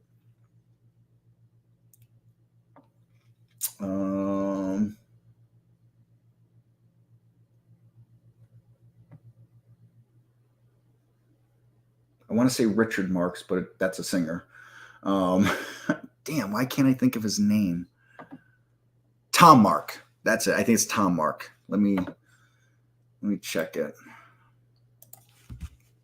Or Tom DeMark.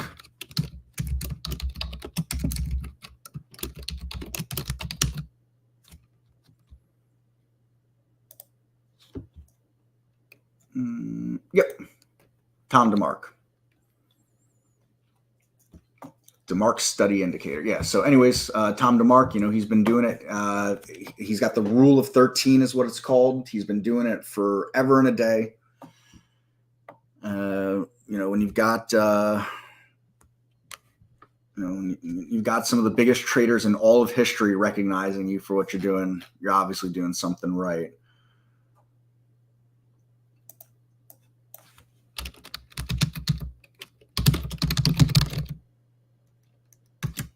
And then I cannot think of what's his name from the Turtle Traders. And it is going to drive me out of my mind. And it's trend following. I mean, that's what the Turtle Traders did, is trend following. I think it's Jerry something.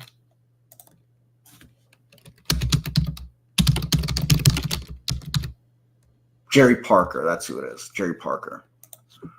So these people at another level than I am, that's for sure. They've been doing it for quite a long time. So let's see, we're at 12:50. I think I've gotten through everybody's questions here. I've tried to anyways. If I miss something, please let me know. We can circle back on it. I'm fairly certain I didn't skip over anything. I would never skip anything on purpose. Yeah, I'm just scrolling back, making sure that I touched on everything here. CTRA, I'm guessing that's a chart.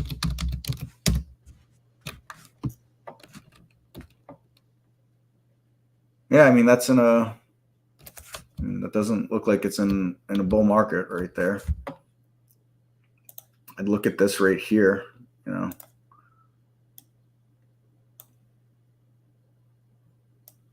take out that 30, there's a lot of resistance to get through it here, but it's resistance right up until it isn't, right? So, I'd consider that. Obviously, earnings were a non-event for it. And XLF, what's the XLF looking like here?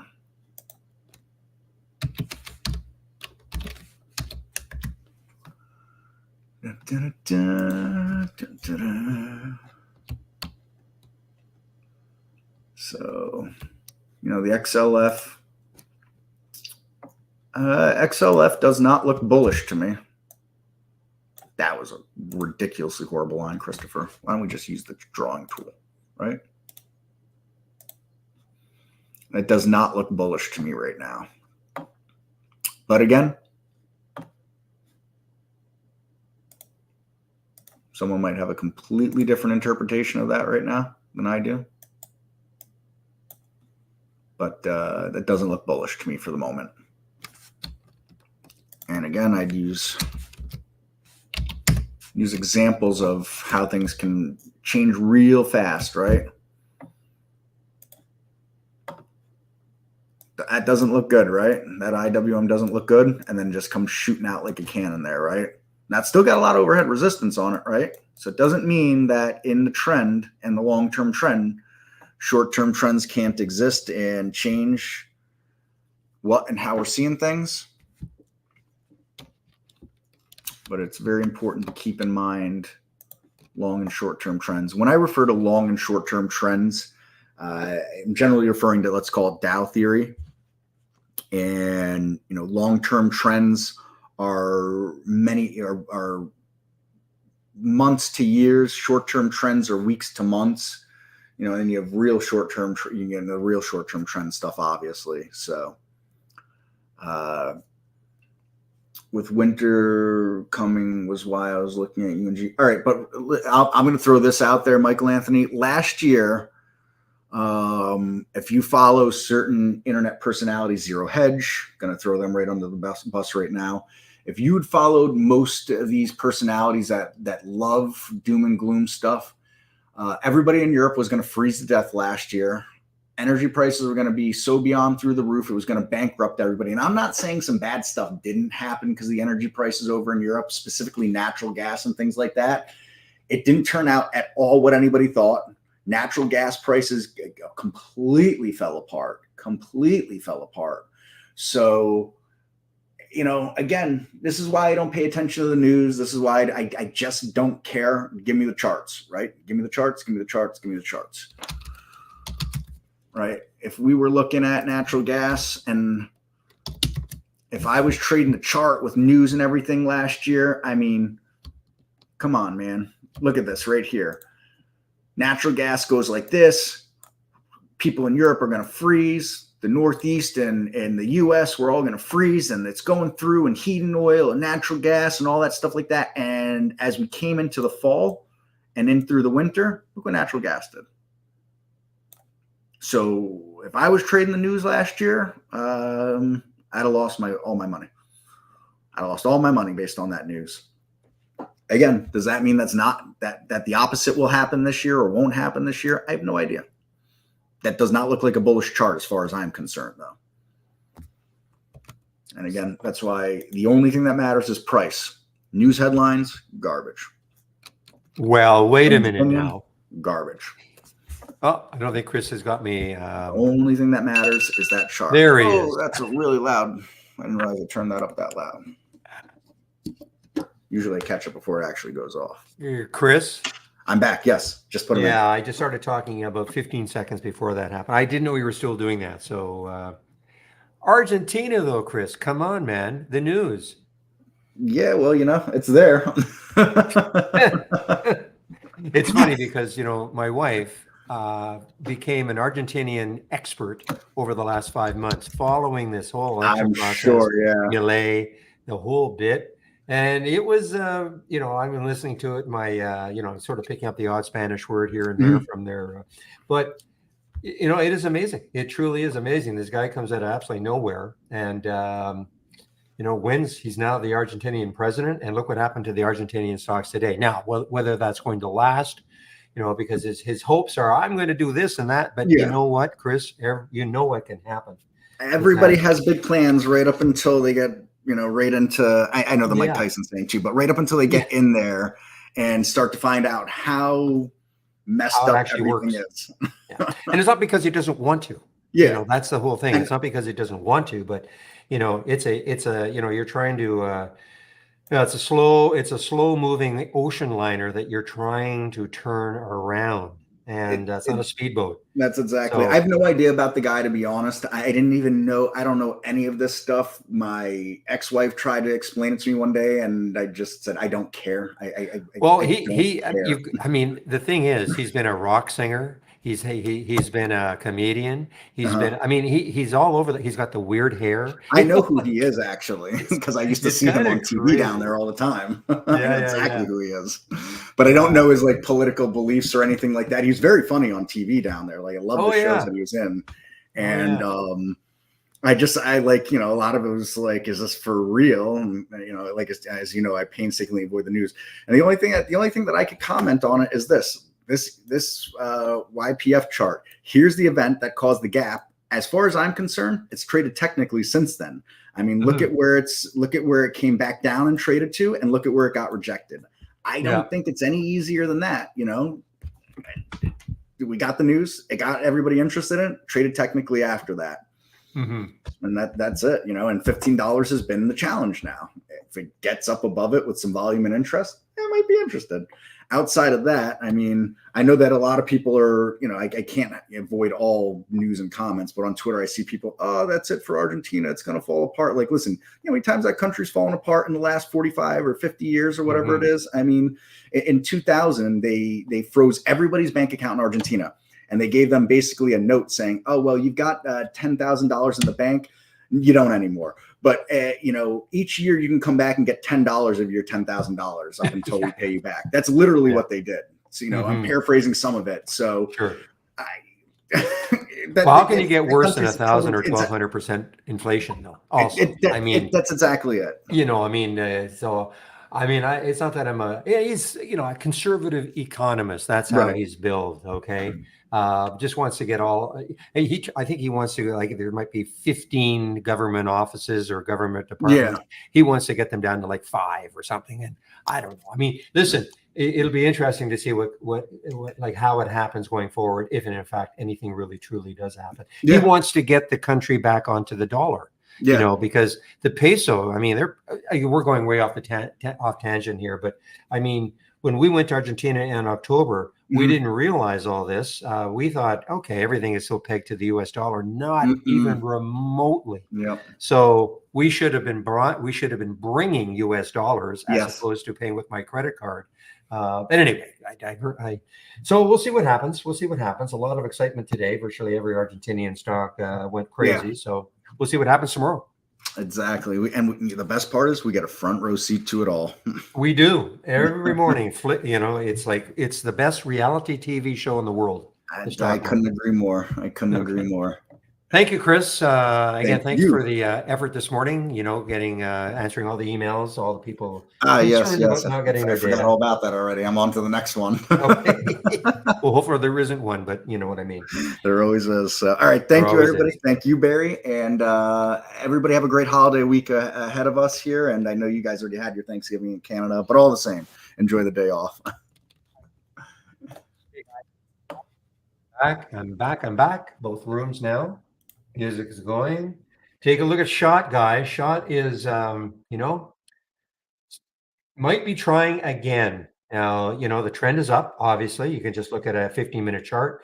All these little bottoming tails, the sellers have been trying for a long time now to knock this down, but it's still higher lows.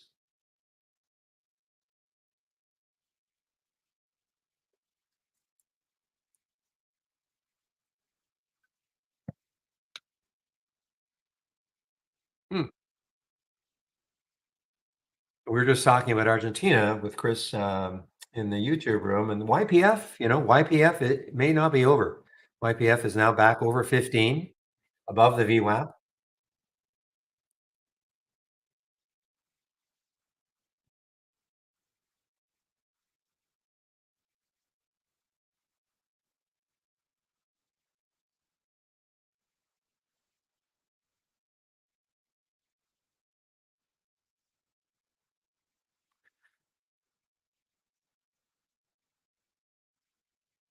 So I'm just looking at yeah, this shot. I mean, I'm reluctant just because of the way it has traded. I shouldn't allow that bias to convince me not to go do it. But maybe if it takes up the high, maybe it'll get going again. I know that sounds crazy to wait for 440, but I mean, it's an all-time high according to, this. I mean, I don't know. I don't really don't know what the story is, how it started trading as shot back here.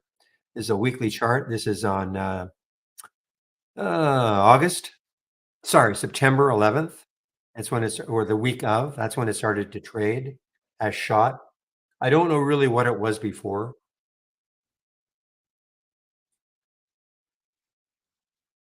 You guys have been talking about skin, SKIN.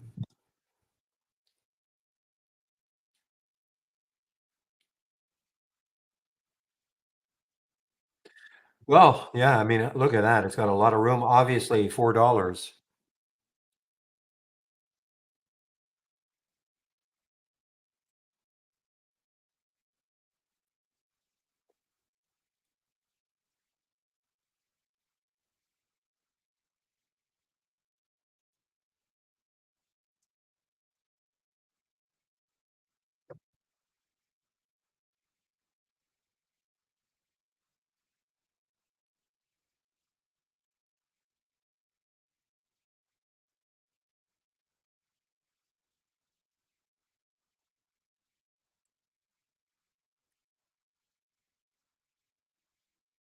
Let's see now. GLNG. This is an earnings play. Not too many earnings plays today. We'll have a few more tomorrow. Okay. We're not quite at the end of, completely at the end of earnings season. Look at this market. Look at this market just taking a rip here.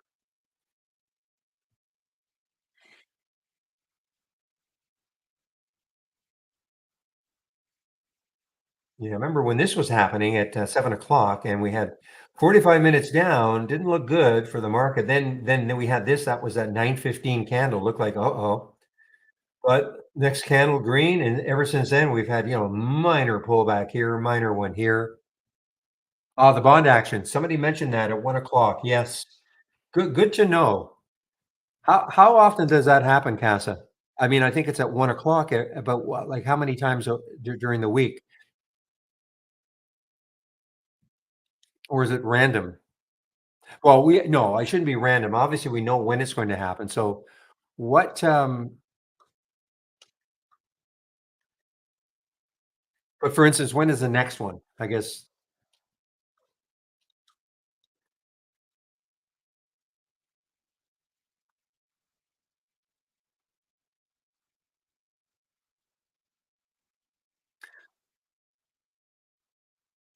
Okay, well, I should pay more attention to that, I suppose.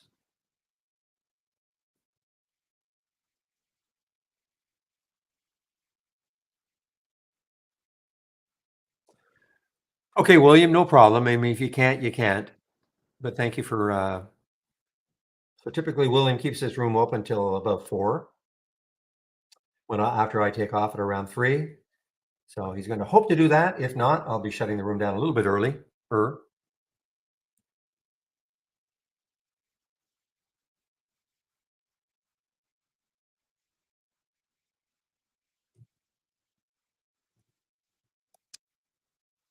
So I see the trade of the week has performed very nicely, actually. A little bit choppy here, but I mean the trend is certainly up. The trigger was $30, so if you took it,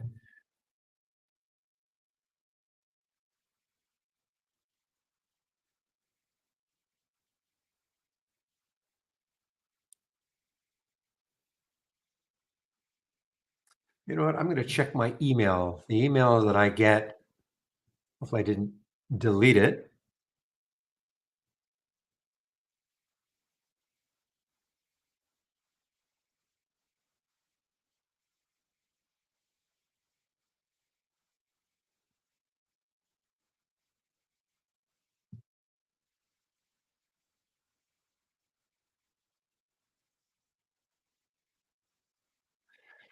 Well, it's obviously something we should be paying attention to because we've seen this quite a bit now. At 1 o'clock, whenever these auctions are.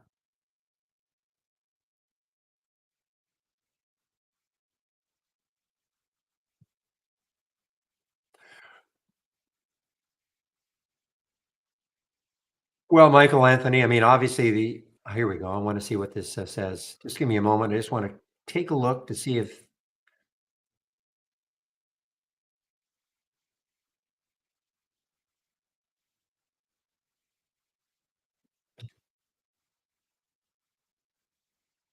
hmm. So the question is it too late to buy these Argentinian stocks? I mean, I have no idea. I mean, will there be a second day after the election bliss? Your guess is as good as mine.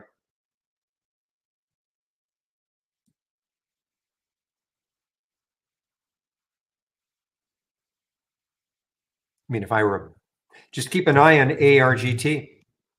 That's the country ETF, and check. Just watch the how this is trading.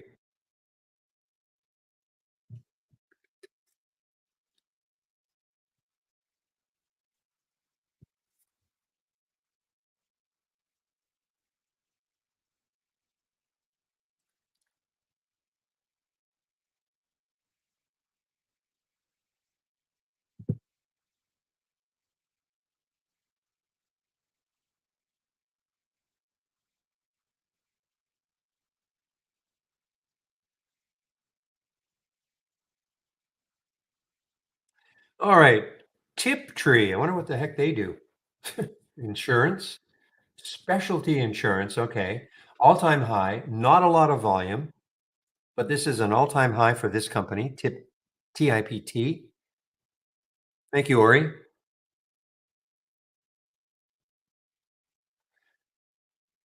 Yeah, just not a lot of volume. I mean, it's making it in here.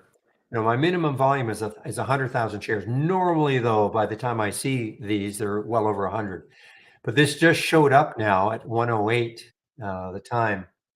So the volume is pretty light. I mean, it's good relative volume, 4.8 times normal, but the absolute volume might just be a little too light.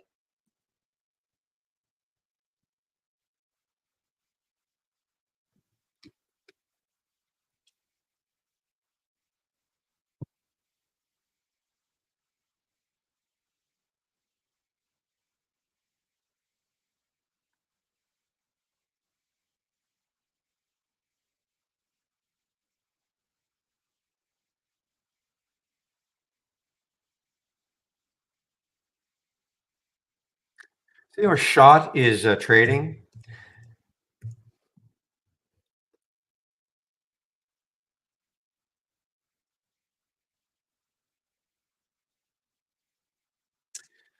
It's a low flow, 21 million, 13 million have traded, 21 times normal. Doesn't trade options though. Doesn't trade options. It's not optionable. Not that it matters. I'm just pointing out the fact that it's not in here, and that's the reason. Okay, EYPT. Let's see if this has got some room. EYPT just showing up on the option scanner. And as usual, no, not for me anyway. 716 is the next high looking left, and then there's a 200-day moving average. It's not far away. So, if it were more of a straight shot up to 8, it'd be a lot more attractive to me. But I just no, so I'm just not going to take this. Doesn't mean it won't, power right through that high and the 200-day, but that is my style. Very, very picky.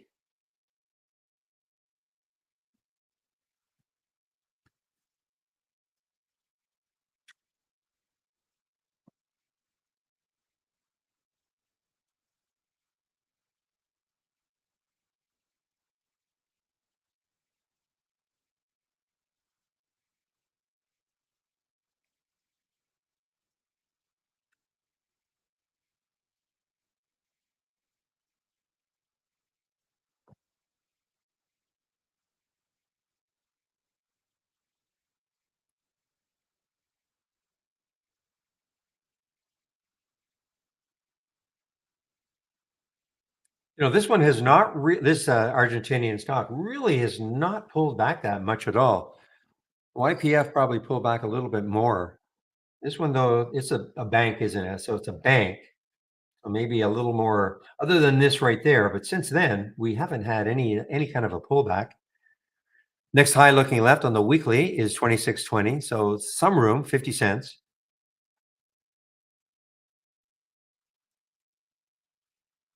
But I think tomorrow will tell a lot, about what the Argentinian stocks are going to do.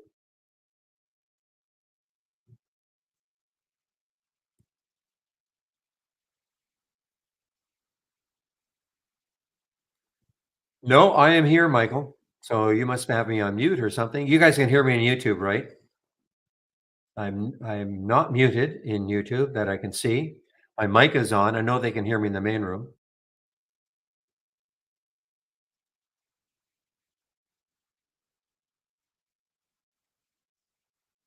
Maybe somebody okay, so yeah. Must so on your end, Michael. Well, you can't hear me.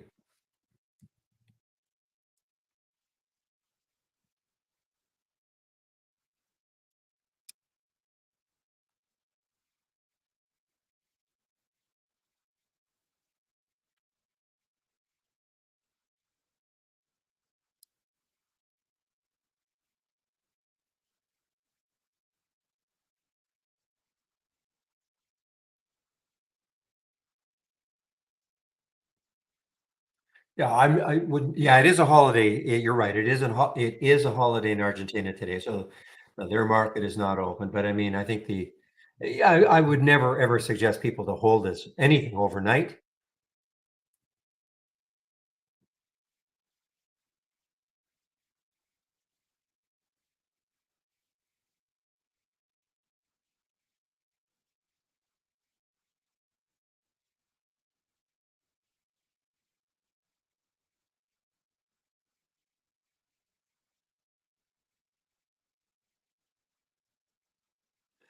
All right, guys, I'm not seeing too much right now. I haven't had too many new alerts, and the ones I've had are not that interesting to me.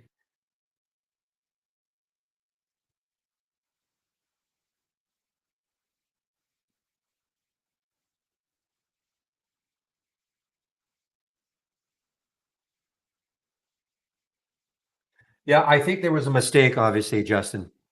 Okay. Obviously, I was reading in our traders Slack thread. I'll just put that in again or ask the question.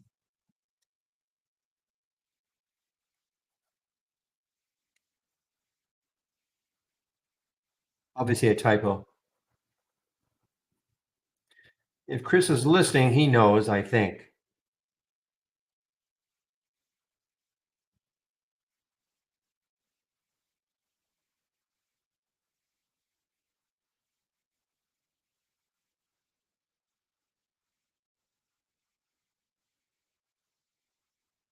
Okay, so use Friday's close, okay, Justin?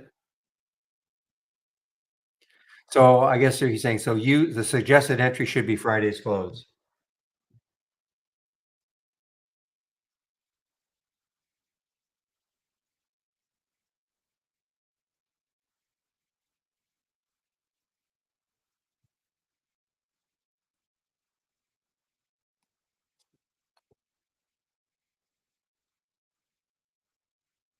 It is cool. Wow. Yeah. So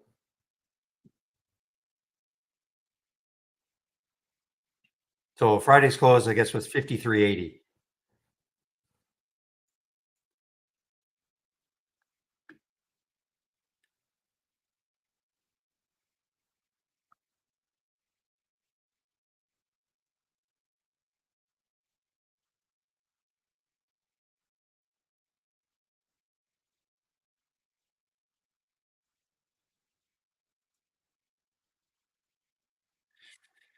Yeah. So the high Friday was 53.81. So this morning, I guess it did do that, but you still have an opportunity if you're into those swing picks. Lifetime high. Wow. Lifetime high, basically.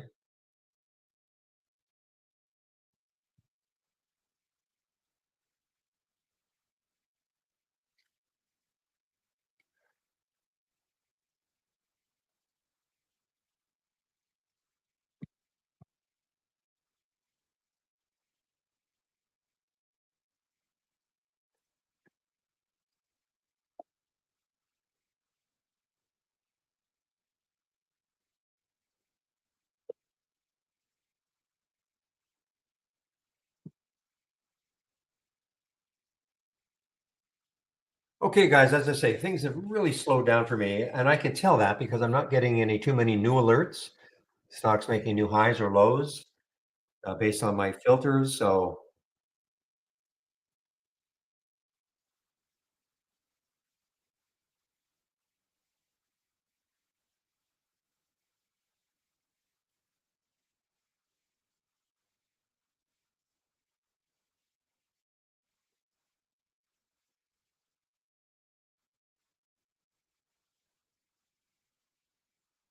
yeah, I don't follow the swing picks at all, trader. You know, obviously not my style. I'm not looking for swing picks at all. So, I really don't have any history with them. What's taken place in the past?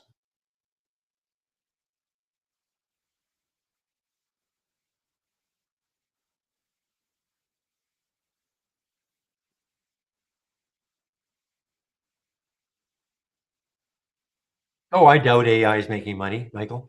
Does that matter? I don't know if it's going to fall tomorrow. I have no idea. Coming into maybe a resistance, 3182. It got up to 3170. That is the next high looking left, on the weekly chart and over here. So it's very possible it's going to come into some resistance. But do I think it's going to fall tomorrow? I have no idea.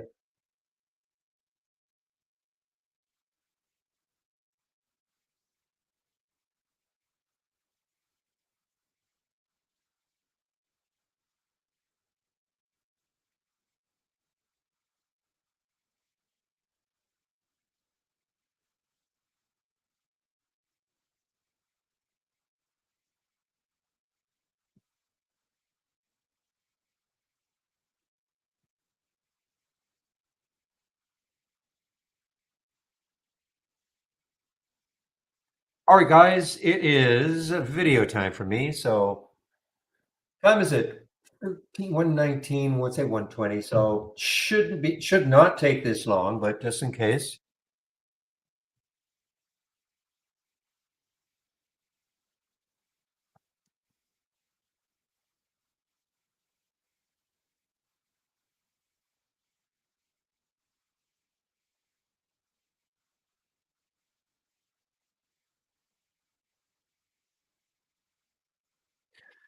All right, muting myself.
All right, guys, I'm back.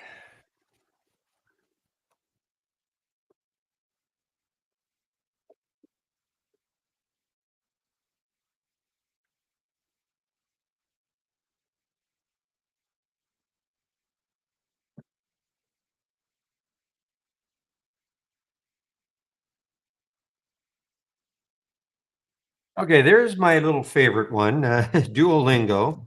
Looks like it's trying to clear the VWAP again. 215.77. So actually, a little while ago, it touched it, and look at that, it touched, sort of hanging around that VWAP area for quite a while, a couple of hours or an hour and a half or so. Now it looks like it wants to move off it. Spread isn't terrible. 217.45, so it's not terrible.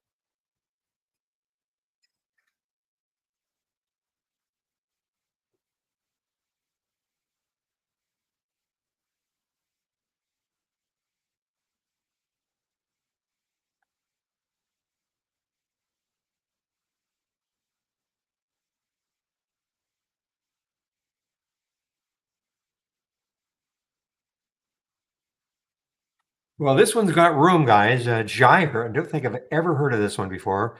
This looks like it. I don't know if it was an IPO. An IPO. I don't think it was a SPAC. Symbol name change. Anyway, GYRE.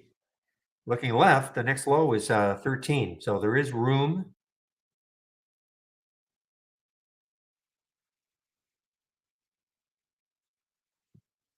I guess up here was an all-time high for GYRE.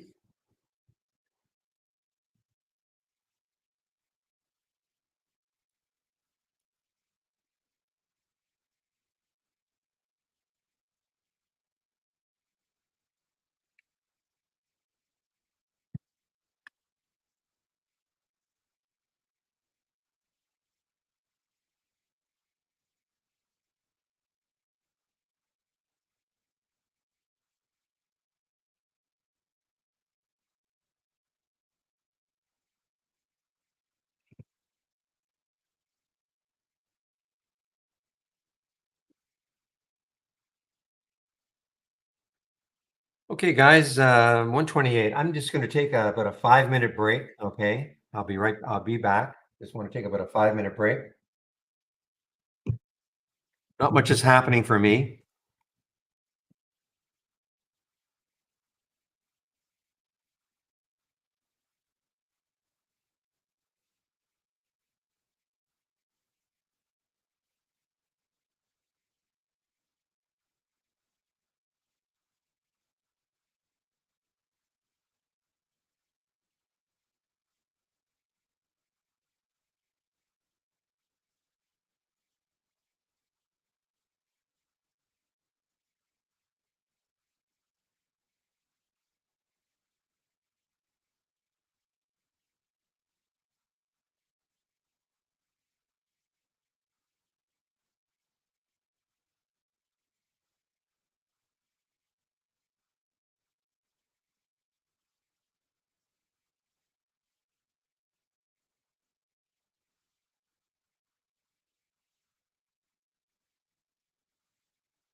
So, if you have any questions, a great time because I really don't think I'm going to be doing too much. Well, I can't see too much to trade. That's my thing. Okay, I really can't see too much that I want to trade. Everything I click on seems to have a little bit of resistance too close for me.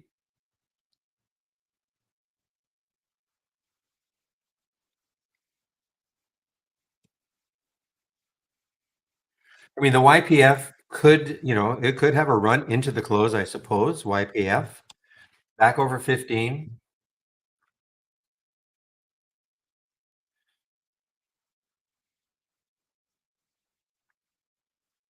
holding the VWAP 1462 down here.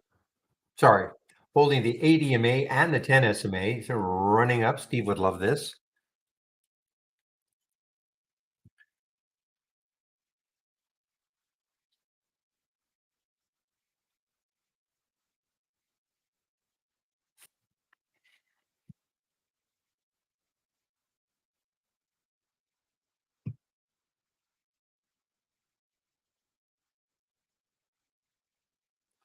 And the gap, boy, the gap keeps making new highs here, guys.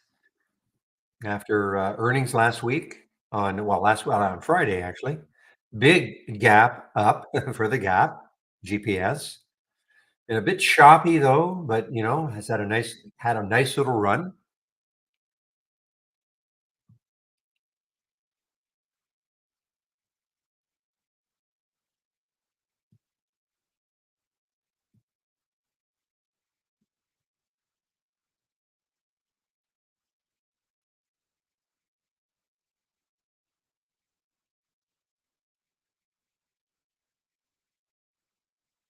No, Tim, there is not. No,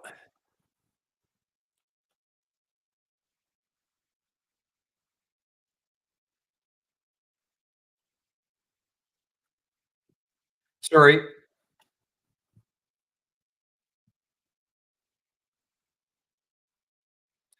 The other thing too is, good or bad news, good or bad. I mean, you could look at a press release and think, wow, that's great looking news, and the stock's tanking for some reason, or vice versa. I mean, it's very open to interpretation.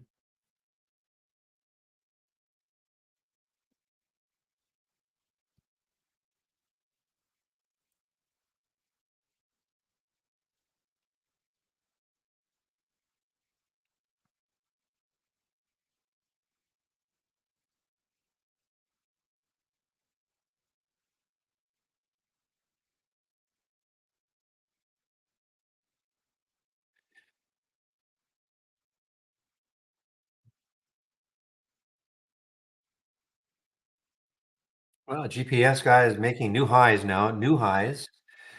So where is the next high looking left for GPS, say on a monthly chart? Well, I can tell where the next high on a daily chart is, and that's going to be 19. So not too far away. If it can take out 19, the monthly chart, 2561. So there's still room for the gap.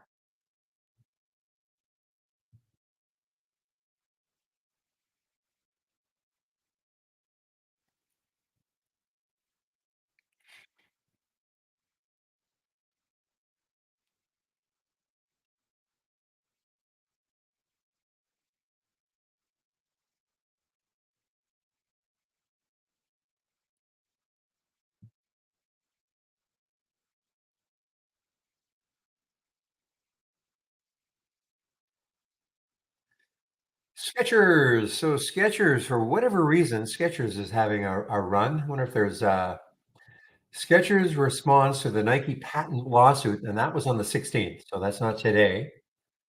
That's the last news I really saw. Skechers accuses Nike of stifling competition in response to okay.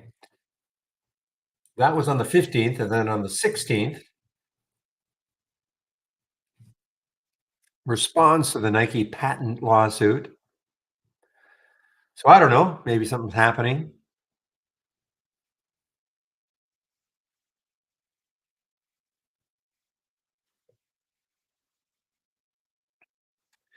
All right. Doug in our YouTube room asked about the shading here. Okay. What is the shading all about? You can see, you can have it on any chart. Okay. But this is the 15-minute chart. So what it is all about is this. If I click on an alert, okay, it doesn't matter what time I'm going to click on an alert. So what they're saying, what this is suggesting, if I click on GPS and the price is at 1861 right now, it's suggesting that you put a stop down here at 1821. Okay? That's what the suggestion is. Now, that's about a 40-cent difference, okay? 1860 to say 1820. You can't see the top of the shading, but if I could stretch, well, if I had it on a monthly chart, you'd see it. Basically, it would just be double the distance. So in other words, if this is 40 cents, the top up here would be 80 cents away. Okay, just basically doubling the difference between if you got into the trade at that price and where you would get out. So the difference again, I use 40 cents. Let's take a look at another one, ONDS. Maybe you can see the top. Yeah, so it's saying if I took the trade at 114, a suggested stop would be 109. Okay, it's 6 cents away. So add 12 cents to this 126. That's what the one be right at. You can't see it because I chart only goes up to 118, but that would if you could see it, it would be saying 126. Let me if I add it here, maybe that'll yeah, you see right there? Well, not even I have to add it on a monthly chart so you can see the actual top.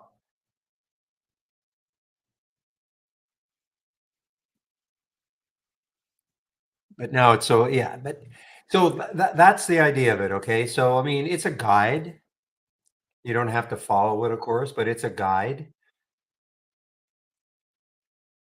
And quite frankly, I wouldn't look at I wouldn't look at price targets at all. You if you want to experiment using the smart stop, and the smart stop is generated, it's sort of proprietary. It takes a look at the I think the volatility of 15-minute candles, the high and the low of the day, feeds those numbers in, and it generates a smart stop. That smart stop is at the time of the alert. No, I'm sorry. No, it's at the time. It's whenever you click on a symbol. So they're saying, okay, if you took this trade right now at 2706, suggested smart stop would be 2627. Do you have to follow that? Of course not. But that's what they're saying. And of course, the red is okay. If you took, I think it's 100, you risked $100 on the trade. No, I don't know what you're risking. Maybe I think I've got $5,000 a trade. Okay, you're putting $5,000 in. I think that's what I've. So if you allowed yourself to be stopped out, you'd lose 148.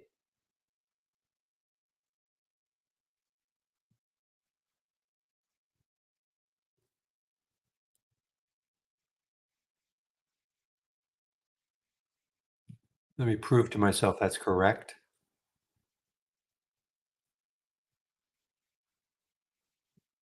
Yeah, $5,000 a trade. So you can. So this is this would be a trade size. So you could say, okay, 5,000. I'm going to put $5,000 into every trade. Okay, or you could base it on a $100 risk. If you're gonna risk $100 on the trade, you'll see then the minus will be.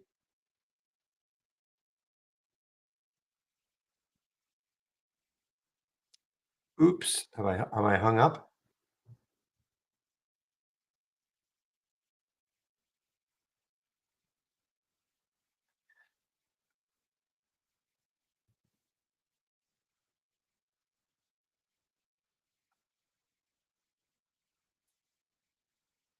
There we go. So you can see it says if you can see Doug and anybody else, now it says minus 100. So that's because I changed in the tools, options, and the AI trade size. So in this one, I said, okay, base it on like risking $100 a trade. Originally, I had it, okay, take $5,000 every trade. You're not risking, understand, you're not risking $5,000. Is it you're going to put it $5,000 into every trade. Here, I'm saying $100. You're going to risk $100 a trade. Now you can see the top here. Okay, Vion. See, it says $200 minus 100, basically double. Again, it's a guide. Okay, it doesn't mean that's what you should do, but you can always try it in the simulator, see how that works.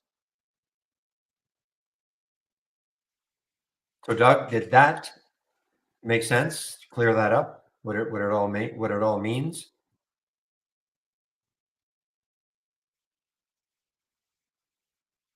And again, if this stock went up to 21 and I clicked on it, doesn't matter where I click on it, but if the current price was 21, the stop would not be down here because remember, it gets adjusted to wherever you click on the alert. Whenever you click on it, it's going to reflect the current price, and that would be for that current price, that would be the stop.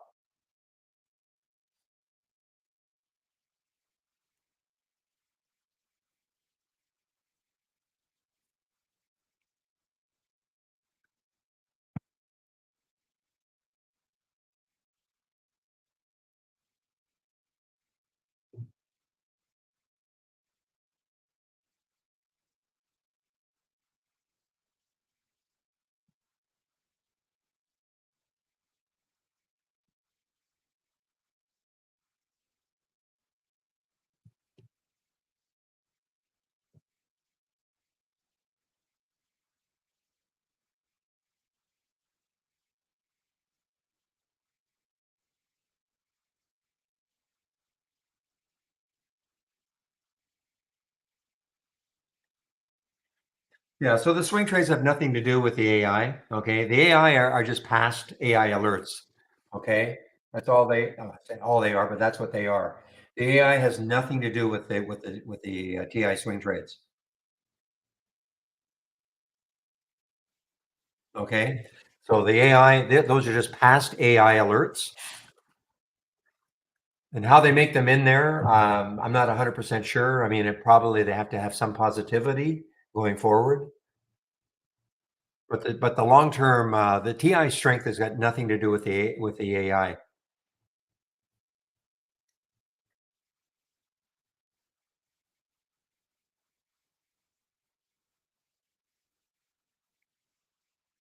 Both though can be looked at, potential swing trades, but they really have nothing to do with each other and how the alerts were generated.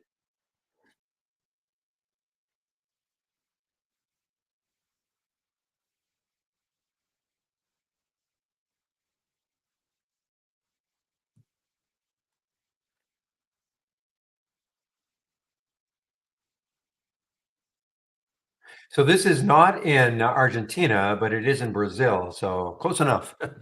So that's why I figure that this is why this one is moving higher, just because of its proximity to Argentina.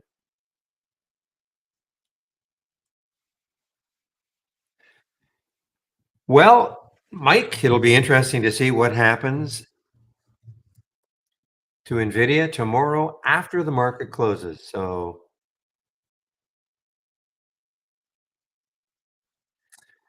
this is a way in which you can go long Nvidia without actually buying Nvidia at a higher price. And this will give you 1.5 times. So if Nvidia right now is probably up 1.4%. Let's take a look.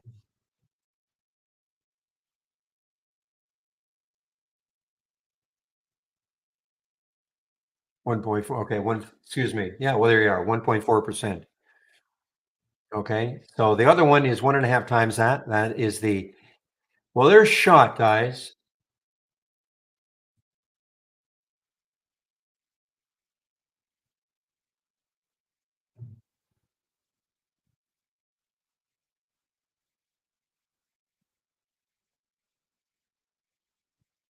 So shot just took out the high of the day. So getting back to Nvidia. So if you want to play it slightly more aggressively, you would buy NVDL. This is an ETF specifically for Nvidia. Okay. But as I said, this is it's called 1.5 times. So again, Nvidia was up 1.4%. Multiply 1.5 times at 1.4%, you're going to get about 2%. Okay, so and again, Nvidia releases earnings after hours tomorrow. That'll be an exciting one. I'm sure William will stick around for that one.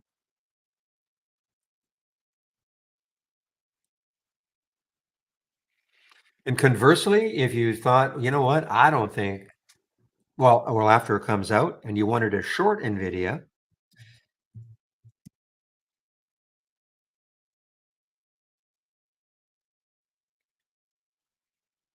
you could buy NVDS. So if Nvidia, the stock was falling, this would be moving higher. So you could buy this one if you thought you wanted to short Nvidia. Right now, it doesn't look like a good idea to short Nvidia. This is at an all-time low right here, and Nvidia, the stock, and NVDL almost at an all-time high.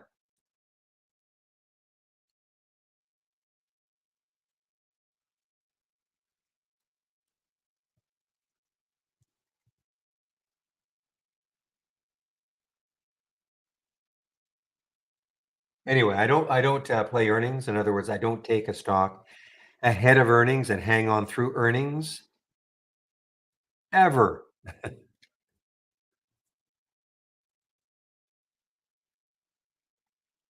Well, there's no question. I mean, if Nvidia comes out with terrible earnings, or a market perception is that terrible, certainly the tech stocks will probably, not probably, they're more than likely fall that day, or the entire market falls just because of it. SPY will probably be weak because the SPY is tech laden,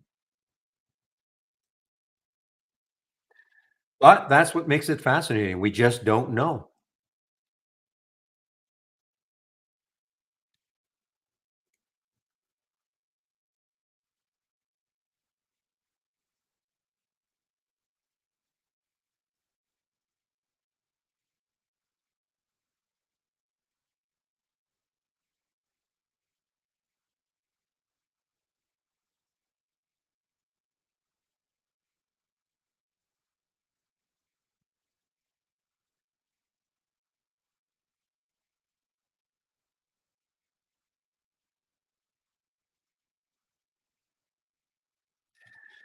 This has got a little bit of room here. Well, it's ATLX, maybe not. 2846 is the next high. So that's got a little bit of room actually. ATLX.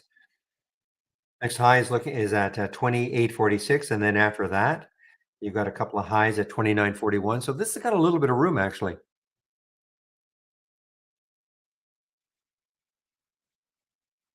All I'm asking for shot though is that it doesn't have to be screaming higher candle after a candle, but just not have these mini sell-offs, from 445 down to 430. I mean, those are fairly big percentages. Just you're going to sell off, just do a little one, and base and pop and little sell off, base and pop. No, I know. I had ATG. Oh no, ATLX is what I had up.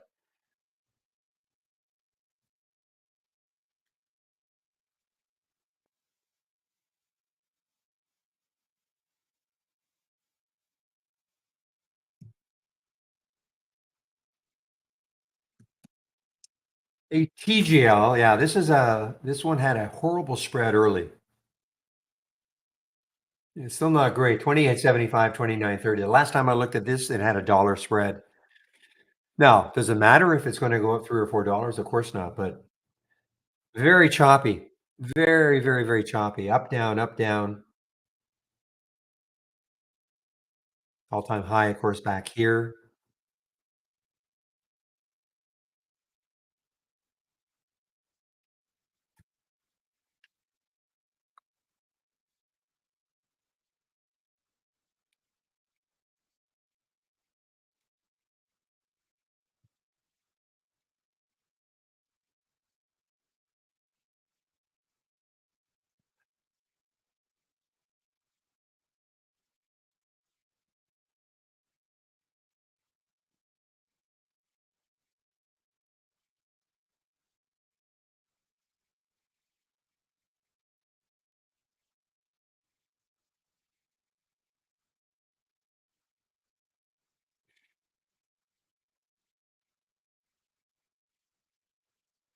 Well, guys, for me, this is a big snooze alert. I'm just not seeing too much that I'm interested in.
Okay, guys, so this is starting to turn into the holiday week, sort of. Really starting to fade here. Market is doing great.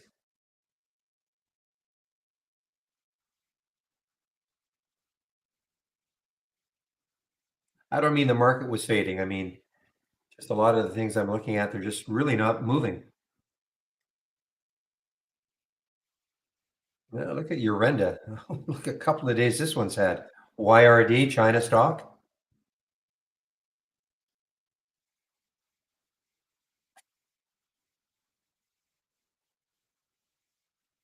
But look at the volume, hardly any volume. Three times normal, but only 156,000, 58,000. Do I swing trade? No. I mean, do I ever? Yes, but rarely. And if you ask the other guys at Trade Ideas who, are more heavily into swing trading, like Andy and Steve, Michael is a bit of a different case, but certainly Andy and Steve, I mean, their idea of a swing trade is like holding it a day, maybe a day and a half.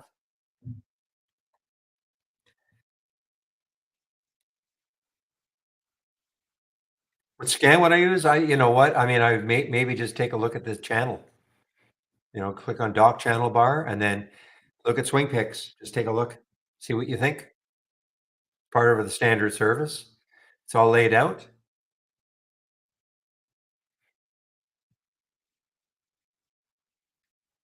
Okay. So again, just look at the swing picks. So click on from our toolbar, click on new, and then Doc Channel Bar, and then swing picks. And these are four new ones every week. You can take a look.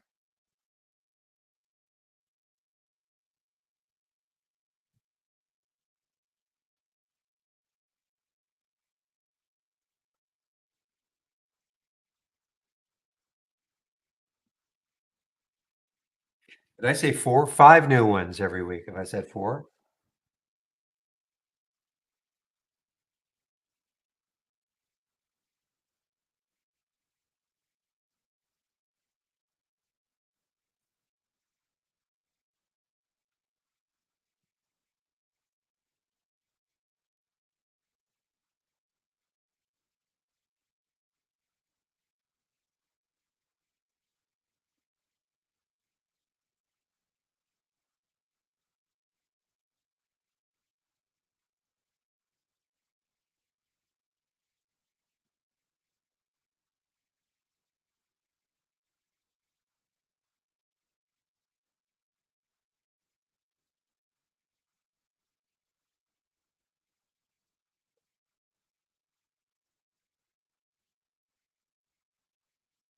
Okay. I think you were talking about Chris talking about turtle trades. The answer is no, no. I think that is some group Look at shot now, guys. So the answer is no. There is no turtle trade.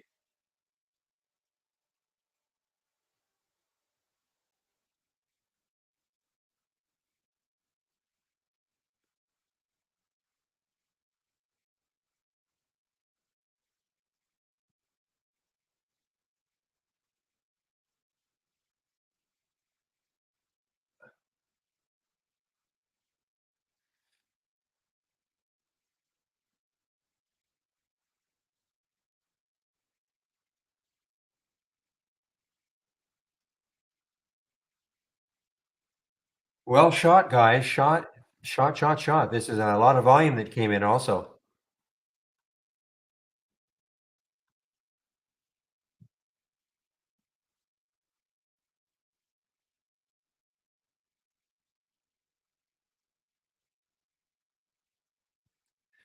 Vino, is that I didn't realize that was an Argentinian stock, VINO. That's been a while in the past.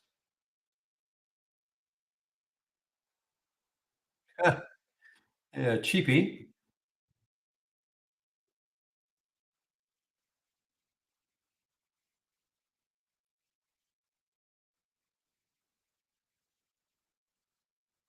Well, wait a minute.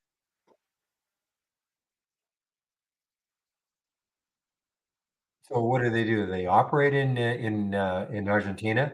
They're headquartered in Miami Beach. Do they operate? I mean, Gaucho. I know what gauchos are. So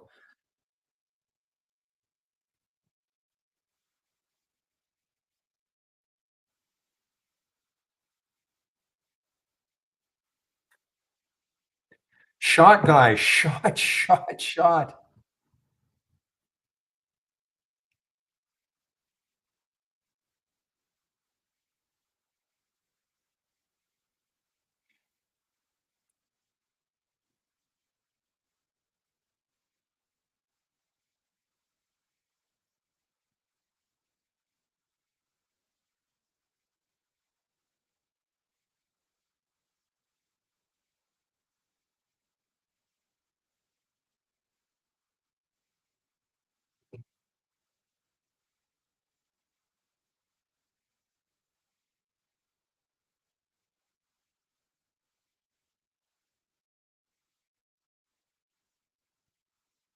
Quite a month. 128, 464.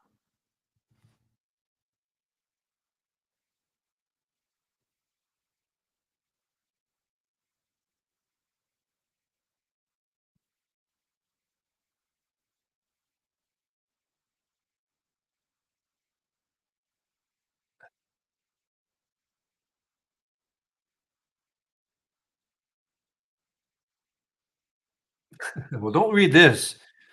Safety Shot also expects there will be a significant increase in the net loss of the company from 6.7 million to 9.4 million. I don't know when they have earnings, but that wasn't today. That was on the 15th. Due to the spin-off of SRM Entertainment, company expects that revenues will decrease. Okay.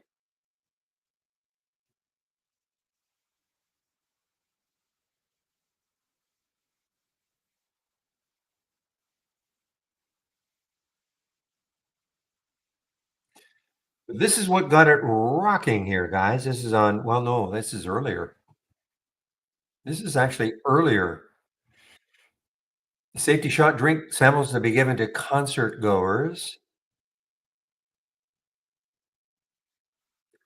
That was on the that was on the 8th. I thought it was, here that it started, but no, that's the 13th. So that news hit maybe here. Little bit of a move here, but look at this, 2 days later, just has been exploding.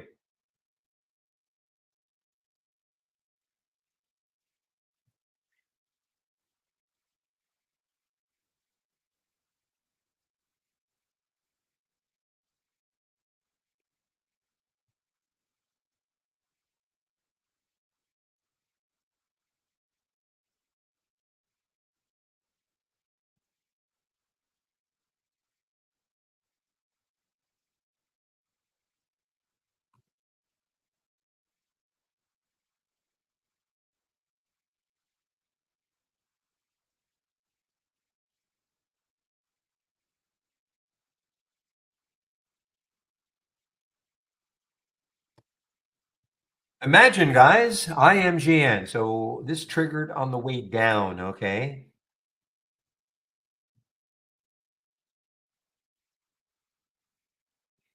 IMGN, I'm talking about IMGN triggered on the way down. The next low looking left, you got a couple of lows right here at 1427 on the daily. So got some room. You're into maybe taking a short.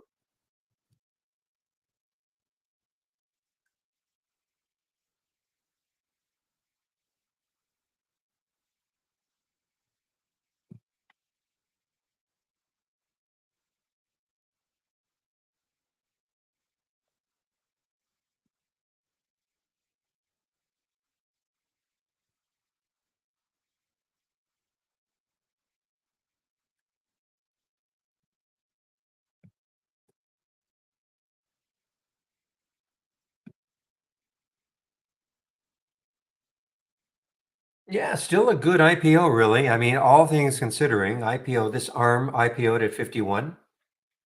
So at least it's holding, nicely above the IPO price, down from its all-time high the day of the IPO, but still, a pretty good IPO considering most of the IPOs we've seen have done nothing like this. And I'm talking about ARM, ARM.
I'll say this about Children's Place, it definitely had a nice bounce. Right here. This was I had an alert set here in case I wanted to go short 1643, but this has had a great bounce and continuing to move here. PLCE had some more downgrades this morning that we saw. It didn't matter. Well, it mattered at the beginning, but I guess the bottom fishers have come in and said, okay, enough is enough for a while anyway. This was an earnings play here meaning the 16th.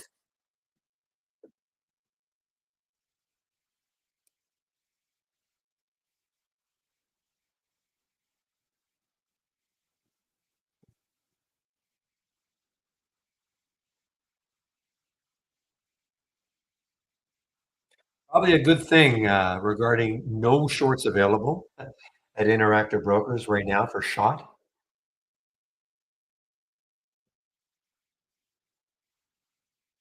I mean, this has been its biggest day. I mean, look at this candle. Look at this daily candle.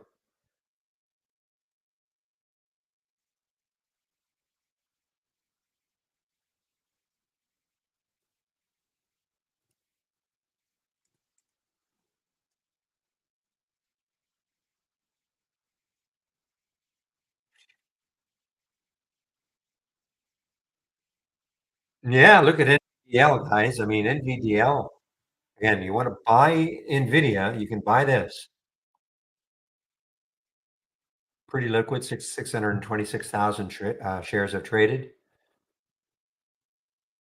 Spread is fine.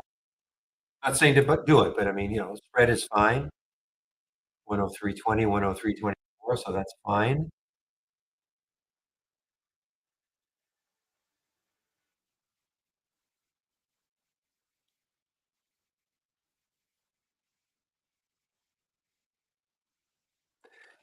Yeah, if it works. Phoenix, if it really, truly, utterly works, yes.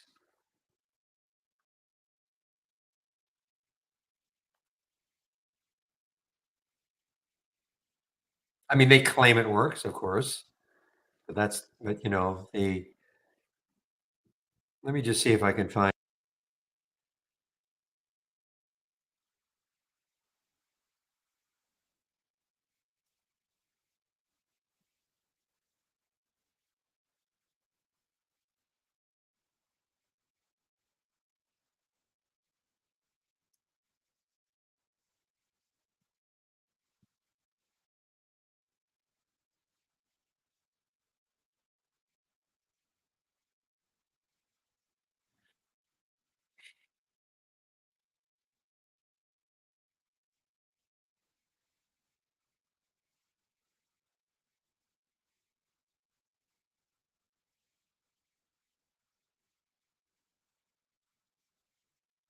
looking to see if I can find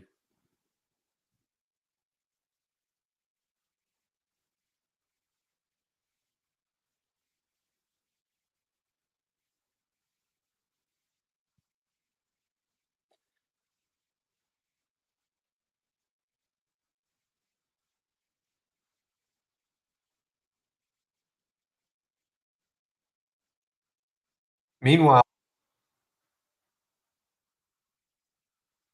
I think REPL must be moving down. Yeah, REPL guys, I waited on that one for a long time to see if we could take out 10, and now it's below 10, REPL.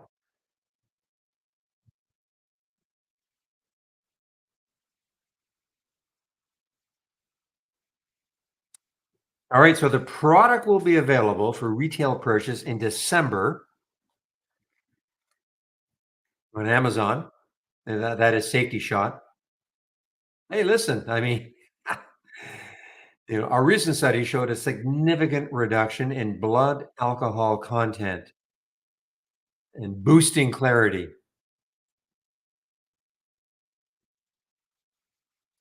Wonder how much a shot costs or will cost. I guess it's not available yet.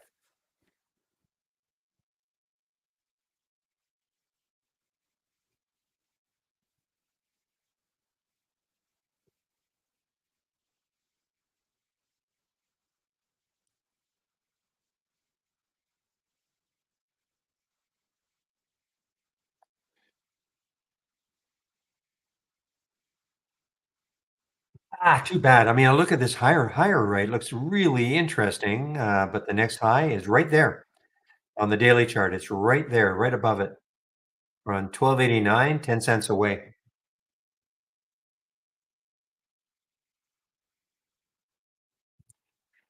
49 490. Thank you, Pepe. As always. I knew somebody would scour. So that's about the same as not quite a little more expensive than what I pay for my 6-hour energy drink. But 4.99 is nothing if it truly worked.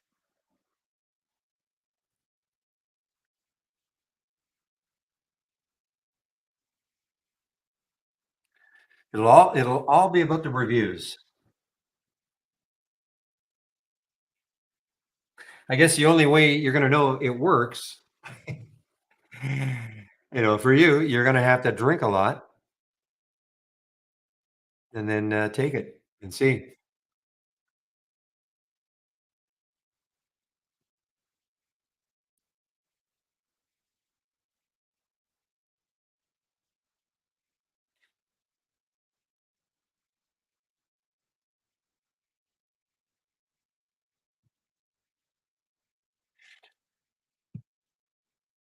You know how these things usually work? They go to universities and, request guinea pigs. So all you have to do is drink a lot, and we're gonna give you this in a controlled environment, Pepe.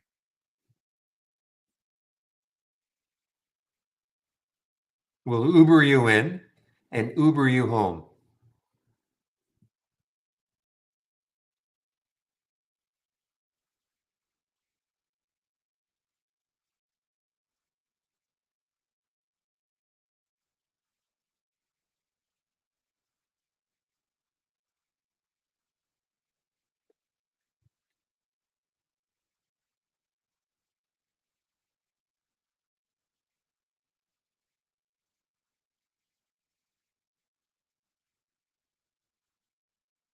Another, wow, another Brazilian, excuse me, Argentinian stock. I don't think I've seen this one before.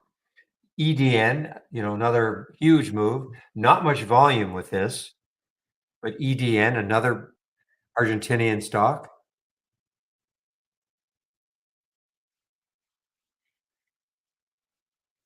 I almost set my alarm for 1 this morning, my time, just to get up so I could take a look to see what was happening with some of these stocks. I didn't do it.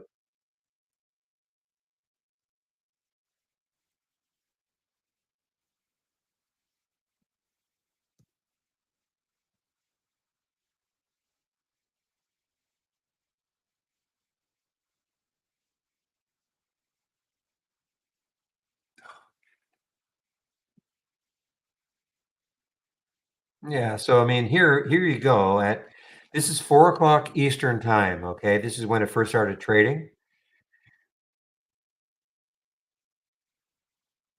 So as I say, I almost put my alarm at 1 my time. Could have got it at around 1174, the high here, and just said, you know what? Let's see if this rocks.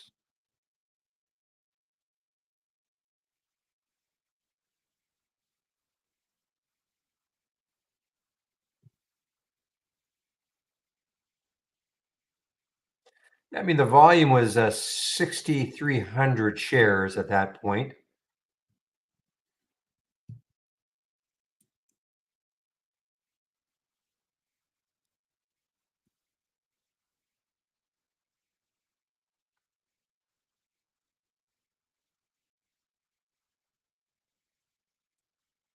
Boy, the disclaimers on that product though must be immense.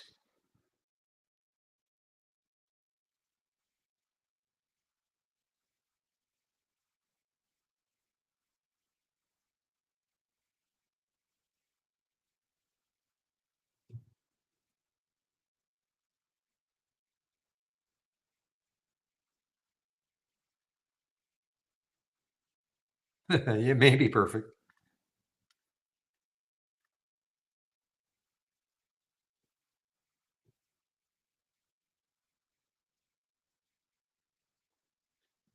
Well, again, guys, this children's place has just had a beautiful, beautiful comeback here. Be interesting to see what it does tomorrow. I mean, this was really 3 days down. Okay, let's not forget this was down to 1646 earlier, big red bars before it really bounced. Well, let's see if this is a fake bounce though, and it proceeds to go down tomorrow. So I will heart this thing, so I'll know.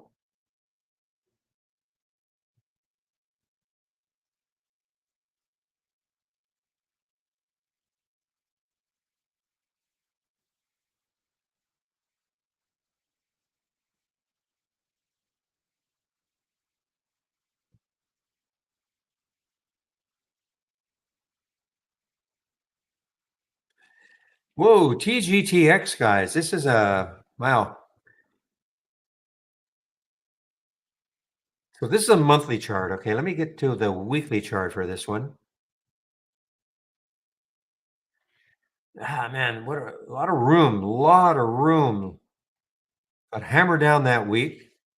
This was not an earnings play that week. This was an earnings play this week, I believe. Yes, this week was earnings. Okay. And so this has got, I mean, it's got a lot of room. $21, the next high looking left on the weekly. This should be followed tomorrow, few days, just to see if it starts to fill in this void at all. And that's the TGTX. Ah, okay. So William is back. Thank you, William. Okay, guys. So when I take off at around 3, William will keep the main room open until about 4:15.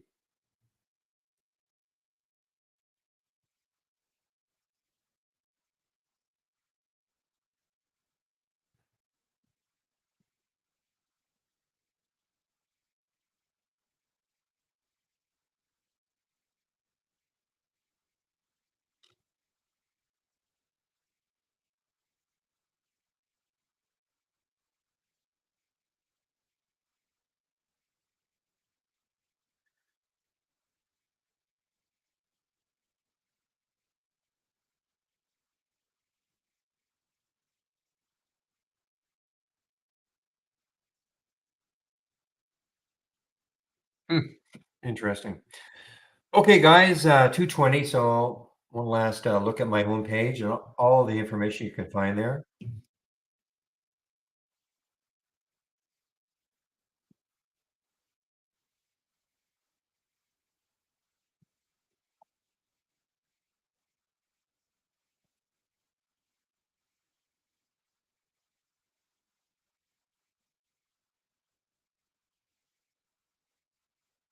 All right, if you click on my homepage link, you'll be at the top here. So if you do want to take out a subscription, you can get a 25% discount off the first month only, okay, or the entire year. So again, don't take out a year unless you absolutely know you want the product, okay? You can always try us out the first month. And quite actually, within any time, if you're on a monthly subscription and you want to get an annual, I'll make sure you get the 25% off. Okay, so you can. There's no rush to take out an annual. And of course, the reason to take out an annual is your per month cost will drop. Of course. Okay, so for right now, and that promo, that 25% promo, will be good at least until Sunday night. 11:59 p.m. Eastern time, Sunday night. This is basically Black Friday, etc. Okay, but this is the promo code you can use. I know the company has generated some Black Friday codes, but they're all 25%. So you just use this one. You don't have to worry about anything else. And again, if you're going to take out a subscription at any point in time, please use my code. Please either save my link, my homepage link, come on in, use the code that you see. Helps the room immensely. Okay, it'll help to keep this room free. And if you do take out a subscription, do the getting started. Trading 101, if you are new to trading or looking for a refresher, free series of videos you can take a look at. The stock of the day that I do, you can take, it's free, of course. Trade of the week is free, and we've had two in a row that are pretty good. Last week it was Fubo, Fubo. This week it's AI. The trigger was $30. We're sitting at 31 plus, I think. Yeah, 31 plus dollars. So how you trade them is up to you. Okay. I mean, the only thing is they suggest when you get the email, and it's free. Okay, you'll get it before the market opens Monday mornings, and there's a suggested entry and a suggested stop. So how you trade them will be up to you.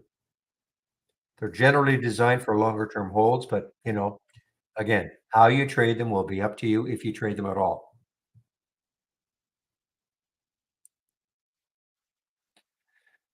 And then the education section is here. And then here are my scans. So if you're looking for my scans that I use, oops, here they are.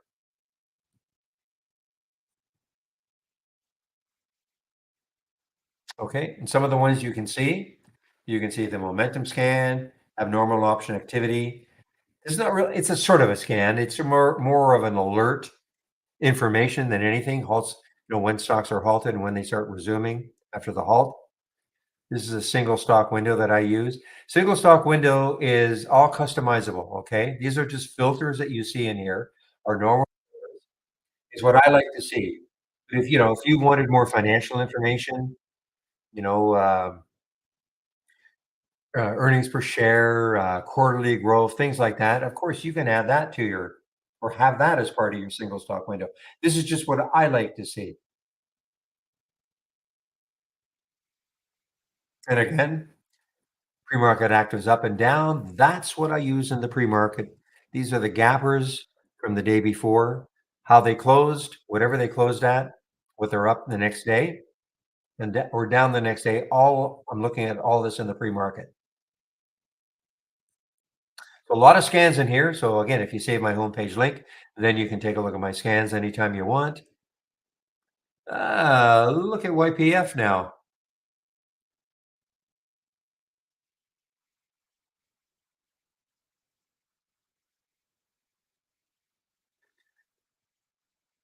Does METC have any more downside or downside in my opinion?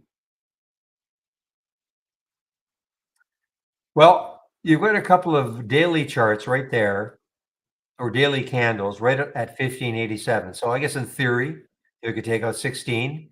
You might have a shot to get down there before it would ever start to move higher again. But, the bloom is off this one right now. I mean, all the excitement, unless they come out, with some more news about this proposed rare earth discovery.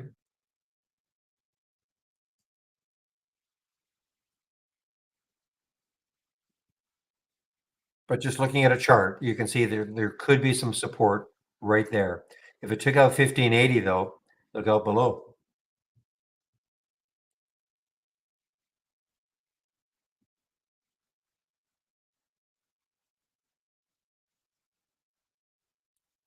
Could I show my scans one more time? Sure. So again, uh, accessible from my homepage link right there. And then you'll be at the top here. All you have to do is scroll down. And then here are my scans, that center section. Click here. I do have a couple of races. I don't use races anymore, but I mean, I do have a couple of races you can take a look at. This earnings plays up and down. This is actually, it looks like this. Now I'll run this probably for the balance of the week, but next week I probably won't run it at all because we'll be almost completely out of earnings season. Be very few companies releasing. There are only something like 80 for this week. Okay. We've gone through a couple of weeks of 1,000. Last week about 300. So we're at the end of earnings season. But that's what that is. That earnings plays up versus earnings plays down. What I use in the pre-market act is up and down. The Hulse resumes. This these are my 10-day daily breakouts and downs. Okay, which you can't see. You're just on another monitor. I'm not trying to hide it on purpose. I just don't want to overload, one monitor with so many different scans. But I love these, the 10-day daily breakouts and downs. I added the bouncers and toppers. This is what it kind of looks like. So the way it's color coded, that if it's an orange, it's a potential top. Top meaning maybe a stock. Let's see if I can see the chart.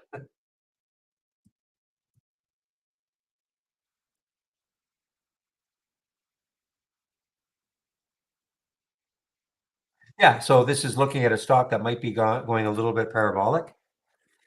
And you might be looking at this at some point to short it.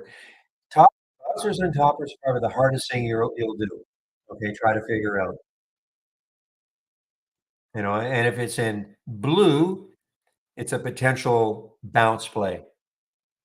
Look at this. I mean, BMY has been all over the place. Had bad news this morning, but it really, I mean, it sprung off the bottom, but then it sold off again. But that's how this is color coded. So if you see something in blue, it's a potential to look at a bounce for the stock, and in orange, it's a potential to short the stock.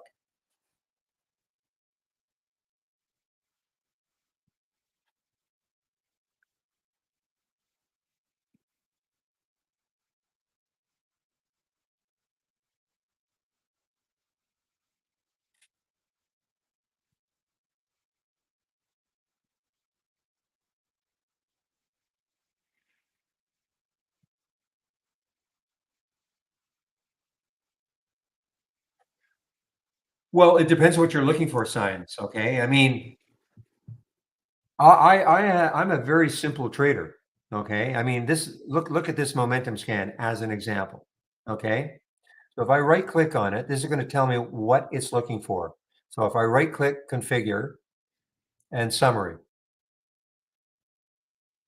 taking a while, I have a lot going on. There we go. So I mean, it's really not looking for much.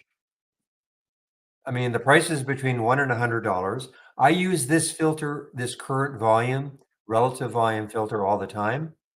Most of my scans. That three, what does it mean? It means that it has to be trading at least 3 times normal up to this time of day. So again, I don't know if you're more of an intraday trader. If you are, then that's certainly a filter that I'd use. This gives it the momentum. The volume in the last minute is 1,000% of normal, 400% of normal in 5 minutes. Okay. So I really don't have many filters. Nothing that's I don't know. Somebody would look at that, and go, I have no idea what that means. Well, volume in the last minute is 1,000% of normal. I think most people would understand what it means. You don't have to understand how we create it, but and up 2% from yesterday's close. So these are nothing, not strange at all. And then if the stocks makes a new high for the day, I get a real time alert. I mean, that's pretty simple. So that's why we see SNES at 225. So the last time a stock met all these filter values and made a new high for the day was at 225, and that was SENS at 292. So there hasn't been one since 225 times 230 right now. So it really depends. I mean, I have no idea your style of trading. If you're looking for, well, these are breaking out stocks. These are stocks that are, they're momentum breakouts, but I mean, they're breaking out stocks.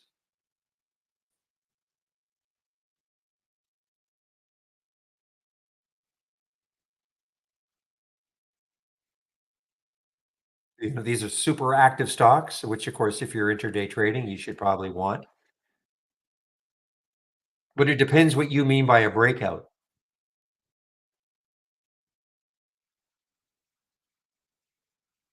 Everything I have here, these are no, you could remember now. We're sort of late in the day, but look at shot earlier. Well, and in fact, I've got a couple of scans that are called 10-day daily breakouts. This is a 10-day daily breakout. So look at place at the beginning of the day. I know if you don't care about shorting, then I won't look at that. But I mean, look at YPF as an example. Okay. So at 9:35, we had the alert. The price was 14.12. So let's see what it did from there. So you can see, I mean, it already had moved in the pre-market. But then, the market opens. This will not work. I'm not looking at I mean, I have a scan for the pre-market, but look what happened. We got the alert at 14.12. Before it came back, it got up to 15.35. And then, since then it's been, kind of chopping around a bit. There's an example of a stock to me that just broke out. It had already broken out in the pre-market, but it, further broke out once the market opens, as an example. Doesn't mean they're all going to be like that.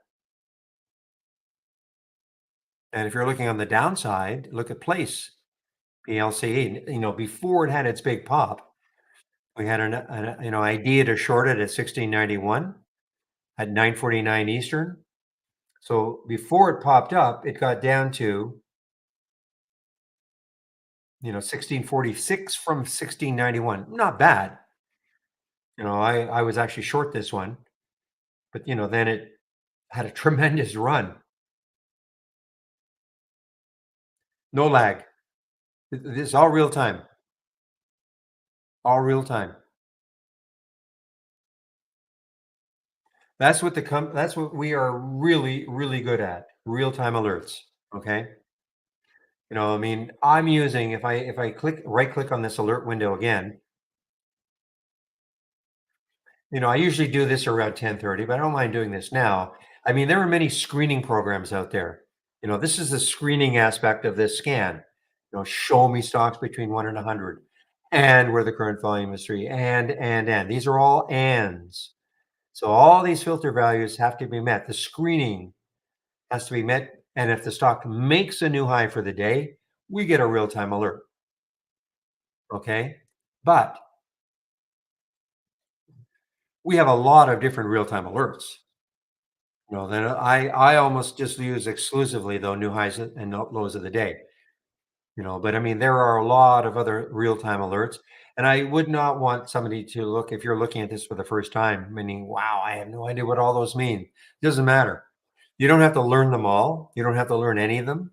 You might scroll down. If you say you've been trading a year, as an example, you might think, oh, I recognize that. I crossed above the 20-day moving average. Okay, there's an alert. And, so there's a ton of real-time alerts, and there are a lot of filters, different filters you can use. And only reason we have so many many different trading styles, lots of different traders that we've got. So we had to, when the company started over 20 years ago, they felt that most traders would probably not want to have to learn a programming language in order to create. So they had to make a lot of different alerts and filters. But I mean, you see what I did. I mean, I just have a handful of them, and that's what I stick with. It is possible, yeah, to get help, depending on if you can say what you are looking for. You can try me, but if I can't help, we've got 5 other traders, not in the room, but you can send something to support at trade-ideas.com, and, we can try to figure something out. The one thing that we don't have, for instance, okay, let me again, right click, configure.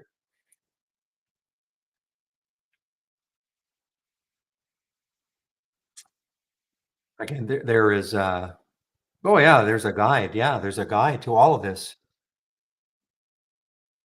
Will let you know what all these do. If I there's the AUPH.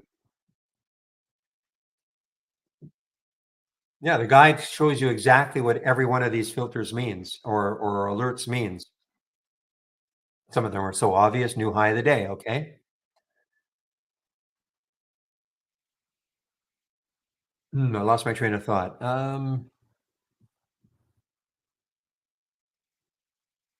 Search. So if you were wondering if we had something as an example, okay, maybe you're into MACDs. Okay, so you can always search and see what we've got for MACDs as an example. I'm not into MACDs at all, but I know some are. So here's the deal. You can see what we've got. Okay. But if you looked at this and went, well, yeah, but boy, I really like the 20-minute MACD crossing below zero. We don't have it. Okay. We can't make it for you. So there will be a limitation. Look at RSI. This is what we've got. 1, 2, 5, 15, 60 in the daily. But if you said, wow, but I want the 10 or the 20, we don't have it. Okay. So that is the limitation. And that's the limitation because we tried to create as many different alerts and filters as possible without forcing people to have to make their own, like to learn a programming language. Okay. And that's, what do we have for Ichimoku? Well, guess what? We don't have anything. Okay.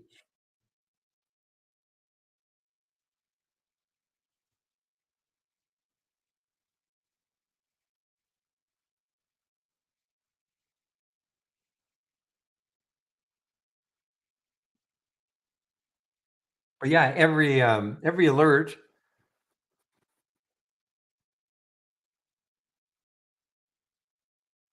So if I'm selecting an alert, okay, I want to see. Let's just do this. Help. Okay, it's going to show up on another monitor.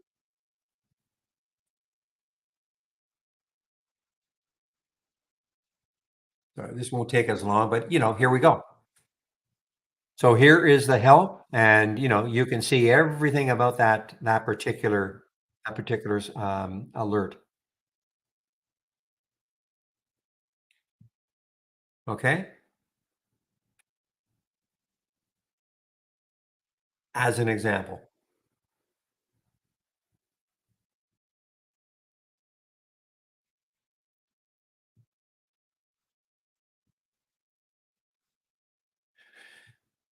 So signs, yeah. I mean, if you wanted to try us out, it would cost you, all you would need is our standard service, 118 less 25%. You can try us out for a month. And if you don't like it, you just basically unsubscribe. Well, you're not, well, it's a month to month subscription. That's all it is. So you're not signing up for anything long term if you think it's worth your while. And you can hang out in the room. You can ask me questions. This room is like this not this week, Monday to Friday between 9 a.m. and 3 p.m. Eastern time. I'm here to answer questions, talk trading, take some trades, things like that.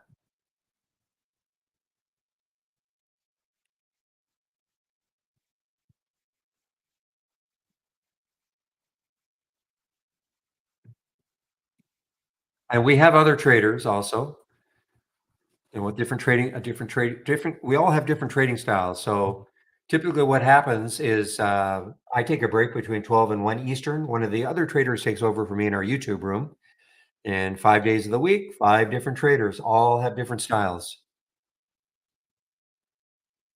I am definitely, well, Jamie, who usually is on Wednesday. We are the two serious day traders, I suppose, in the group of five.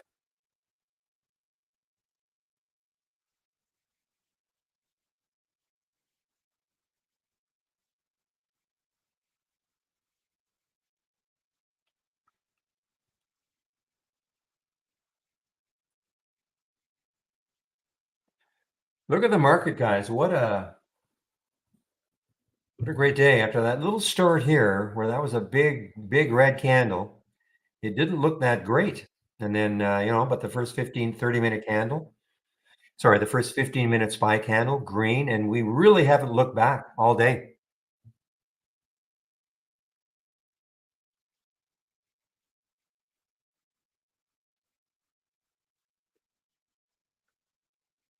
Oh, Michael, we're talking about this company called Shot. Talking to someone in a YouTube room. It claims they've got a drink that will help lower your blood alcohol content and provide clarity. So this is something they're introducing right around the holiday season. I don't think it's available yet, but they're saying, well, you can get it from their website, but also on Amazon sometime in December.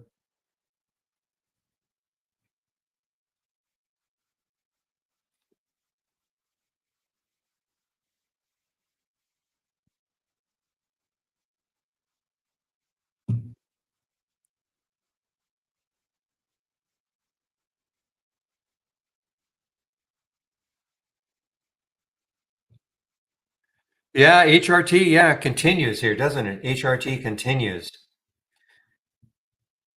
coming right into that high, that daily high, that red line right there.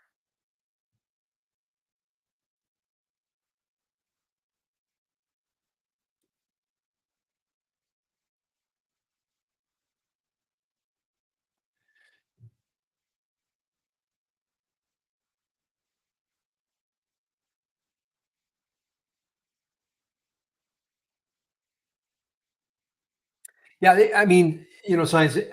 Sometimes people look at our, as you call it, system.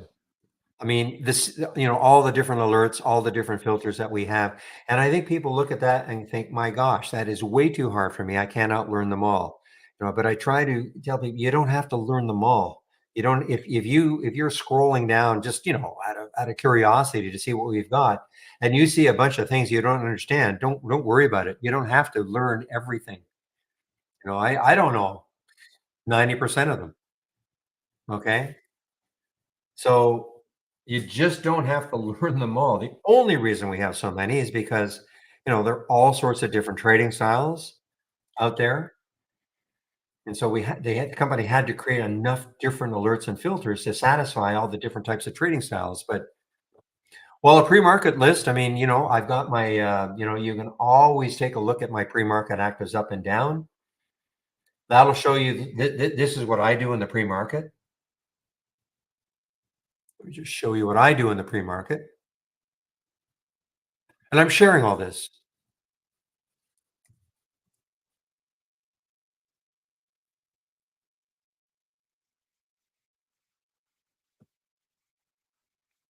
No, I don't use this once the market's open, but the obvious thing to do,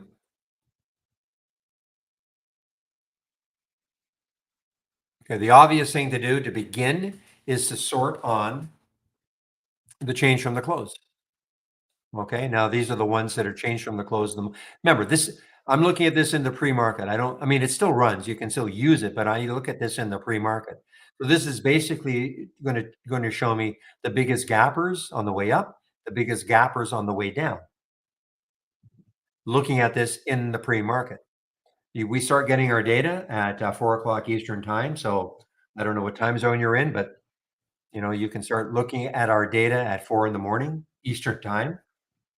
You don't have to, of course, but So that's the obvious thing, okay? That's the most obvious thing to take a look at in the pre-market. But there are other sort of nuggets that you can look at.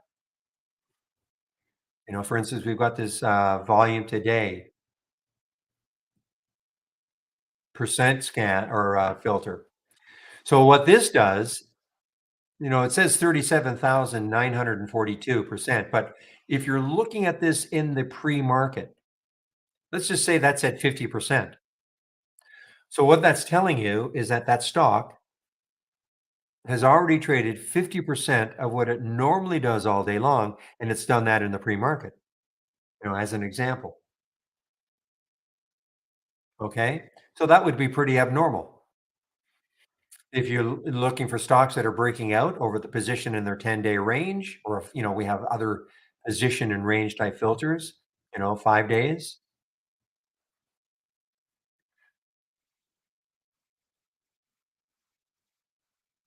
Okay. So you're not in, yeah, I'm in Canada myself, but not that that makes any difference to you. But so where you are in Europe or somewhere in Europe? Asia. Okay. Well, I'm not sure what your time zone difference is, but we start getting the data at 4 in the morning Eastern time, which is pretty typical of most brokerages now.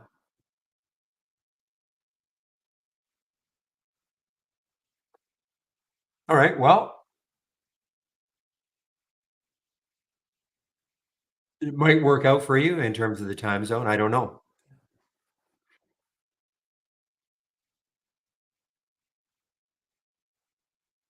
Maybe take a look, for 3 hours from 6 to 9 your time and call it a day.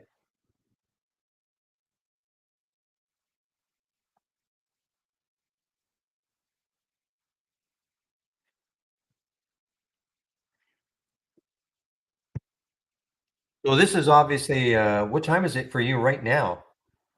Is it early morning? Must be early morning, right?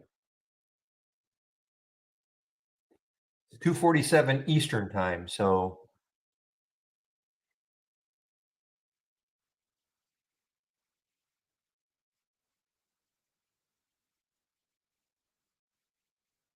5 in the morning. Obviously, yeah, okay.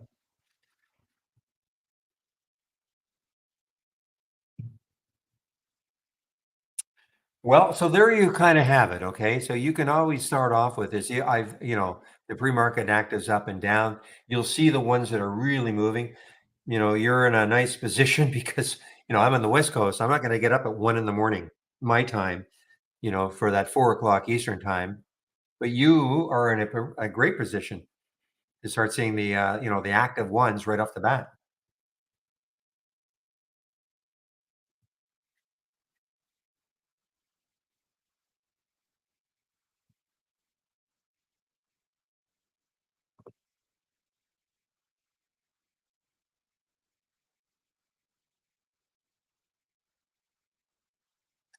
American Eagle guys, again, with now they have earnings tomorrow. Interesting. So they have earnings tomorrow, guys. Now, will they follow the gap? I mean, I think they've been a bit of a sympathy play with the gap already because I think the gap released earnings here.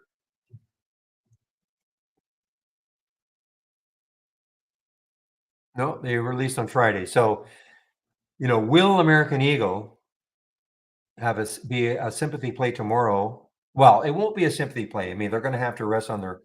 It depends what they say in their earnings release, but the gap I think surprised a lot of people. I mean, that's a big gap on Friday for their earnings and continuation.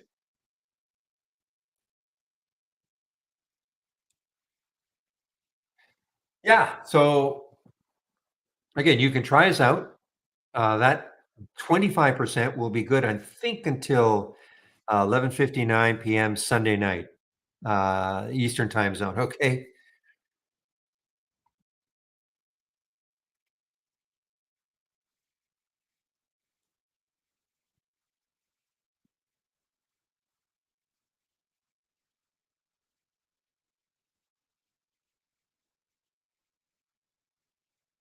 It's kind of a Black Friday, Black Friday special.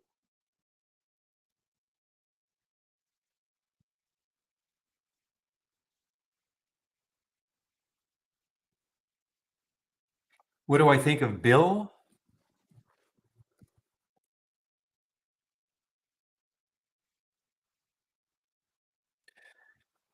I think Bill has had a nice little run actually. It had earnings here, I think. Yeah, so it got hammered down on earnings on the second or the third. That was the reaction. On the third was the reaction.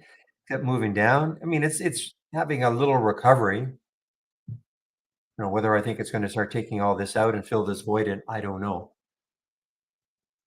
Yeah, nice for you guys. I know some of you guys have been at CDIO. Nice now. Wow, very nice now. Through that 200-day moving average. Could be interesting tomorrow. If it holds, if it does have a way to hold its gains. I'm not saying to swing this. I'm just saying watch it tomorrow too, because it's got all this room when you look left.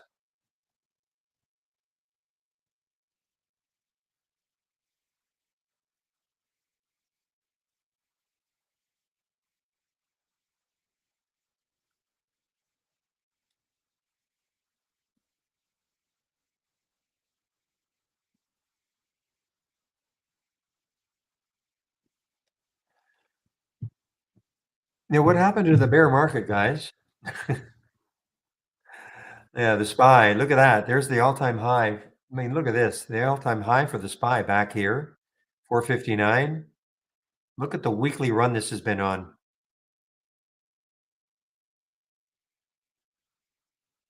All the doomsayers out there.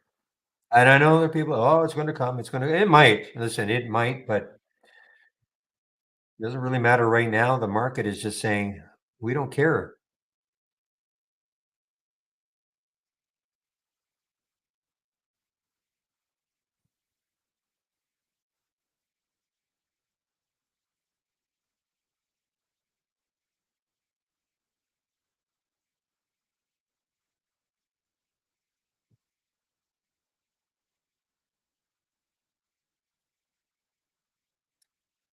Okay, guys. So, I'll probably shut myself off at about 3 o'clock. So, any last minute? I can always stay after three. I don't have to leave at three, but I usually take off at around three.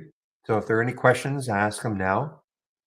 The room will be open until 4:15. William will keep the room open until 4:15. For you guys in YouTube right now, I will put the trading room link in so you can head over to the trading room and so discuss trading with other traders.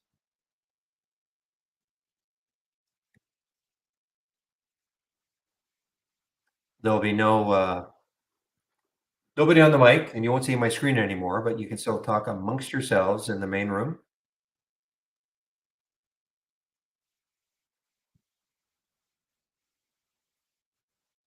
Now, AI is having a so I'm saying, guys, you trade this.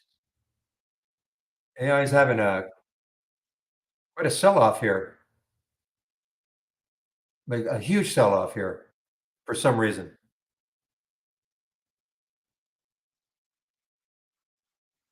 So this was a trade of the week. The suggestion was to get in at 30. I would hope that people would take some profit up here. Can't expect, these things to keep running.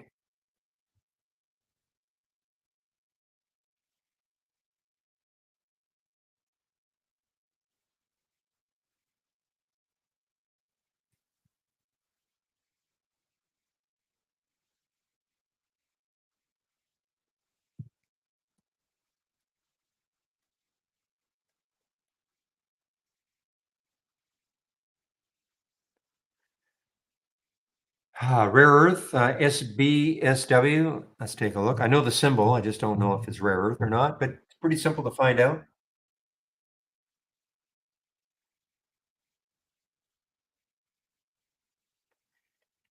Doesn't appear to be. Not according to this. It's platinum group of materials, which is not rare earth as far as I know.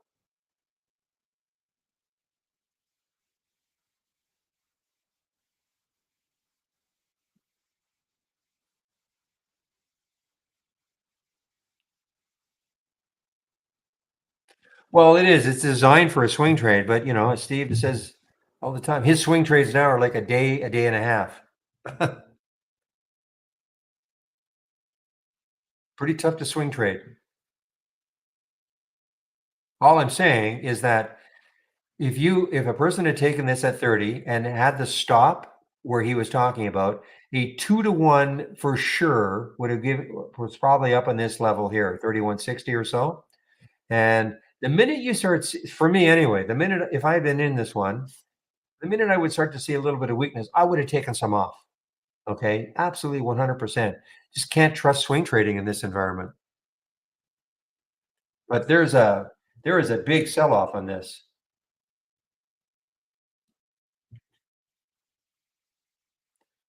More so than just normal profit taking. I don't know if some news is hitting.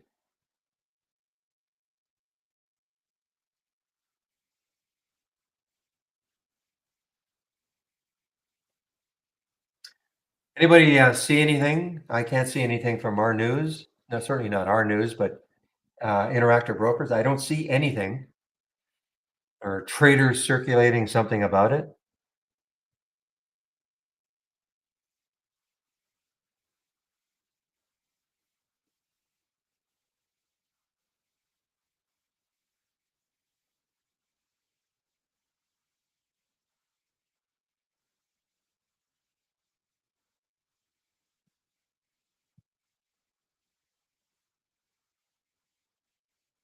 Oh, Denver. Okay, I'm sorry. Sorry, I didn't see that.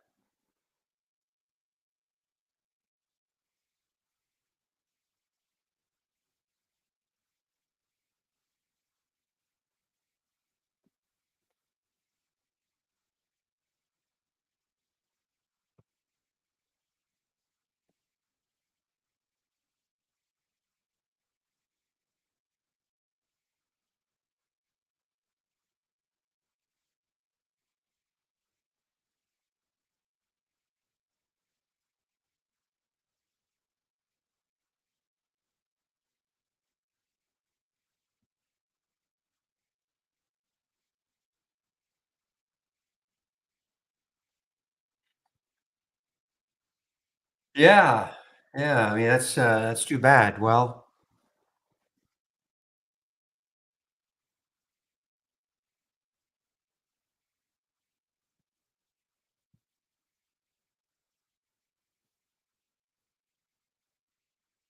yeah, you can see right there. That's when it started. That right at 250. Boy, we see. I mean, I've always said this to me. This is a very difficult intraday trader, but not like this.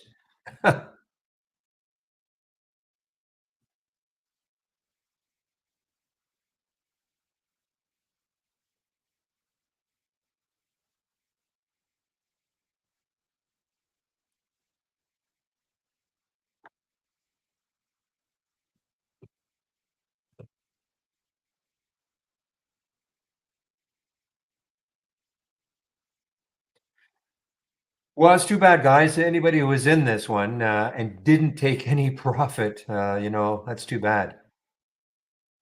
Listen, this could just rebound. No, it's unlikely that it's going to get back up here, but look at the volume. Biggest volume bar of the day.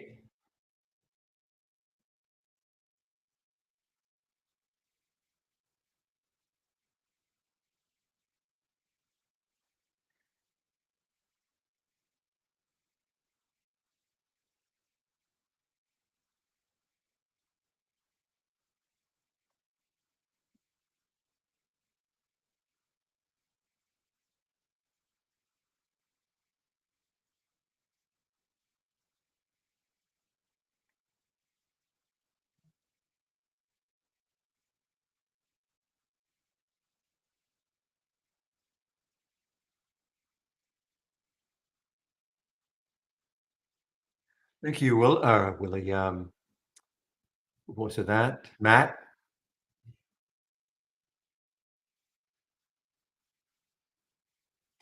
Would I trade MPW long now? Are you talking about a swing? You know I don't swing, so MPW.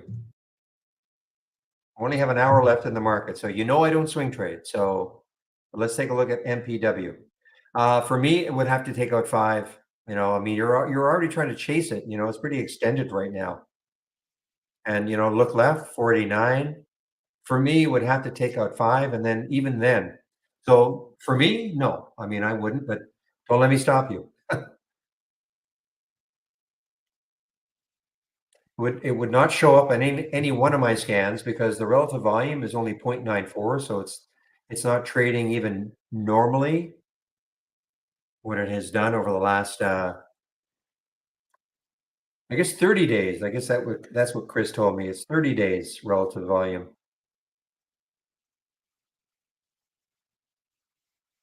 If it took out 489, I mean, look, if it took out 489, I suppose it depends how conservative or liberal you are. You could look at this and say, well, there's your resistance area.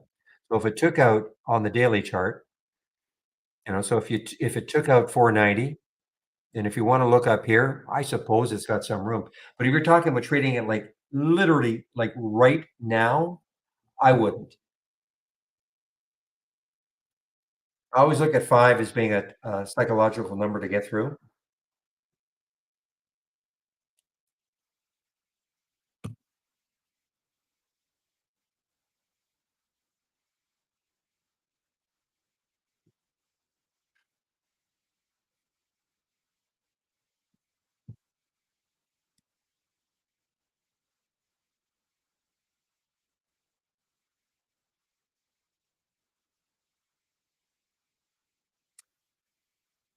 Okay, guys, I don't see any other questions, so I think I'll just wrap my session up.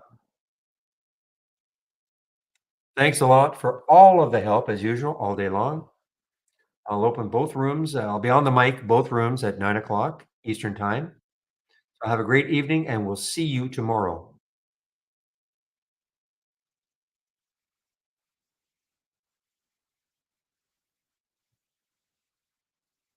And YouTubers,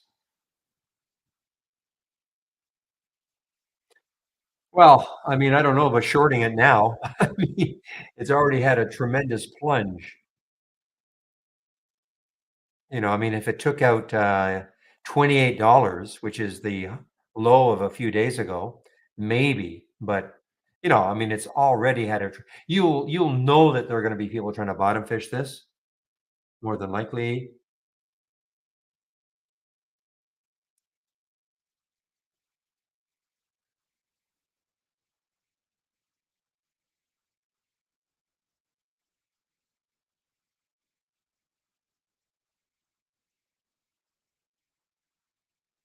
But if it took out I mean, listen, if it took out the low, which is $28, right? 2801, which is the low of 2 days ago.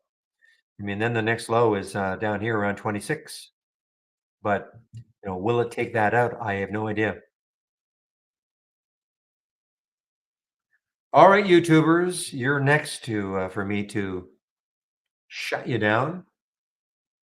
You guys have a great evening, and we'll see you guys tomorrow.